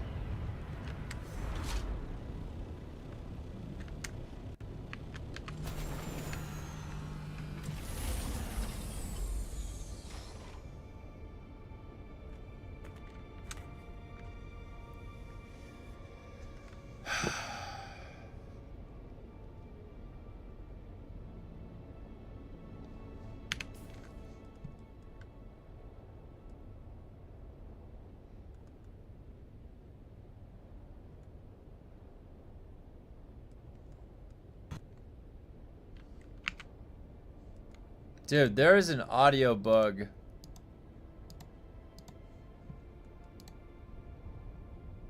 With this game. There is now an audio bug. I don't know if you guys can hear that. There was an audio bug. That's just crazy. They're so fucking lazy with this game.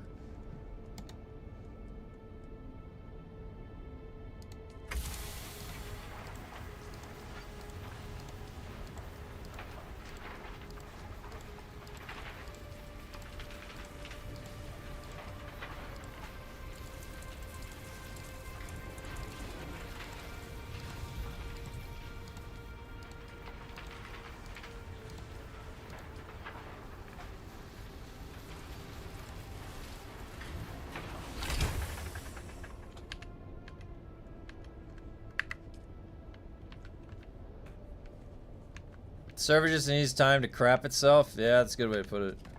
That's a good way to put it.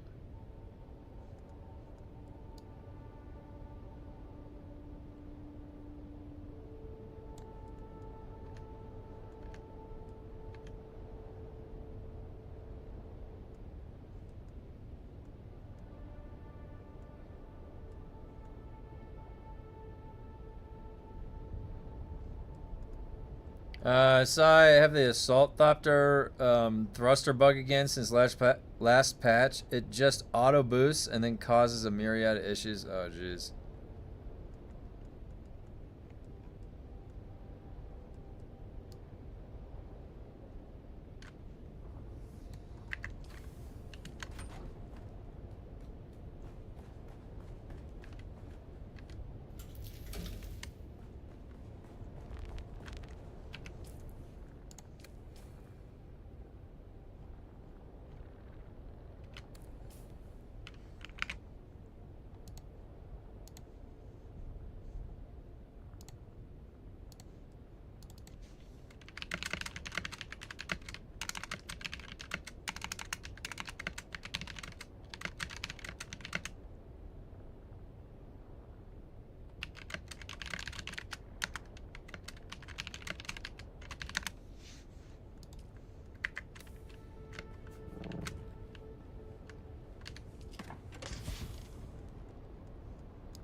I got plenty of extra grade 5 pie rockets. I'll put that down in the guild.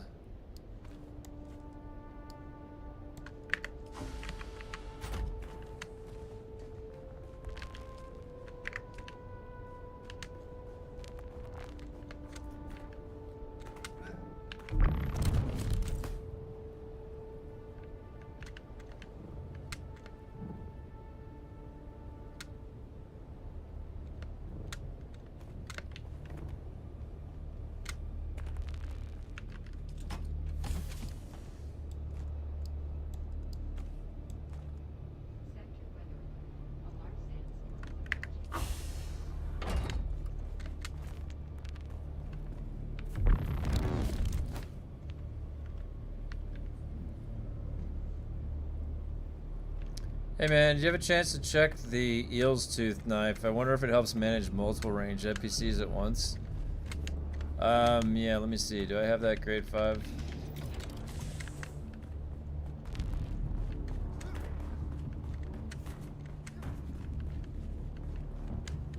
I think I got one grade 5. I haven't made it yet though. Where is it? Grade... Nope, I only have grade 4 Serpent's Fang. Eel's Tooth. Oh yeah, I do have a grade 5.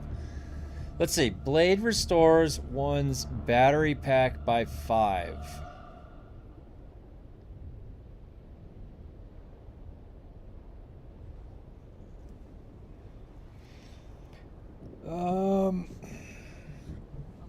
So between this and replica pulse knife, you're basically choosing: do I want to replenish my stamina, which is what I'm spending, or do I want to replenish my battery, which is my shield, which maybe I'm getting shot at? And it's definitely an interesting trade-off. So I would say that in the metagame right now, stamina is more important, but in the PTC that could restore it past your max battery. Oh, well then maybe that's worth checking out. 5 seems kind of low. I would, like, that seems like it could be like even higher, 10, 15. That might be too powerful, right? But that's what you need to be as your melee. You're getting blown up. You're getting one shot. How is that even remotely overpowered? You need anything you can get, really, right? Because your shields just get exploded right now. I don't think that 5, 10, or 15 of the power is really going to make that big of a difference, you know? If that said 10 or higher, I would probably slot it. I could see myself slotting that.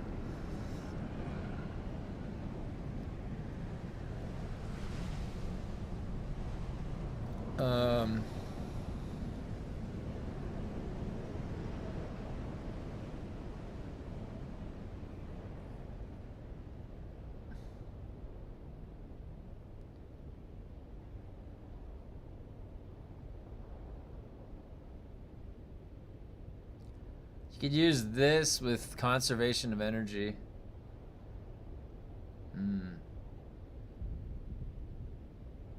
Maybe with Eel's Tooth and conservation of energy and circuit gauntlets, then now you're talking. And you got young Sparky.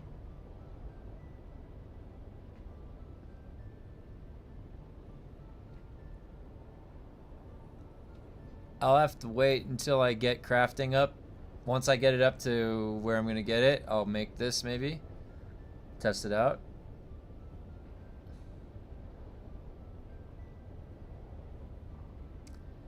Getting above your normal power pack, and I wonder how long that lingers.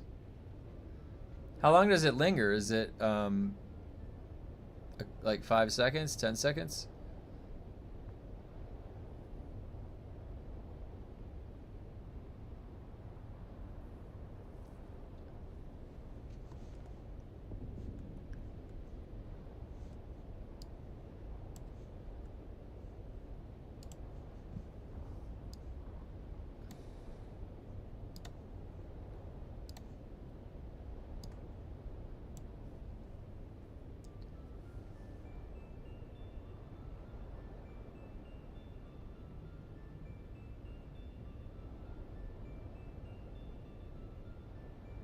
Not sure, didn't try.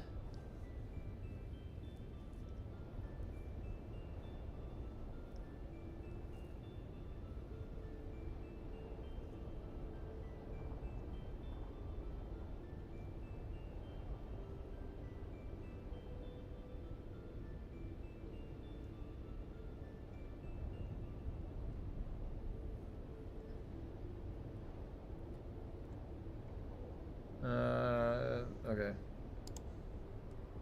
Let's head back.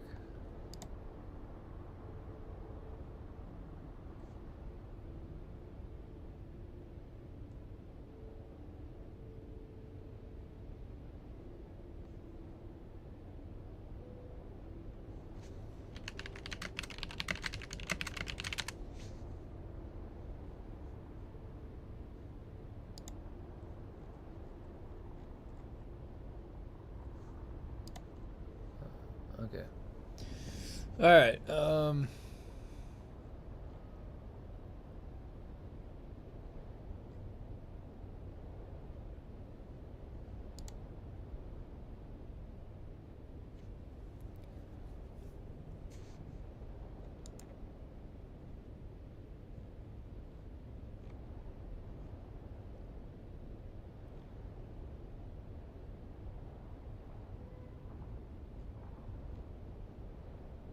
It's kind of rare that you parry anything anyways.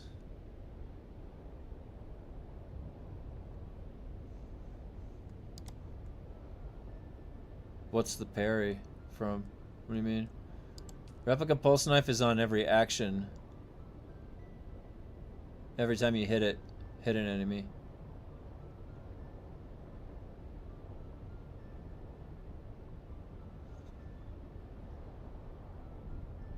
This could have been cooler. This could have also shot a jolt of electricity out, like a proc. That would have made this really cool, wouldn't it?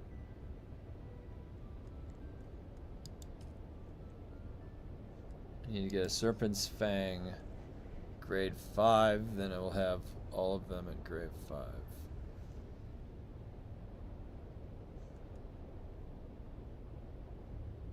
Yeah, the Pulse Sword. The Replica Pulse Sword.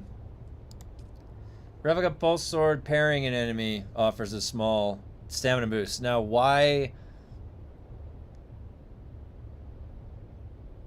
It's just funny how they made these items, honestly. Like, it's pretty funny. Replica Pulse Knife is the best, but the others are kind of interesting. Yeah, that's kind of what I'm leaning at. This might be fun for dueling.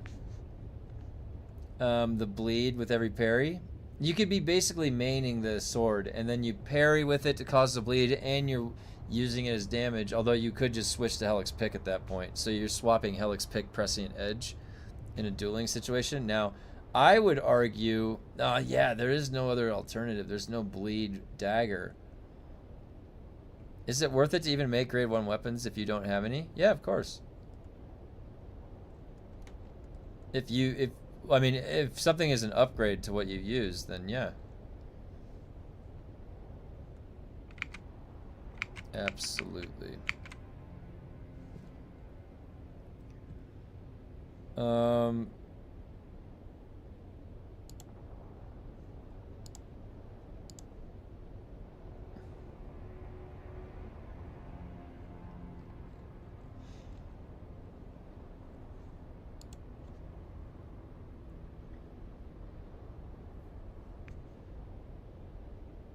Dots suck though, yeah they do. Well, in dueling, it's different. People have rules like you can't heal in a duel, and in that case, dots are really good because they didn't scale our health very well. So we have low health. So if you go through the shield and you're bleeding or you're dotting, it ends up adding up in a duel. That is the occasion that I would say that it happens at. What's up? Your package is in your car. Okay, thanks.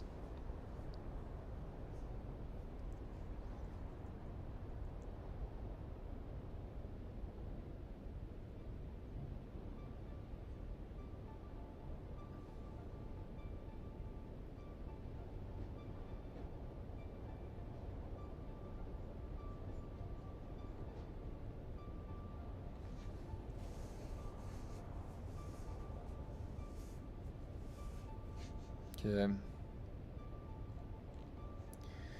Alright. Yeah, I would like to get the Serpent's Fang, but the thing is that, yeah, and watch this. They're going to put like a bleed dagger in the polar caps because they're just mixing everything around. Oh my god, man. This, you know what this game needs is like... It needs too many things to list off.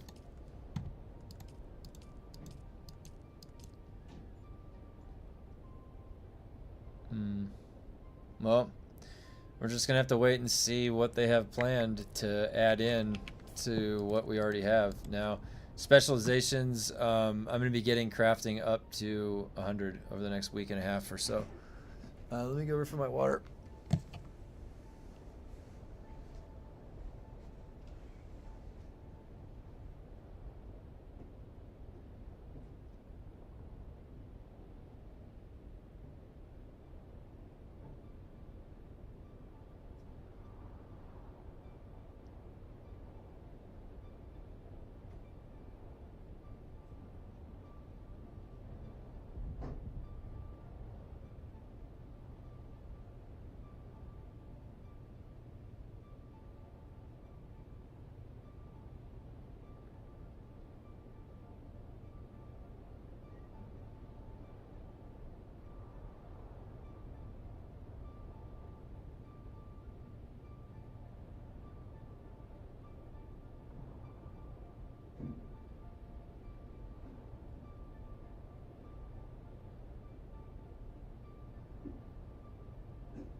PC specs.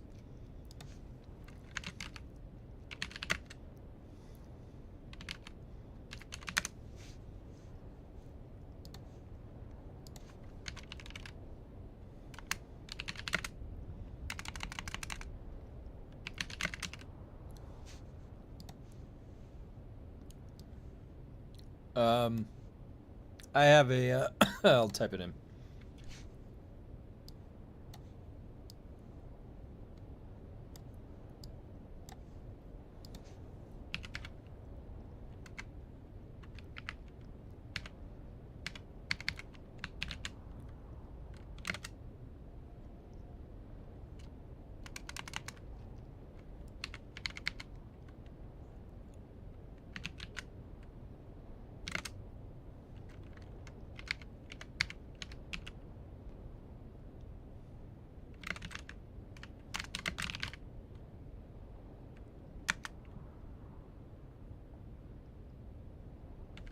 Okay. I always forget which CPU I have, but it's the i7. Now, they say that the 13th gen, 14th gen processors have the voltage instability. I haven't run into any issues, but every time you log into World of Warcraft, it's like, you have a 13th or 14th gen Intel processor. You have to download a BIOS update so the voltage issue is fixed. Well, it's been 2 years and I haven't had any issue with it yet, so I believe it's under warranty, so if anything happens, I can just get it replaced, or I'll just replace it myself.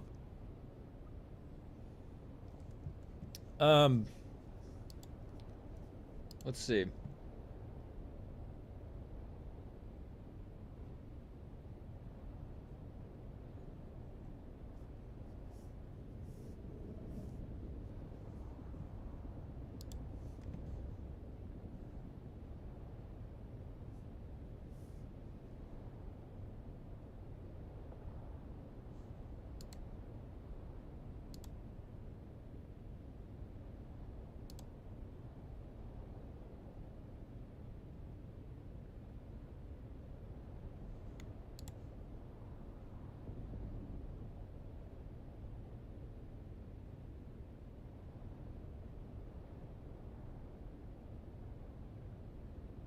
Boy, they are, I don't know if you guys noticed this, but this is exactly what I suspected in Diablo 4.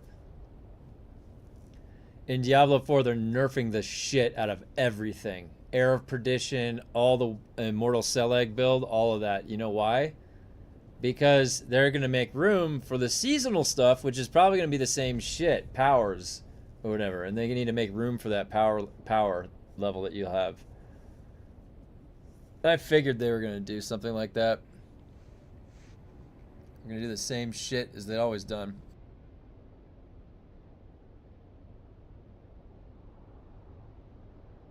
DUNE's real endgame equals the red bar.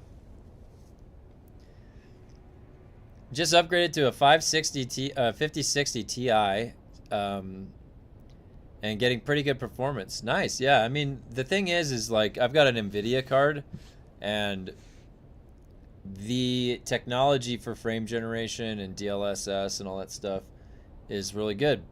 And because of that, games run really solid. Usually, if there's frame gen and all that stuff. I mean, there's its own bugs with frame gen too. There's a game where I have to turn it off. Actually, I think it's Path of Exile 2. There's a certain setting you have to turn off, or it runs your CPU really hot, even a computer like mine. So I had to tweak a bunch of settings specifically for Path of Exile 2. In preparation for tomorrow, guys, 1 p.m. Pacific is the launch of, I think it's called the Ancients, or what is it called? Anyways, Path of Exile 2, new content. No swords. Always upgrade your BIOS firmware. Take care of your tools. Yeah. I think rapiers are styling on everything else. I do get gnarly drops randomly for some reason.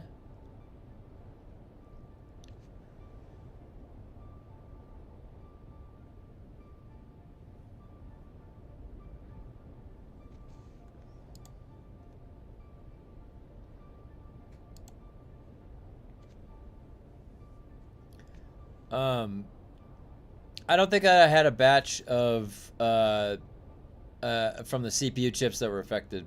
I would have already seen an instability emerge by now, because it's almost like 3 years. 3 years of working and gaming every day, and the temperatures are nominal. So my computer's sitting here at 49 degrees C on the CPU chip. So I don't know. I just was like, if it ain't broke, don't fix it. I just wasn't going to go in and start messing around with my BIOS if I didn't need to. I feel this time D4 is my weakest season ever. Love this season, don't get me wrong. Well, I did get up to the highest pit that I've ever gotten, so I definitely, and I think that, I don't know if you guys see how they do this, like how they tuned it, but they allowed everybody to be powerful enough and broken enough to get to 150, and they tune everything down from that, and then they add in the seasonal power thing, and because there's room for it, but they needed to know that area to tune into. So they just took that whole season of data. Now go look at what the changes are. All of the Immortal Cell Egg build, and you know, it's just getting gutted. And Air of Perdition is going from 80% to 15%.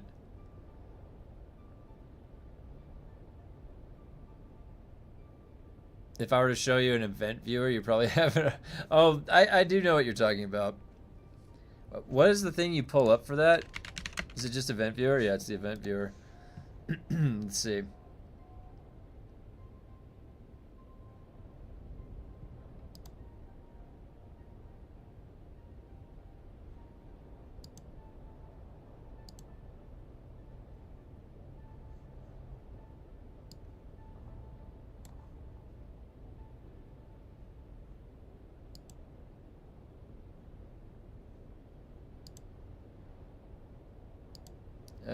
I've been in here before. I've been into that log viewer before.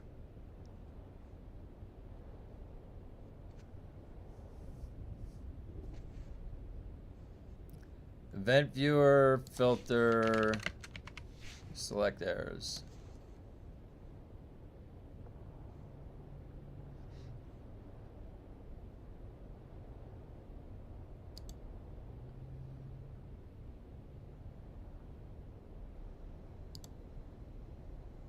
I keep my shit pretty clean. I don't know about you guys. I don't know what you're talking about.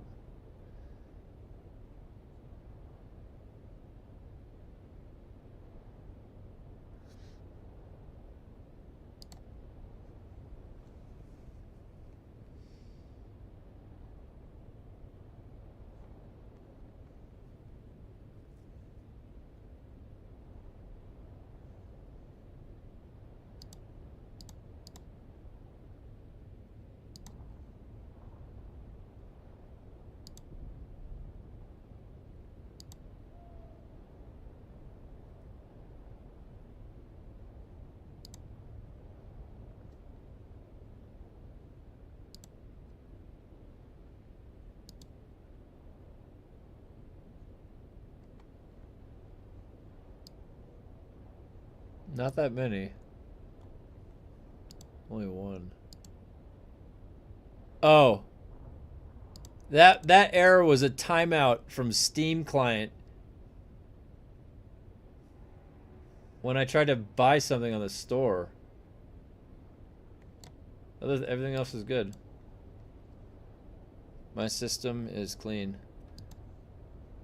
My system was well built, and I don't put anything on it. It's just games and my work. So it doesn't really have any input. I keep it updated. No. It's just like, it's in performance mode. It's, what it is, NZXT Prime Player 3 from 3 years ago. If you go to NZXT, and, where we were living down in Southern California, NZXT headquarters is right by us.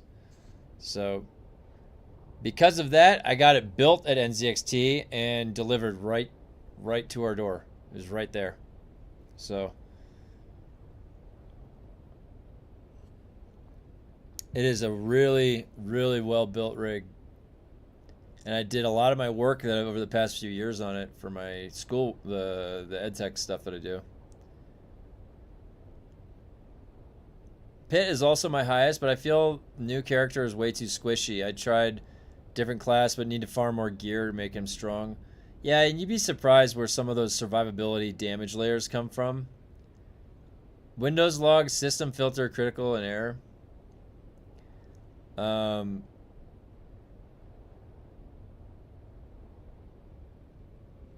Alright.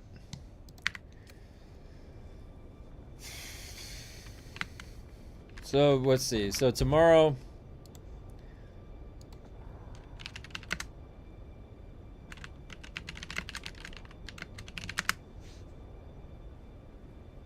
(1 p.m. Pacific is the Ancients release time. That leaves the majority of the day. That leaves the majority of the day tomorrow to do whatever else. And so we're probably going to be playing... I wanted to start with Space Marine 2 with Grumpy, and I think Sin said he wanted to be there for that. And I don't know what time is recommended for Path of Exile 2 to start sitting in the queue. I just helped my hubby build a $6,000 gaming PC. He is also using for AI training. Oh, nice. I built in 2017. I built my computer. It had a 1080 back then, 2017. So like 1080. I had a Kaby Lake for the CPU, and I forget what else, but yeah, I built both. My brother likes to build his computers too. The only reason that I was the parts at the time when I bought my computer, it was cheaper to just get it assembled. NZXT down the street they must have had, or I don't know if they still do it this way, they have all the parts, and so they just build it for you, and then you pay for the labor. And if they don't, you don't have to deliver it very far. It's really cost effective. So when I built my computer though in 2017 or something like that, it was right before a bunch of prices went up. So I got that for it was actually more efficient to build my computer piece by piece back in the day. It was cheaper. So I was just going the cheaper route at the time. But anyways, I haven't had any issues. It's been really nice. I've had to like take it apart and put my own stuff in. So now I actually had the majority of my components for my original computer were from NZXT. You have to I think it's a good idea to build your own once, you know, so that you can understand. It also really, when you build a computer, it also helps so when you have to troubleshoot. Something's going wrong and you got to address what the issue is, you can target in and figure it out.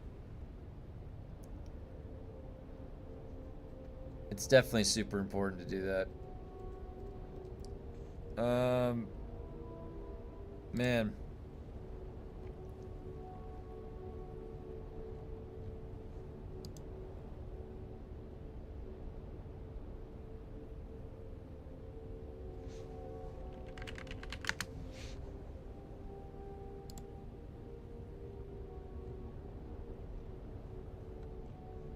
Okay.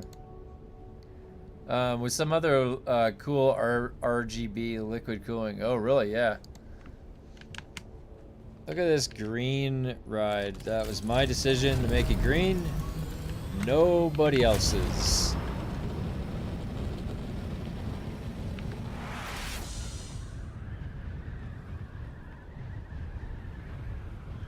I have seen too much incompetent builds to be able to trust these companies. That's a good point, Sin. That's a good point.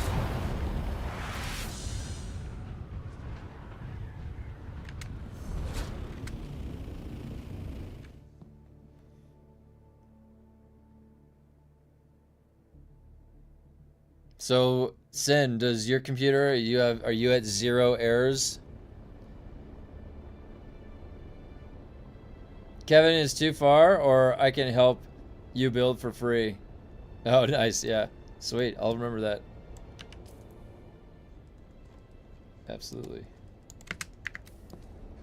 The Solaire. Yeah, not trying to be an elitist here, but stuff is expensive. You're fine.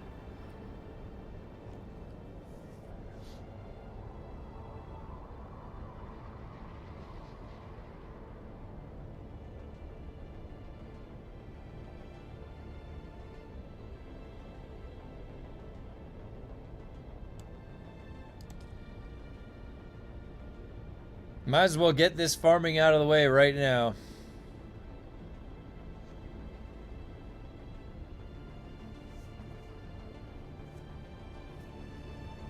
No, I'm not at 0, but most of the criticals are fixed. I also underclock, so I monitor mine a lot. Oh, nice, yeah. I bet you, yeah, probably. Well, you know that stuff in and out, so. This fucking loading, I swear to God, they make me wait for these zonings.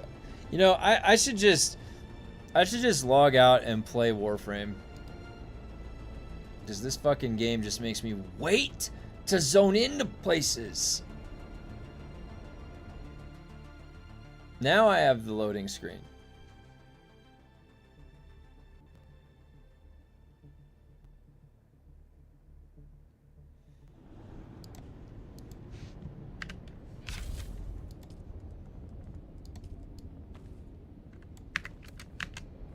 Yeah, don't mind me. I've been building PCs since the 90s. That's the way that you build mastery.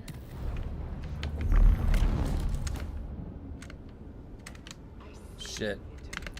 Ended up from my wife, kids, just going with GeForce now, as they can play Doom pretty good on their iPads, Steam Decks. Nice. Their metric for success is player hours. Of course they're making you wait. Those bastards. Play whatever you want. You know what I'm really looking forward to is the Skitarii. The Dark Tide class coming out, Skitarii. Are you guys gonna be playing that? I am really excited about that. 486 DX40.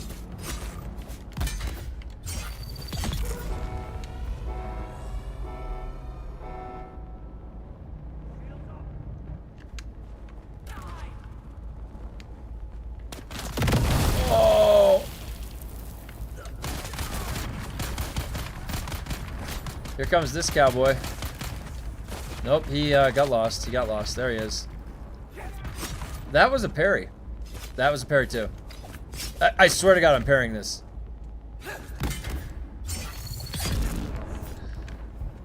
Oh shit. The targeting is still broken. What is that? I did something to break my targeting. I probably have to log out and back in and get it back.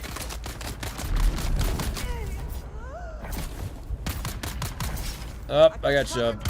I will definitely play that, no question. It looks really fun. Yeah, my first ever build was a 486, so I could play Doom. Oh, I see what you said by that. A 486 DX40. That was your first computer. Okay. This guy hiding right here. I'm too stealthy for you. I got too much sabotage. I have bad expectations for Skitarii. Their game design has been getting worse. Oh no. Yeah, like I think that I enjoyed playing the Arbites. Like Arbites. Arbites.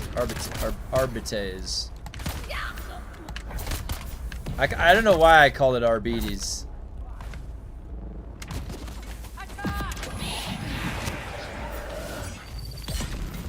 I still have fun with Dark Tide. But the thing is like it's kind of buggy and glitchy a little bit. There's like phantom range with the crushers. There's lots of stuff, right? But I still like Darktide. I will say I don't know anything about what is coming with that class. I didn't really. I just saw the like that trailer. I didn't really see much, so I don't know anything about if like Mr. E-Tide, Tanner Lindbergh, who else? There's a couple of those other guys that are content creators for Darktide. I'm not sure what they've been saying. I haven't looked at any of that yet. What's the consensus though about the Skitarii? Aren't people excited though that it's at least that theme of the Skitarii? Because when the Hive Scum came out, people were saying it should have been Skitarii, right? I know one guy, at least just myself, that was saying that exact same thing.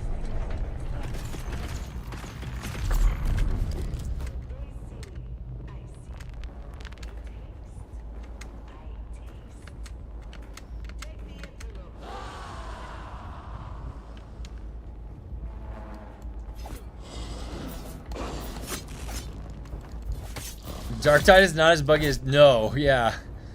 No, I don't know in Darktide you can't go underneath the mesh and just go bug a boss out and make him stand there. And then you invalidate how hard something is, like Havoc 40 or something. Don't shove me. He was gonna shove me.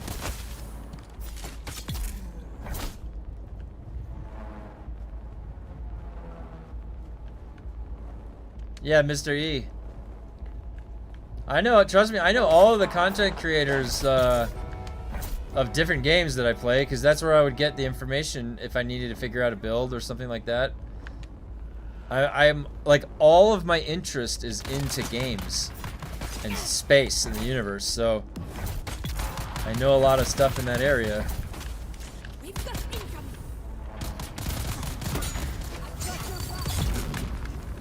Don't shove me. You're gonna shove me. I enjoyed Hive Scum, but everything about it is being overtuned, and it's hardly anything new. That doesn't bode well for further class. The Hive Scum, the chemical was pretty powerful. The Hive, like, do you see many Hive? Do you push Havoc? The Hive Scum was pretty strong, but they nerfed that avoidance thing. Remember that was what was so strong. If you played any of the high Havocs, the Hive Scum could avoid. They literally, the good ones could avoid everything. They would never get hit. And I'm pretty sure that they nerfed that. I'd have to double check.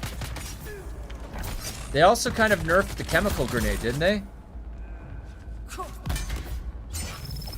But I thought, so you know what I liked about the Hive Scum? I thought that, oh shit.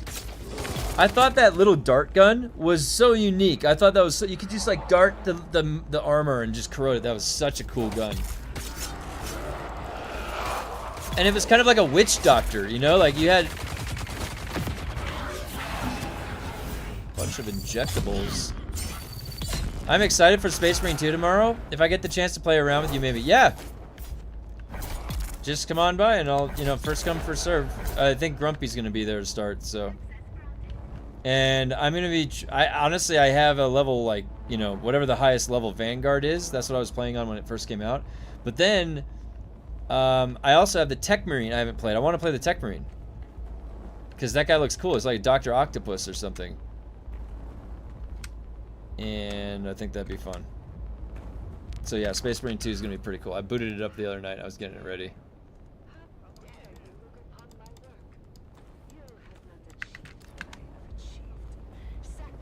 Hive Scum Poison build is great. It's also, yeah, it's really fun too. Like, it was fun to play. Well, I should probably heal up, huh?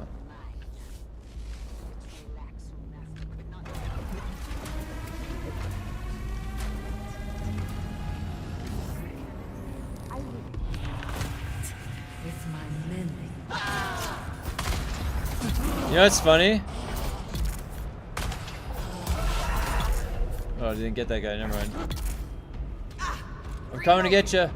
I'm coming to get you. Played for a few days. My favorite is Defender class at level 15. Oh, is the Defender the one with the shield? I had a Vanguard. I got to the max level, and then she didn't summon them. You're proving a nuisance. She didn't summon them that time. Did you notice that? When do you ever use dispenser blast? It's only if they pin me against the wall. If those somehow pin me against the wall and I run out of stamina, that's what it's for. If you can use dispenser blast when you're out of stamina. That's it. I fought this boss with no abilities equipped. So you don't need any abilities. I don't use them other than like knee charge. I literally don't need anything. I'm just stabbing one at a time, one shot death. That's like it's literally the look, one hand. All right, well now I gotta use that hand. Now I'm gonna swap hands. One hand. Oh wait, nope, I can dodge with one hand. All right, wait, I'm gonna inch my way over to her. There we go, and dodge. Oh no, I gotta use this hand now. Okay. Okay, a little bit of both hands. Now one-handing. Now one hand. You see how simple it is when you can. Now I'm gonna push this. Okay, now one hand. All right. I must recalculate. Still doing the one hands. We're okay from here. He's just got to recalculate. Ah, now I might need to use two hands here. She shoved me. That's gonna need two hands. Don't you even think about it. Get away from me. Yeah. Oh, she's gonna heal.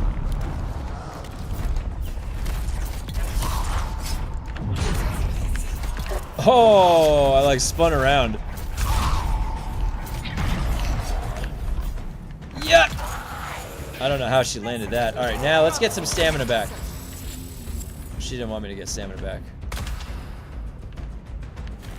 She tried to shove, and she jumped.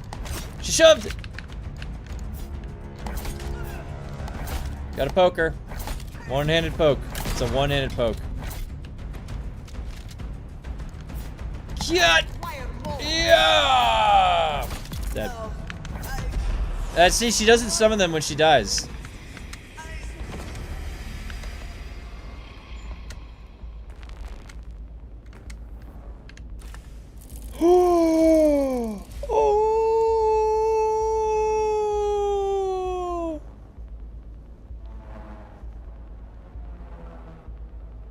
Look at all this loot. 4 blueprints? Have you ever seen that many blueprints on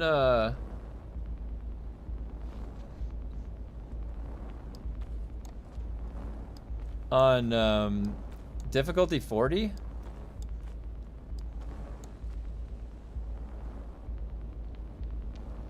What's the total damage on the blades? 865. It has a third one slotted in there, you just can't see it.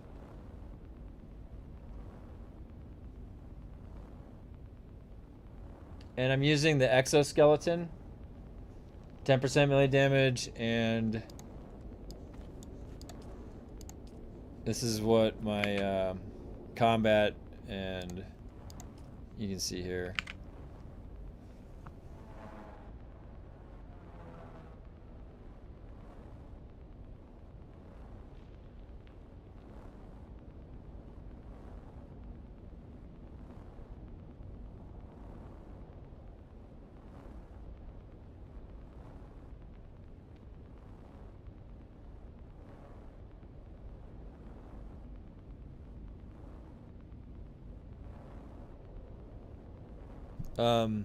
Augments are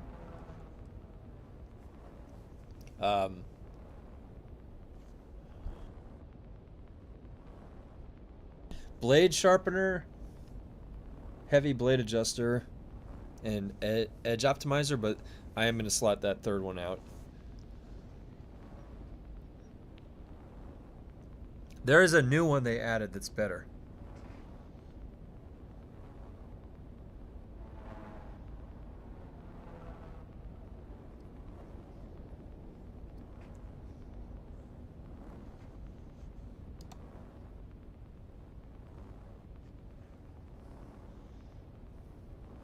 Yeah. All right.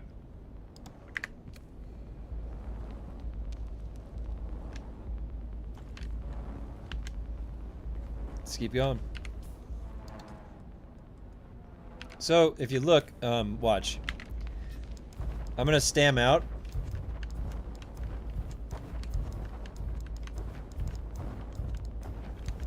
Okay. Stam out. Suspensor blast. So, if you stam out, you can still use Suspensor blast. So it's an oh shit moment to break things off you. But again, the fight's easy enough when you have this damage that you don't even need to use any abilities.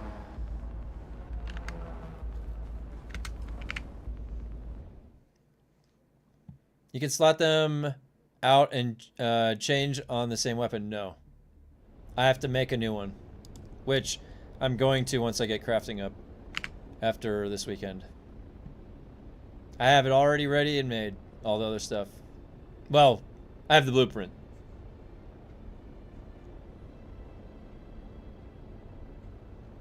Man, I got that grade 5 Serpent Fang. I'm pretty happy about that.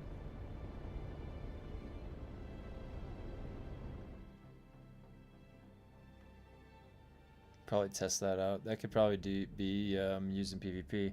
That's pretty cool. As far as I know, it's also one of the only abilities you can use. Yes, you can use it in the air. Yeah, that was the another thing. Yeah. Look. Yeah. Absolutely right. That's right. Good point to mention that.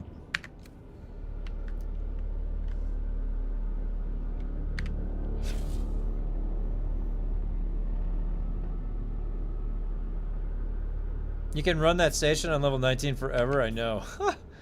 I'm doing it this week like this. We're getting a good sample size of loot from this week. We're gonna see what it looks like. And hopefully next week they've got something. I know they want to go on vacation.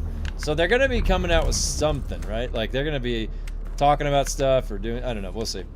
But Path of Exile 2 is brand new. Friday at 1 p.m. We'll be playing it through the weekend and next week, so we got stuff to do while they hold us over. And I'm also going to be hitting 100 crafting in a week and a half from this weekend, so I have to keep chipping away at that. I'm right there at the finish line, so I'll be doing that.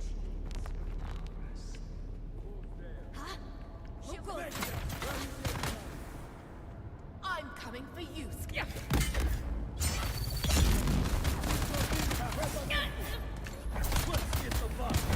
Oh.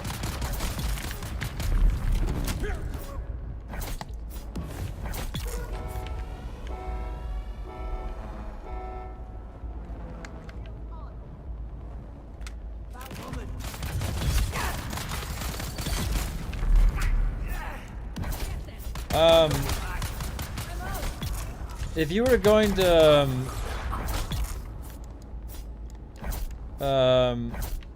if you were going to load only 2 augments in the blade, what suit would you pick? You could just do the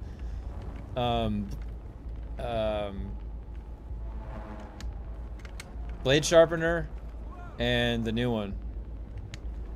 It's like heavy blade coating. I can do 3 level 16s in the time it takes me to do 1 level 19 and still get level 4 augments and weapons. Yeah. Have you got any tips for getting started with augments? I feel like it's hardly worth doing until you level up crafting. Yeah, my biggest advice to that is that when you're ready, you're going to want to get crafting up to 31 right here. So you can at least slot something, right?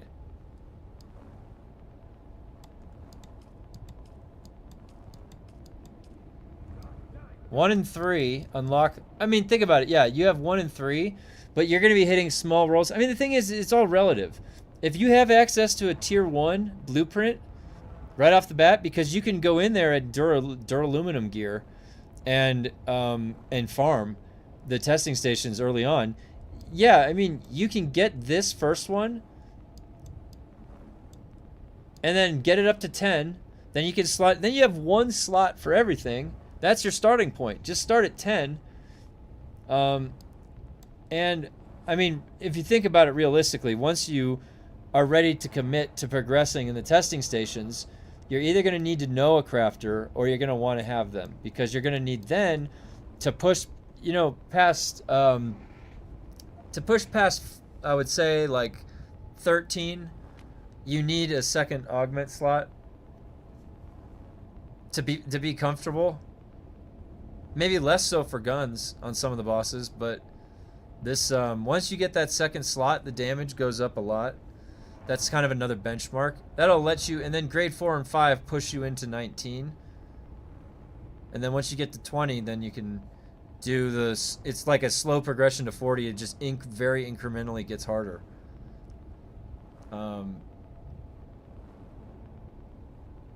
You know, getting started, it's about numbers. You have to find the most efficient pathway to get just a big sample size. Because the numbers are working against you the way they set this up. You just have to do a lot of it.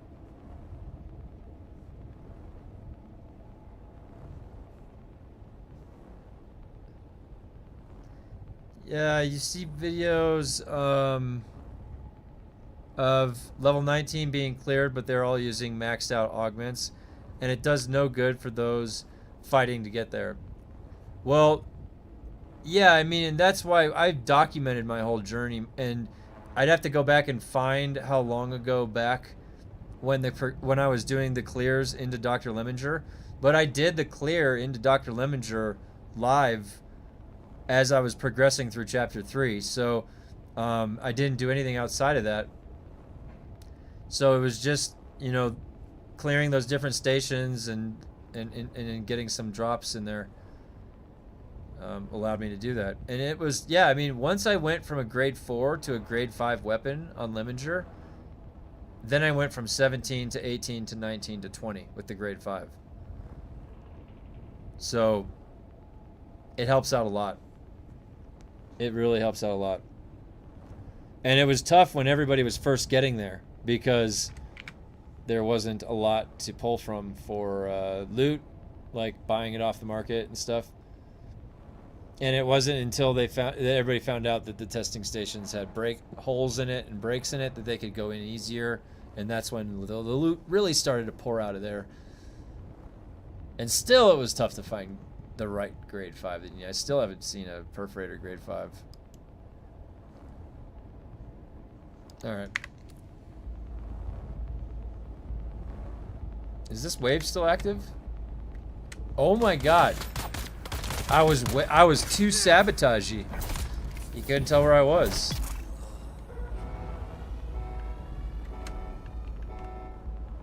Yeah, the armor means nothing. You're right. It's all in the weapon.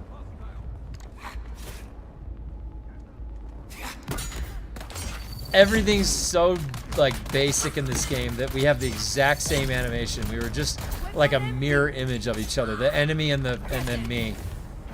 So funny, dude. This game is so basic on so many levels. What's a good augment? Get demoralized when rolling 2% on blade sharpener. Yeah, you know, okay, so here's the thing. That how am I going to show this? I have to go back to my base. After maybe at the end of the day I'll show. So the way that these augments scale up is like when you look at the grade 2 and 3 compared to 1, and then you look at grade 4 and 5 compared to grade 2 and 3, the growth is huge. The growth is huge. So you got to get out of that grade 1 rolls for blade sharpener and not worry about slotting something like 1% or 2%, right? When you get the grade 2 and then the grade 3 drops, which aren't that farther ahead in there, that's when you really are going to see the growth. This game mogs Starfield in every way. I played Starfield, you know what's funny? I played Starfield 10 times through to get that jet black armor. I actually got my playthrough in Starfield down to 1 hour to get to the end of the game and beat it, and so it took 10 hours total. Well, it took like 9.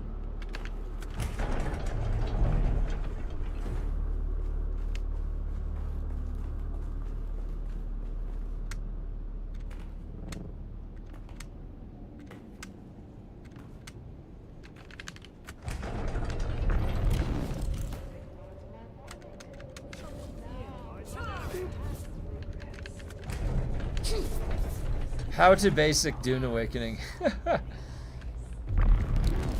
Oh, it's funny. It's just if you see redundancies, right? And it's in a complex system, and then it becomes less complex. Then it's like, oh, that's a redundancy. Found them. Where is everybody? Oh, there's only one set of animations for everybody.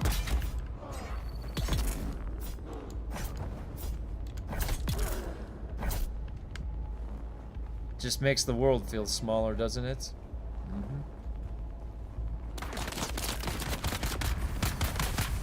Coming for you. Shanked.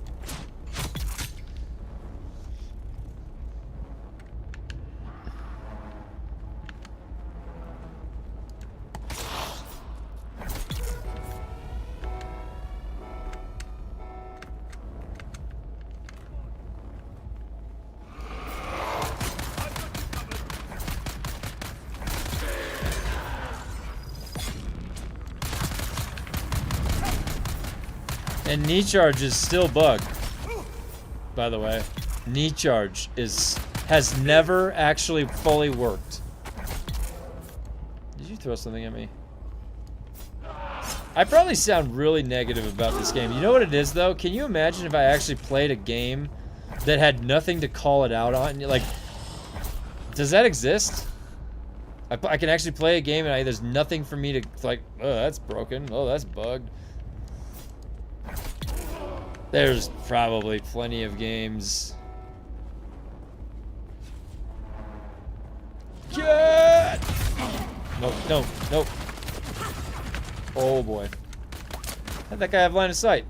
He definitely had line of sight. What's wrong with knee charge? Oh, dude, it's, let me tell you.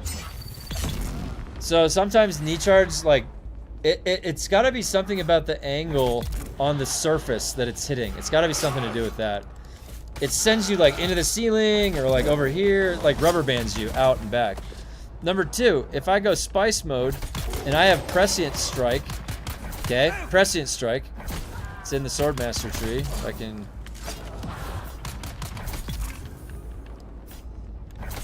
I'm gonna show you. So prescient strike right here. All right, prescient strike, this. It gives a buff when it procs, okay? I'm gonna show you why knee charge is bugged. When I do crippling strike, okay? Watch this, crippling strike. There's the buff. Now if I do another attack and I hit the guy, it does 70% extra attack damage. Now watch knee charge, okay? There's the buff. Okay. Now, why is knee charge bugged? Let me show you. If I knee charge, and I have any other input... Oh, not a jump. Hold on, wait. I'm gonna laugh if they fixed it. No, see? It's not there. There it is. So, if you knee charge and you have any other input, it stops that buff from going on. So what you have to do is knee charge, and don't push anything for 0.5 seconds, and then the buff goes on. If you move while you're, and so of course if you're in the fray, you'll sometimes never see that buff go on. You'll knee charge, and look, I don't have the buff. I don't have the buff. But if I wait, watch this. If I wait, now do it. There. And see, it takes the buff, and it doesn't even stab him, because he wasn't staggered. Now, 2. That took 2 right there. That was a double hit. You see that? And that's what's wrong with knee charge, folks. And it's been bugged since the game first came out. So it either is going to send you into the ceiling. You're always advocating for the spice buff into the void. How long has it been? I know. They don't know they don't even know how to fix the game. Cause like crippling strike, it's immediate. Look, I can do any input and it stays up. That's like when I'm in the fray fighting, it makes sense. It stays up, that buff. But knee charge, it doesn't do that, and I don't know why knee charge is any different than any other move. But it is, and it does. So that's how it be. Funcom, you know what I'm saying? Like.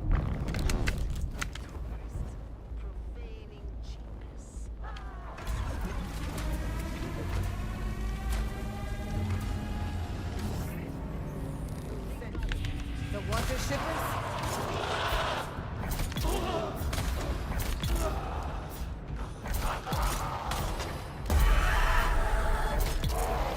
I will not allow my ammunition.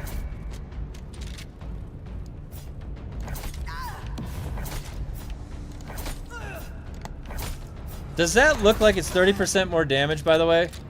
Does that look like it's 30% more damage? Hey, Regroup. what's up? I said I just got done. You're proving a Okay. nuisance. Nice. How's that go? Good? So much faster than this. That's nice, yeah. I am still Dr. Jolanta. I am That's still good. Dr. Jolanta. That's awesome. I'm gonna make some of those beans when I'm done. I'm gonna make some of those beans when I'm done.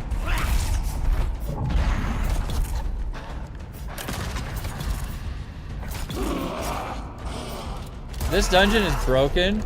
Absolutely zero blade augments are dropping. Really?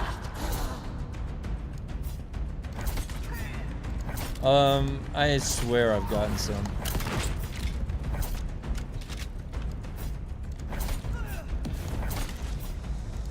Regroup. Regroup.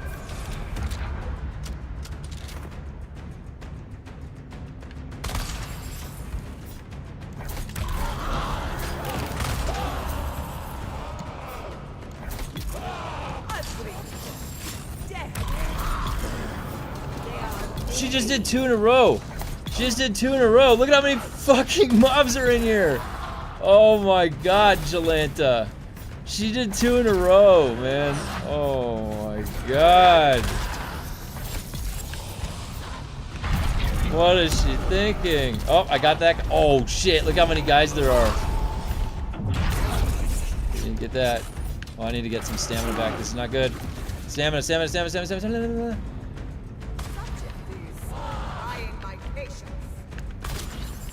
Oh, she's like a surgeon with that shot. Thread of the needle. Hey, back. Jolanta was a little bit feisty this time. I've run it 75 times in the last 3 days, really? Oh man, yeah, I mean this dungeon's definitely broken though, for sure. That's 3! She summoned 3! What is that? This is, dude, that to a normal person, that would overwhelm somebody. Why are you doing 3 in one bubble? And that was like within 30 seconds or something, right? Or a minute? You're gonna do 3 gigantic summons? That's just not fun. How are you gonna be contending against that with just like standard gear? Well, you shouldn't be this deep in standard gear. You're gonna be in grade 4 or 5 at least. But that's a lot of summons, don't you think? It's a lot of summons.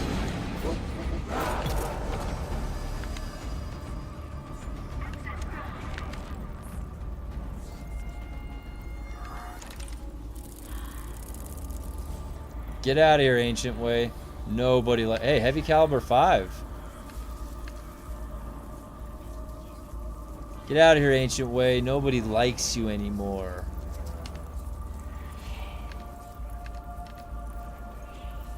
I gotta go take all this crap back.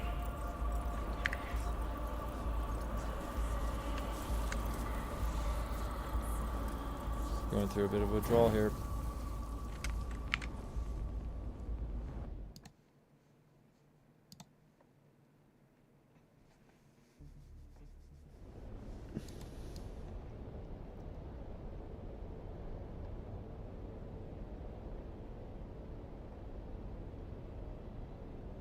Maybe it'd be good to stack stagger resist so you could ignore a hit. From where? Like the Bindu stability. The days and age of Bindu stability are over. There's no room for it anymore. I mean, you probably could, but I don't know. I've tested it pretty thoroughly. I didn't notice any big difference with it. Other than the rocket, you go immune to the rocket stagger. You know what? I haven't tested if it does. Has anybody tested that? If solid stance and prana Bindu stability versus one of the skulls that they throw at you, does it stop that from happening? Oh my god! Put me in my fucking. Would you just let me fly my goddamn vehicle one time without doing this bug? What is this shit? Oh.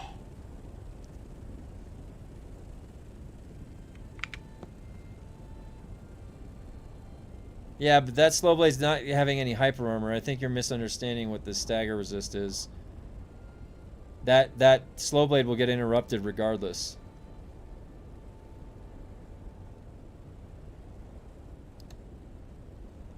There is no hyper armor that cues in or something that will instigate a hyper armor. I've been talking about that. That would be nice. That might help fix melee a little bit. But no, there's no hyper armor right now. And my plane's green. I swear I did not dye this green.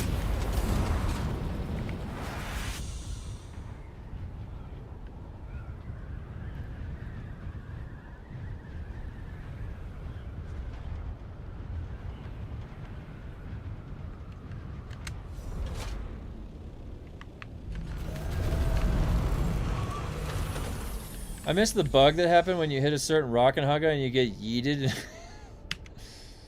That's a good one. All right, Serpent's Fang. Dude, oh my god, dude. Is anybody hearing that audio bug that kicks in right there? That's from this game. That's legitimately from this game. Oh my god, this game is going to make me go out of my mind, dude. I swear to god.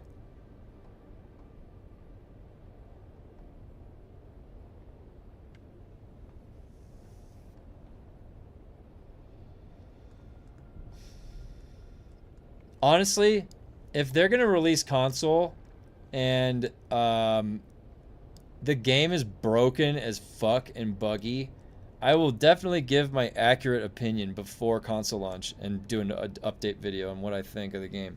Because, like, honestly, look, aside from there not being any endgame, if you're playing the basics of the game and almost at every fundamental level you find a bug,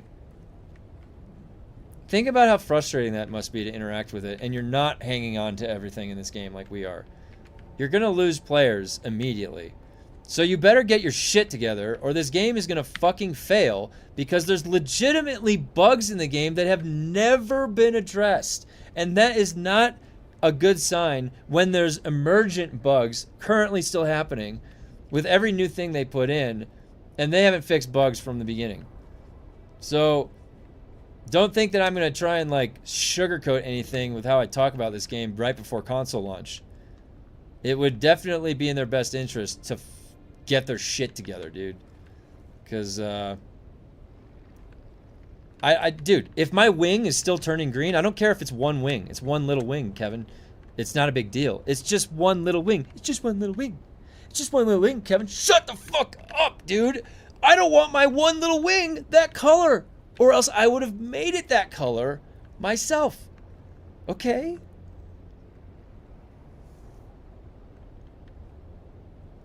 I just want it to work.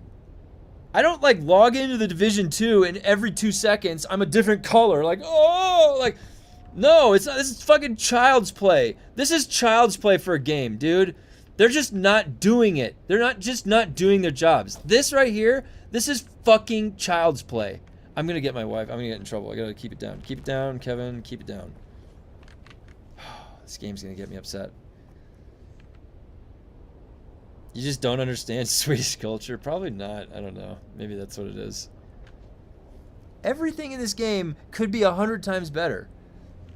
That says something about the game. It's not to say, like, you made a bad game. No, you made a game that has a really great, like, everything else except it's buggy as fuck.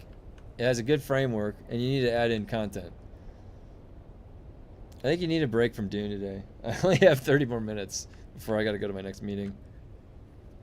Go to your timeout chair. Wait, where's... Oh, yeah, there's no better timeout chair. Look at this. This is legitimately...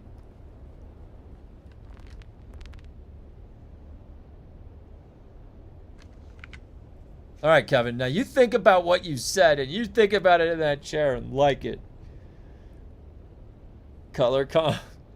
I can say I love this game, but holy hell, there's some bugs that keep adding to ruin the experience. I love this game too. I keep coming back.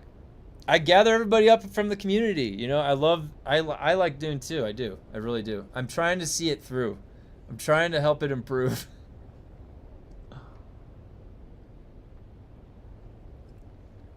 Take a deep breath. Okay.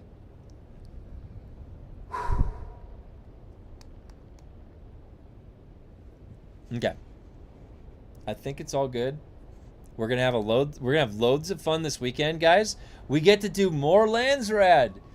Yeah. But Path of Exile 2. You know what's funny? Wait, let me see in the creator Discord. I'm surprised they're not like, well, I'm glad that you're here, not playing quarantine. I'm in the quarantine room. Wait, what was that thing from Get Smart? The Cone of Silence? I request the Cone of Silence. And it like lowers over him. And he just screams, and then it turns out that it's not working so that everybody could hear outside. It's bonus lands rad weekend. Yay! I need to make a clip of that and then just keep sending it to Funcom. Can't wait to do 70 quests on my main and alt. Yay!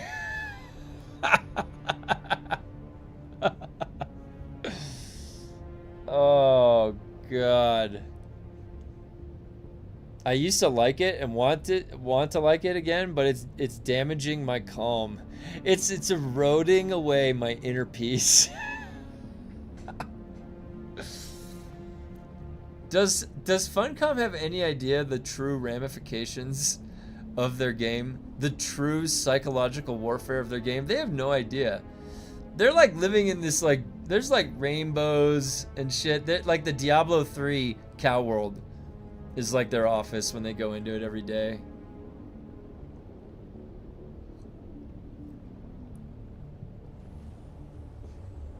Apart from bugs, I hate just repeatable quests in the game. It's because like it's the reason it's bad is because that's all there is.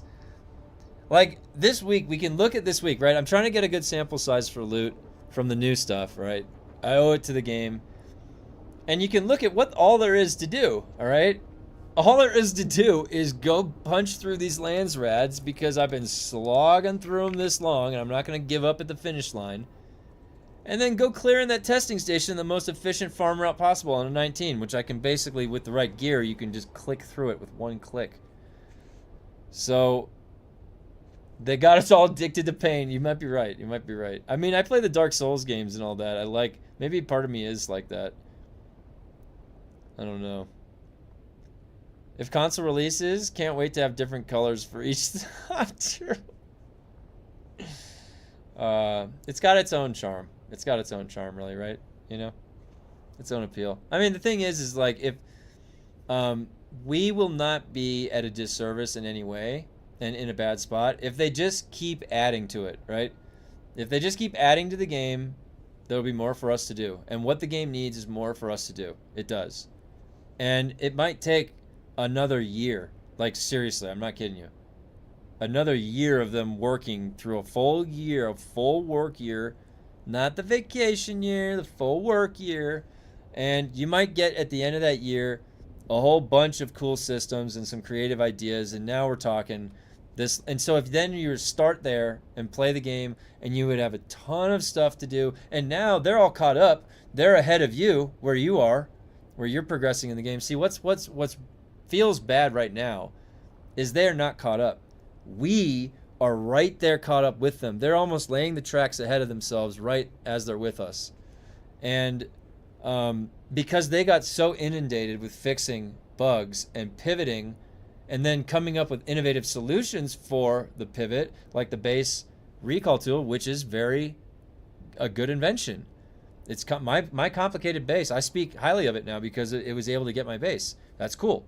But that came out of a consequence to help address some other issue that wasn't going to be planned for, wasn't necessarily planned for from the beginning of the game.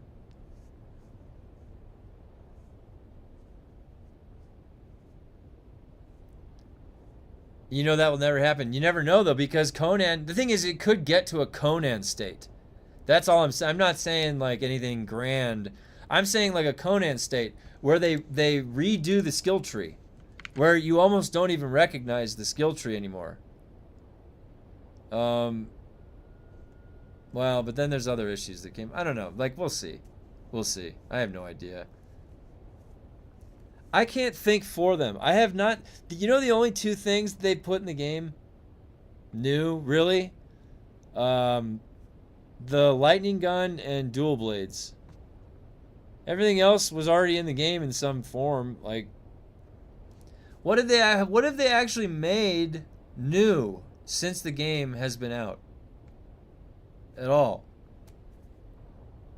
You had to have a new model made for an animation set. Completely new animation set for rapier. Completely new animation set for dual blades. Completely new model for dual blades. Electric gun was a different type of a gun as well. You could argue lightning gun was a different type of a functioning gun that was already in the game, though. All I want is to ride a sandworm as a real mechanic. I agree. I agree. I would love that. I think that if they put that in the game, man, there'd be no other game that has something like that on that scale. But Cyberpunk started totally messed up. I bought it later on. Yes. I mean, no. Great example. No Man's Sky, Cyberpunk. Those all had major turnarounds. Cyberpunk, big time. Cyberpunk's actually really fun. Me and my wife still played Cyberpunk when it came out, and I was getting 40 FPS, and man, Cyberpunk, another one. It was like it had skill trees and I could make a build. I had fun. I had gorilla arms. Yeah, Cyberpunk is a great game to play through. Dude, Keanu Reeves' character was so cool. I thought he was just going to be a side vendor. His character was awesome. I love Cyberpunk. Cyberpunk was awesome. I actually have a video of meleeing Atom Smasher to death in Very Hard. How many times have we seen these patterns of them delivering stuff that's not even finished yet? We're in the beta for the console, and even that, they haven't fixed all the bugs. Yeah, it's true. Well, NPCs now use belts in one leg. You think they reached the 100K challenge? I hope not.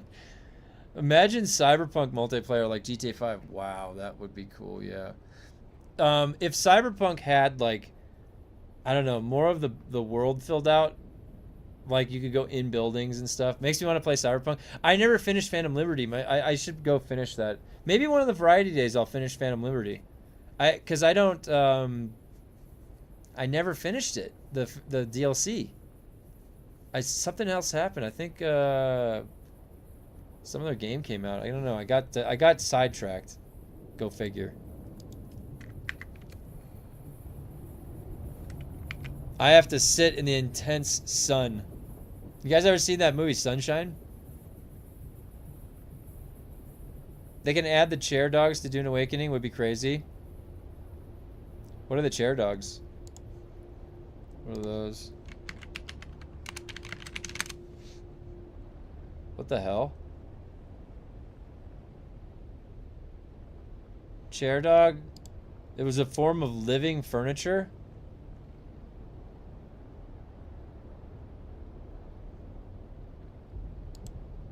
There was living furniture in Dune? Hell yeah, add those. I never started Phantom Liberty. I wanted to have the full experience, so I started fully over. Oh yeah, it's probably... my wife really liked the Netrunner build she did.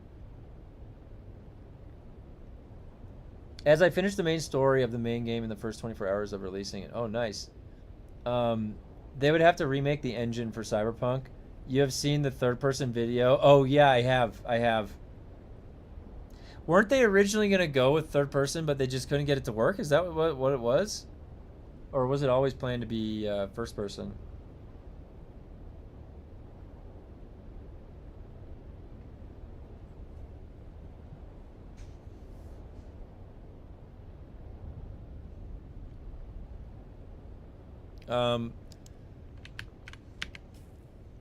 Let me get these in there. Forgot about that. I was sitting in my isolation chair.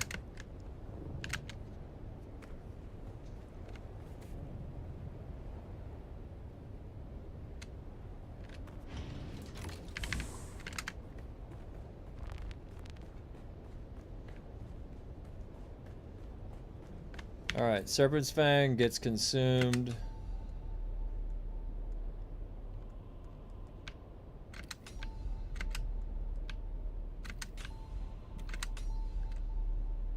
I'll put the rest in the guild bank.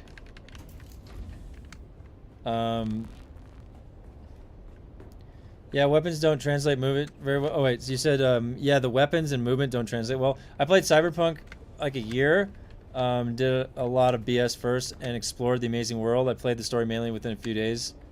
A few days in a row, it caught me. Yeah, it's definitely fun for what they wanted to show. They make a Cyberpunk 2, which doesn't fit in my eyes. Cyberpunk should be one-time game with DLCs and free update. Are they planning on doing a number 2? Because honestly, they haven't, like, have they earned their credibility back? Honestly, because, like, what's to say it wouldn't be, like, another version, another Cyberpunk 1 all over again? I don't know if they could, like, could they actually make a number 2 without any of that past history pulling them down? They did come around, but it was ambitious like that. Cyberpunk is graphical fidelity is crazy. It's a really ambitious game. It looks amazing. It's a really, really, really cool game.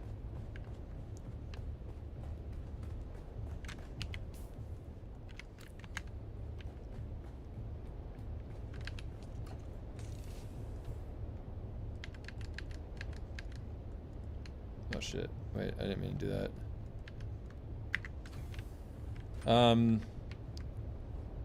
They are redoing the engine to make it a co-op Cyberpunk would be really fun. Hell yeah.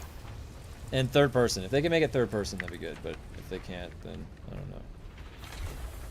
Wow, that actually would be really fun. Wait. Oh, I didn't take him.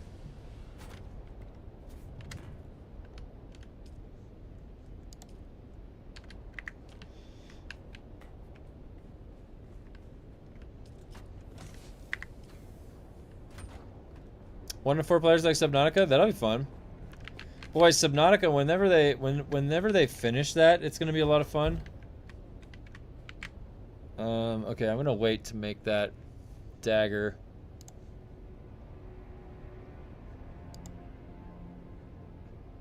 I think their goal is to tell a group story due to popularity of edge runners. Oh, group story, I see. Interesting.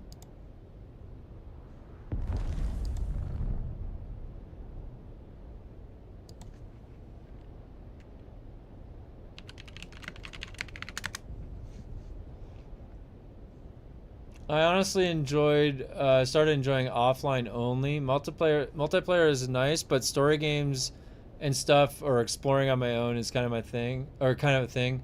On Xbox, you need subscription, etc. to play online knowing. Yeah. Yeah, I do think that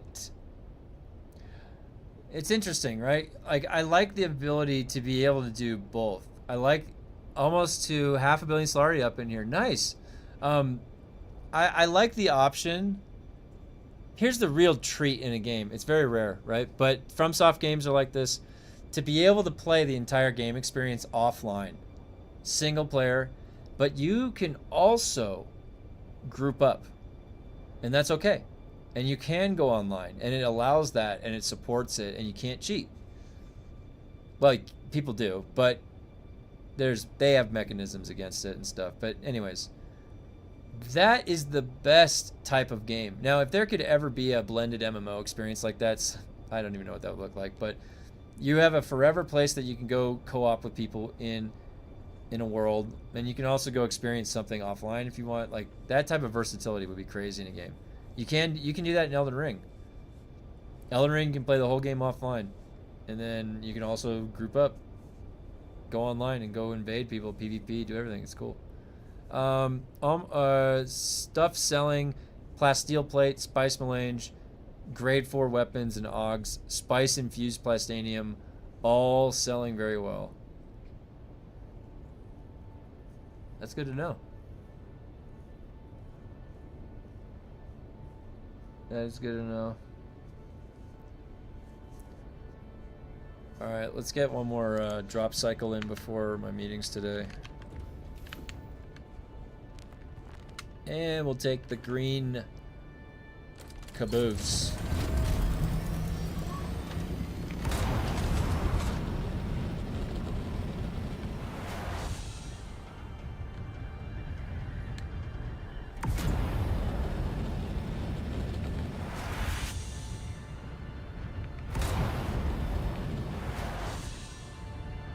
Why is the connection so bad? It keeps going red. Do you see that?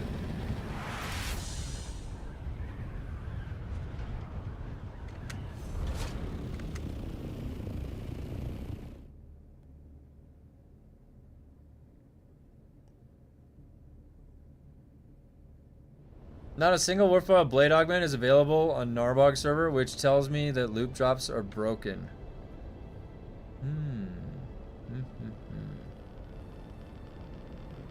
Well, let's see if I get any right here. Maybe on your server? I swear I've gotten some.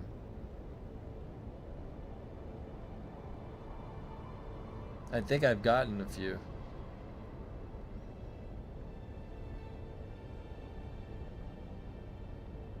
I'm just eyeballing where this place is. Am I gonna miss it? There it is. I eyeballed that. That was a long eyeball. I did a pretty good job there.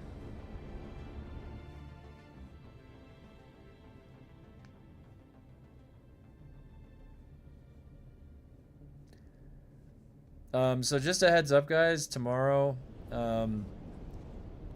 because tomorrow is a unique day with Path of Exile 2, the stream might go a little bit longer past 2, just to play. I have to double check when my next meeting starts tomorrow. But just a heads up, sometimes the stream can go a little bit longer than 2 if the game is right. So we'll see. I'm going to play it by ear tomorrow.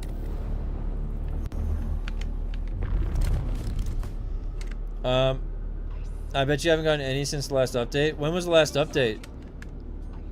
I have grade 5 blades sitting around unusable because I can't augment them.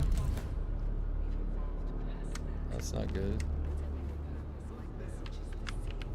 If it's bugged, yeah, that's not good. Hopefully it's not bugged.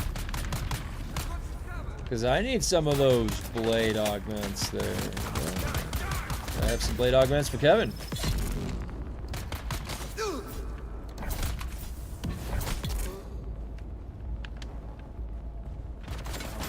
Oh my. That's the most exciting thing that's happened in this instance the whole time. Those exploding barrels. I look forward to the exploding barrels. Literally the most exciting thing going on in this instance. Wait, they're up this side, right? Target Yeah. found.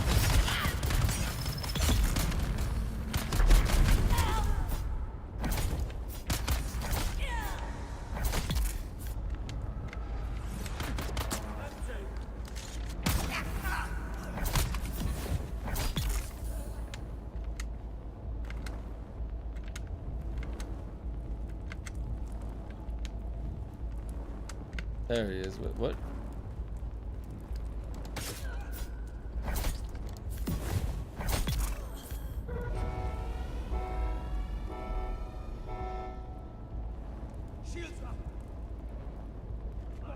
I have a question, right?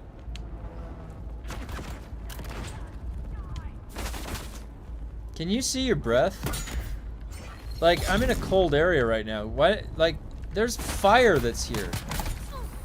Why is there fire on the ground and it's supposed to be cold? There's like frost and fire in here, isn't there? Dude, I parried that.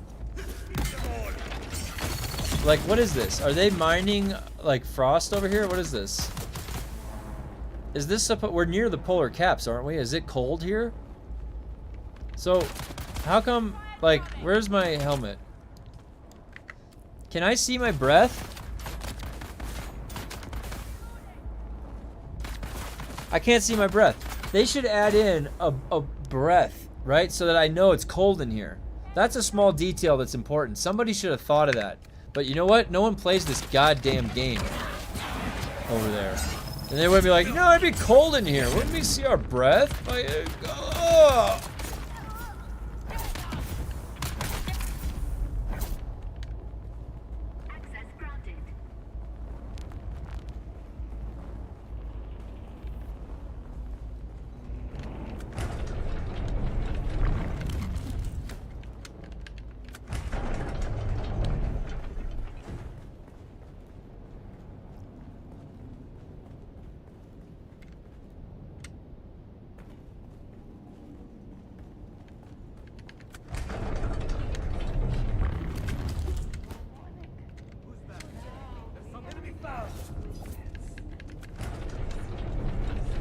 Even with the mask you're wearing, you should be able to see breath. They should really add that. They should just add stuff, that little details. Somebody needs to be over there thinking about little stuff, you know? They just need somebody to care. They have a bunch of detached teams. They just show up to do their job. They punch in and punch out. We need some creativity. Give me some goddamn creativity in this game. It is the most basic fucking game off of the foundation that they got. This is the new word of the day, basic. Basic DUNE. Basic training. Get to the basics, DUNE. Get back to the basics. No, get away from the basics. Enter the complexity realm. At least they give us different wing. Ah! Oh, that's funny. That's funny. That's a good one. That's a good one.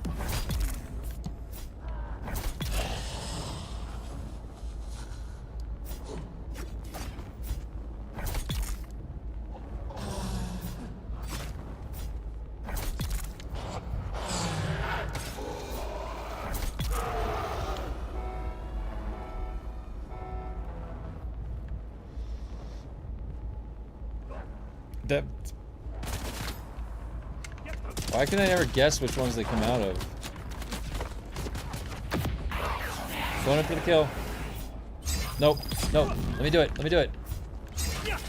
You bastard.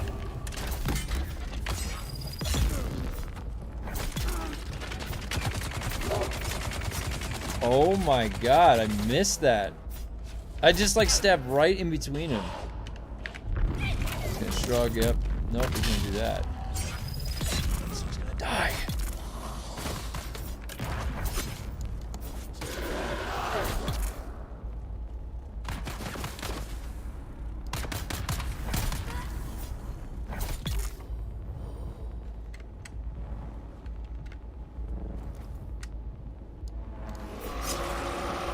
Shit.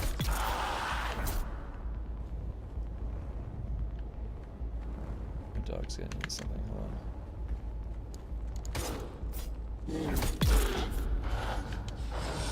Did that open it? Yeah, that opened it. Hold on.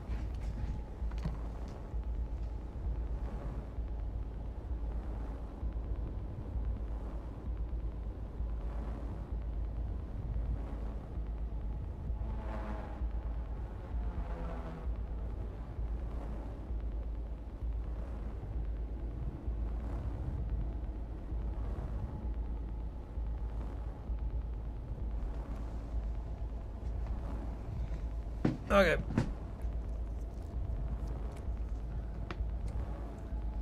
Let's finish this up. Okay. No one's here. Don't worry about me. Nothing to see here.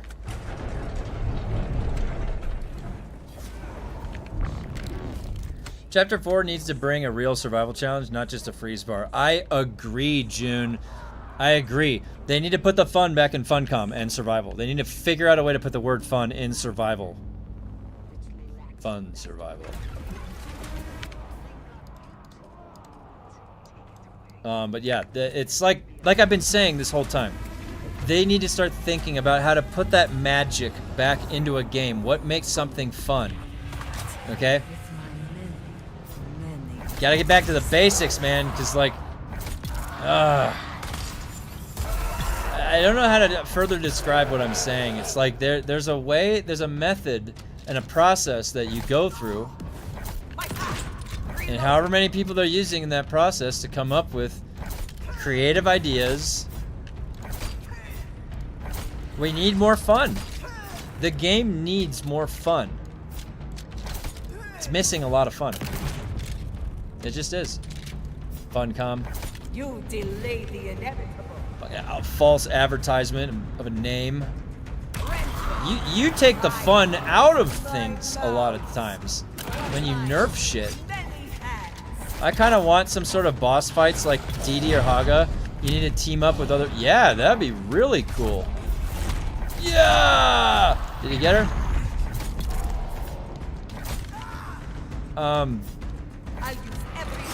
I'm not spicing up because I don't need it, and it's no longer free anymore. They changed that. So it'll be a waste of resources when I don't even need it. If for the 40, when I was doing difficulty 40 runs, I was spicing up. But difficulty 19 is just too easy. Don't need to. You need to team up for the other enemy. You can't defeat alone. Yeah, I agree. I agree. Like a mythic, like a dungeon, like an actual dungeon. You have to group up. I've never seen it. Like, the thing is they don't have good enough social systems in the game to let you go find like in a lobby system or find a group or matchmake. They said we're not adding matchmaking because that's a system they can't add. So if they had matchmaking, then you'd be able to queue up for the dungeons and stuff. And then you can design it to, then you can't solo it. You can try, but you're just gonna die, right? So the problem is that they don't have any system to like help us group up with each other. It's a mess, dude, because they didn't decide, they didn't settle on anything they wanted. They didn't want to be an MMORPG. We're not an MMO. They're not fully a survival game. So what the hell are you? Oh, 3 grade 5s. That's out of a 19, folks. That's out of a 19. 3 grade 5s.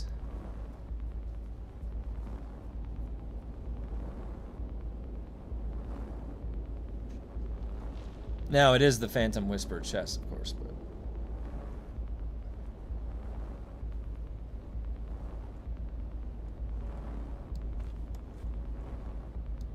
No Blade Dogs. Okay, fair. No Blade Dogs.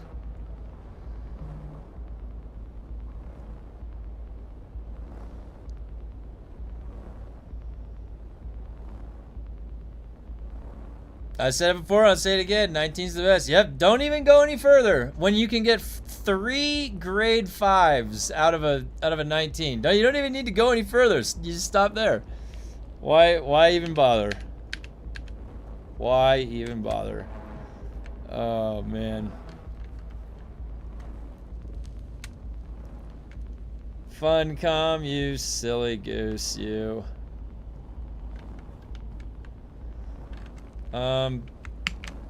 What level would you recommend for level 19s? What combat level? I think I did mine at combat 50. Been watching your stream all week. Have not seen you get a single blade on. Oh no! Fair enough. I've been fact checked. Maybe I'll have to go back and I'll check. Yeah, Dixie, you're probably right. Okay. All right. Shit. Where did I get my other blade dogs from? Maybe that was like last week. You could be right. You could be right. I'll go back and I'll check. 50, yeah, I would say Sin 50-ish combat. Right around there is good for the 19s.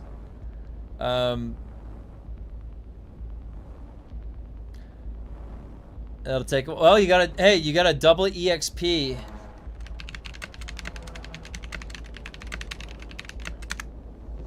You got double EXP for specialization starting tomorrow, and they're gonna give you 35. So just start pumping those. You could get to 50 combat this weekend, 100%. Oh, Lafu! Hey! Thank you very much. We got the commando alert. Oh my god. Thank you very much, buddy. I appreciate it.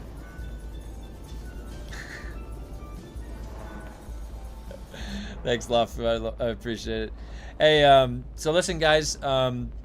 Monday through Friday, I stream every week, 8 a.m. to 2 p.m. and then I gotta head to my next job. And Monday through Thursday are usually explicitly DUNE streams. And then Friday is Variety Day or playing co-op with members of the channel. And so tomorrow is a little bit of both. Tomorrow we're going to be doing Space Marine 2 in the morning while we wait for the Path of Exile 2 patch. The big Path of Exile 2 patch. One sec.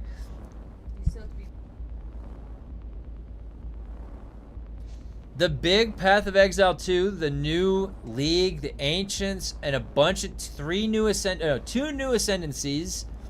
Lots of stuff, right? And we have the double EXP weekend for DUNE tomorrow and through the weekend. So I'm going to get crafting up to 88. I'm going to get my 3rd AUG slots and everything. And we'll be back by Monday 8 a.m. fresh and early for Dune. Thanks for stopping by. As always, guys, like and subscribe. Join the Discord if you haven't already, because that's a good way to get a hold of me if you need to. And I'll be back tomorrow morning, 8 a.m. We're going to be starting off with Space Marine 2. And then, everybody, if you're playing Path of Exile 2, add me on Steam, because we're going to play. I have a guild in Path of Exile 2. So I'll add everybody to that. I also have a guild in Warframe. When we were playing Warframe the other week, I can invite you to that. We've got a guild, we got a clan in each of the games. So just let me know. And I will see you guys tomorrow.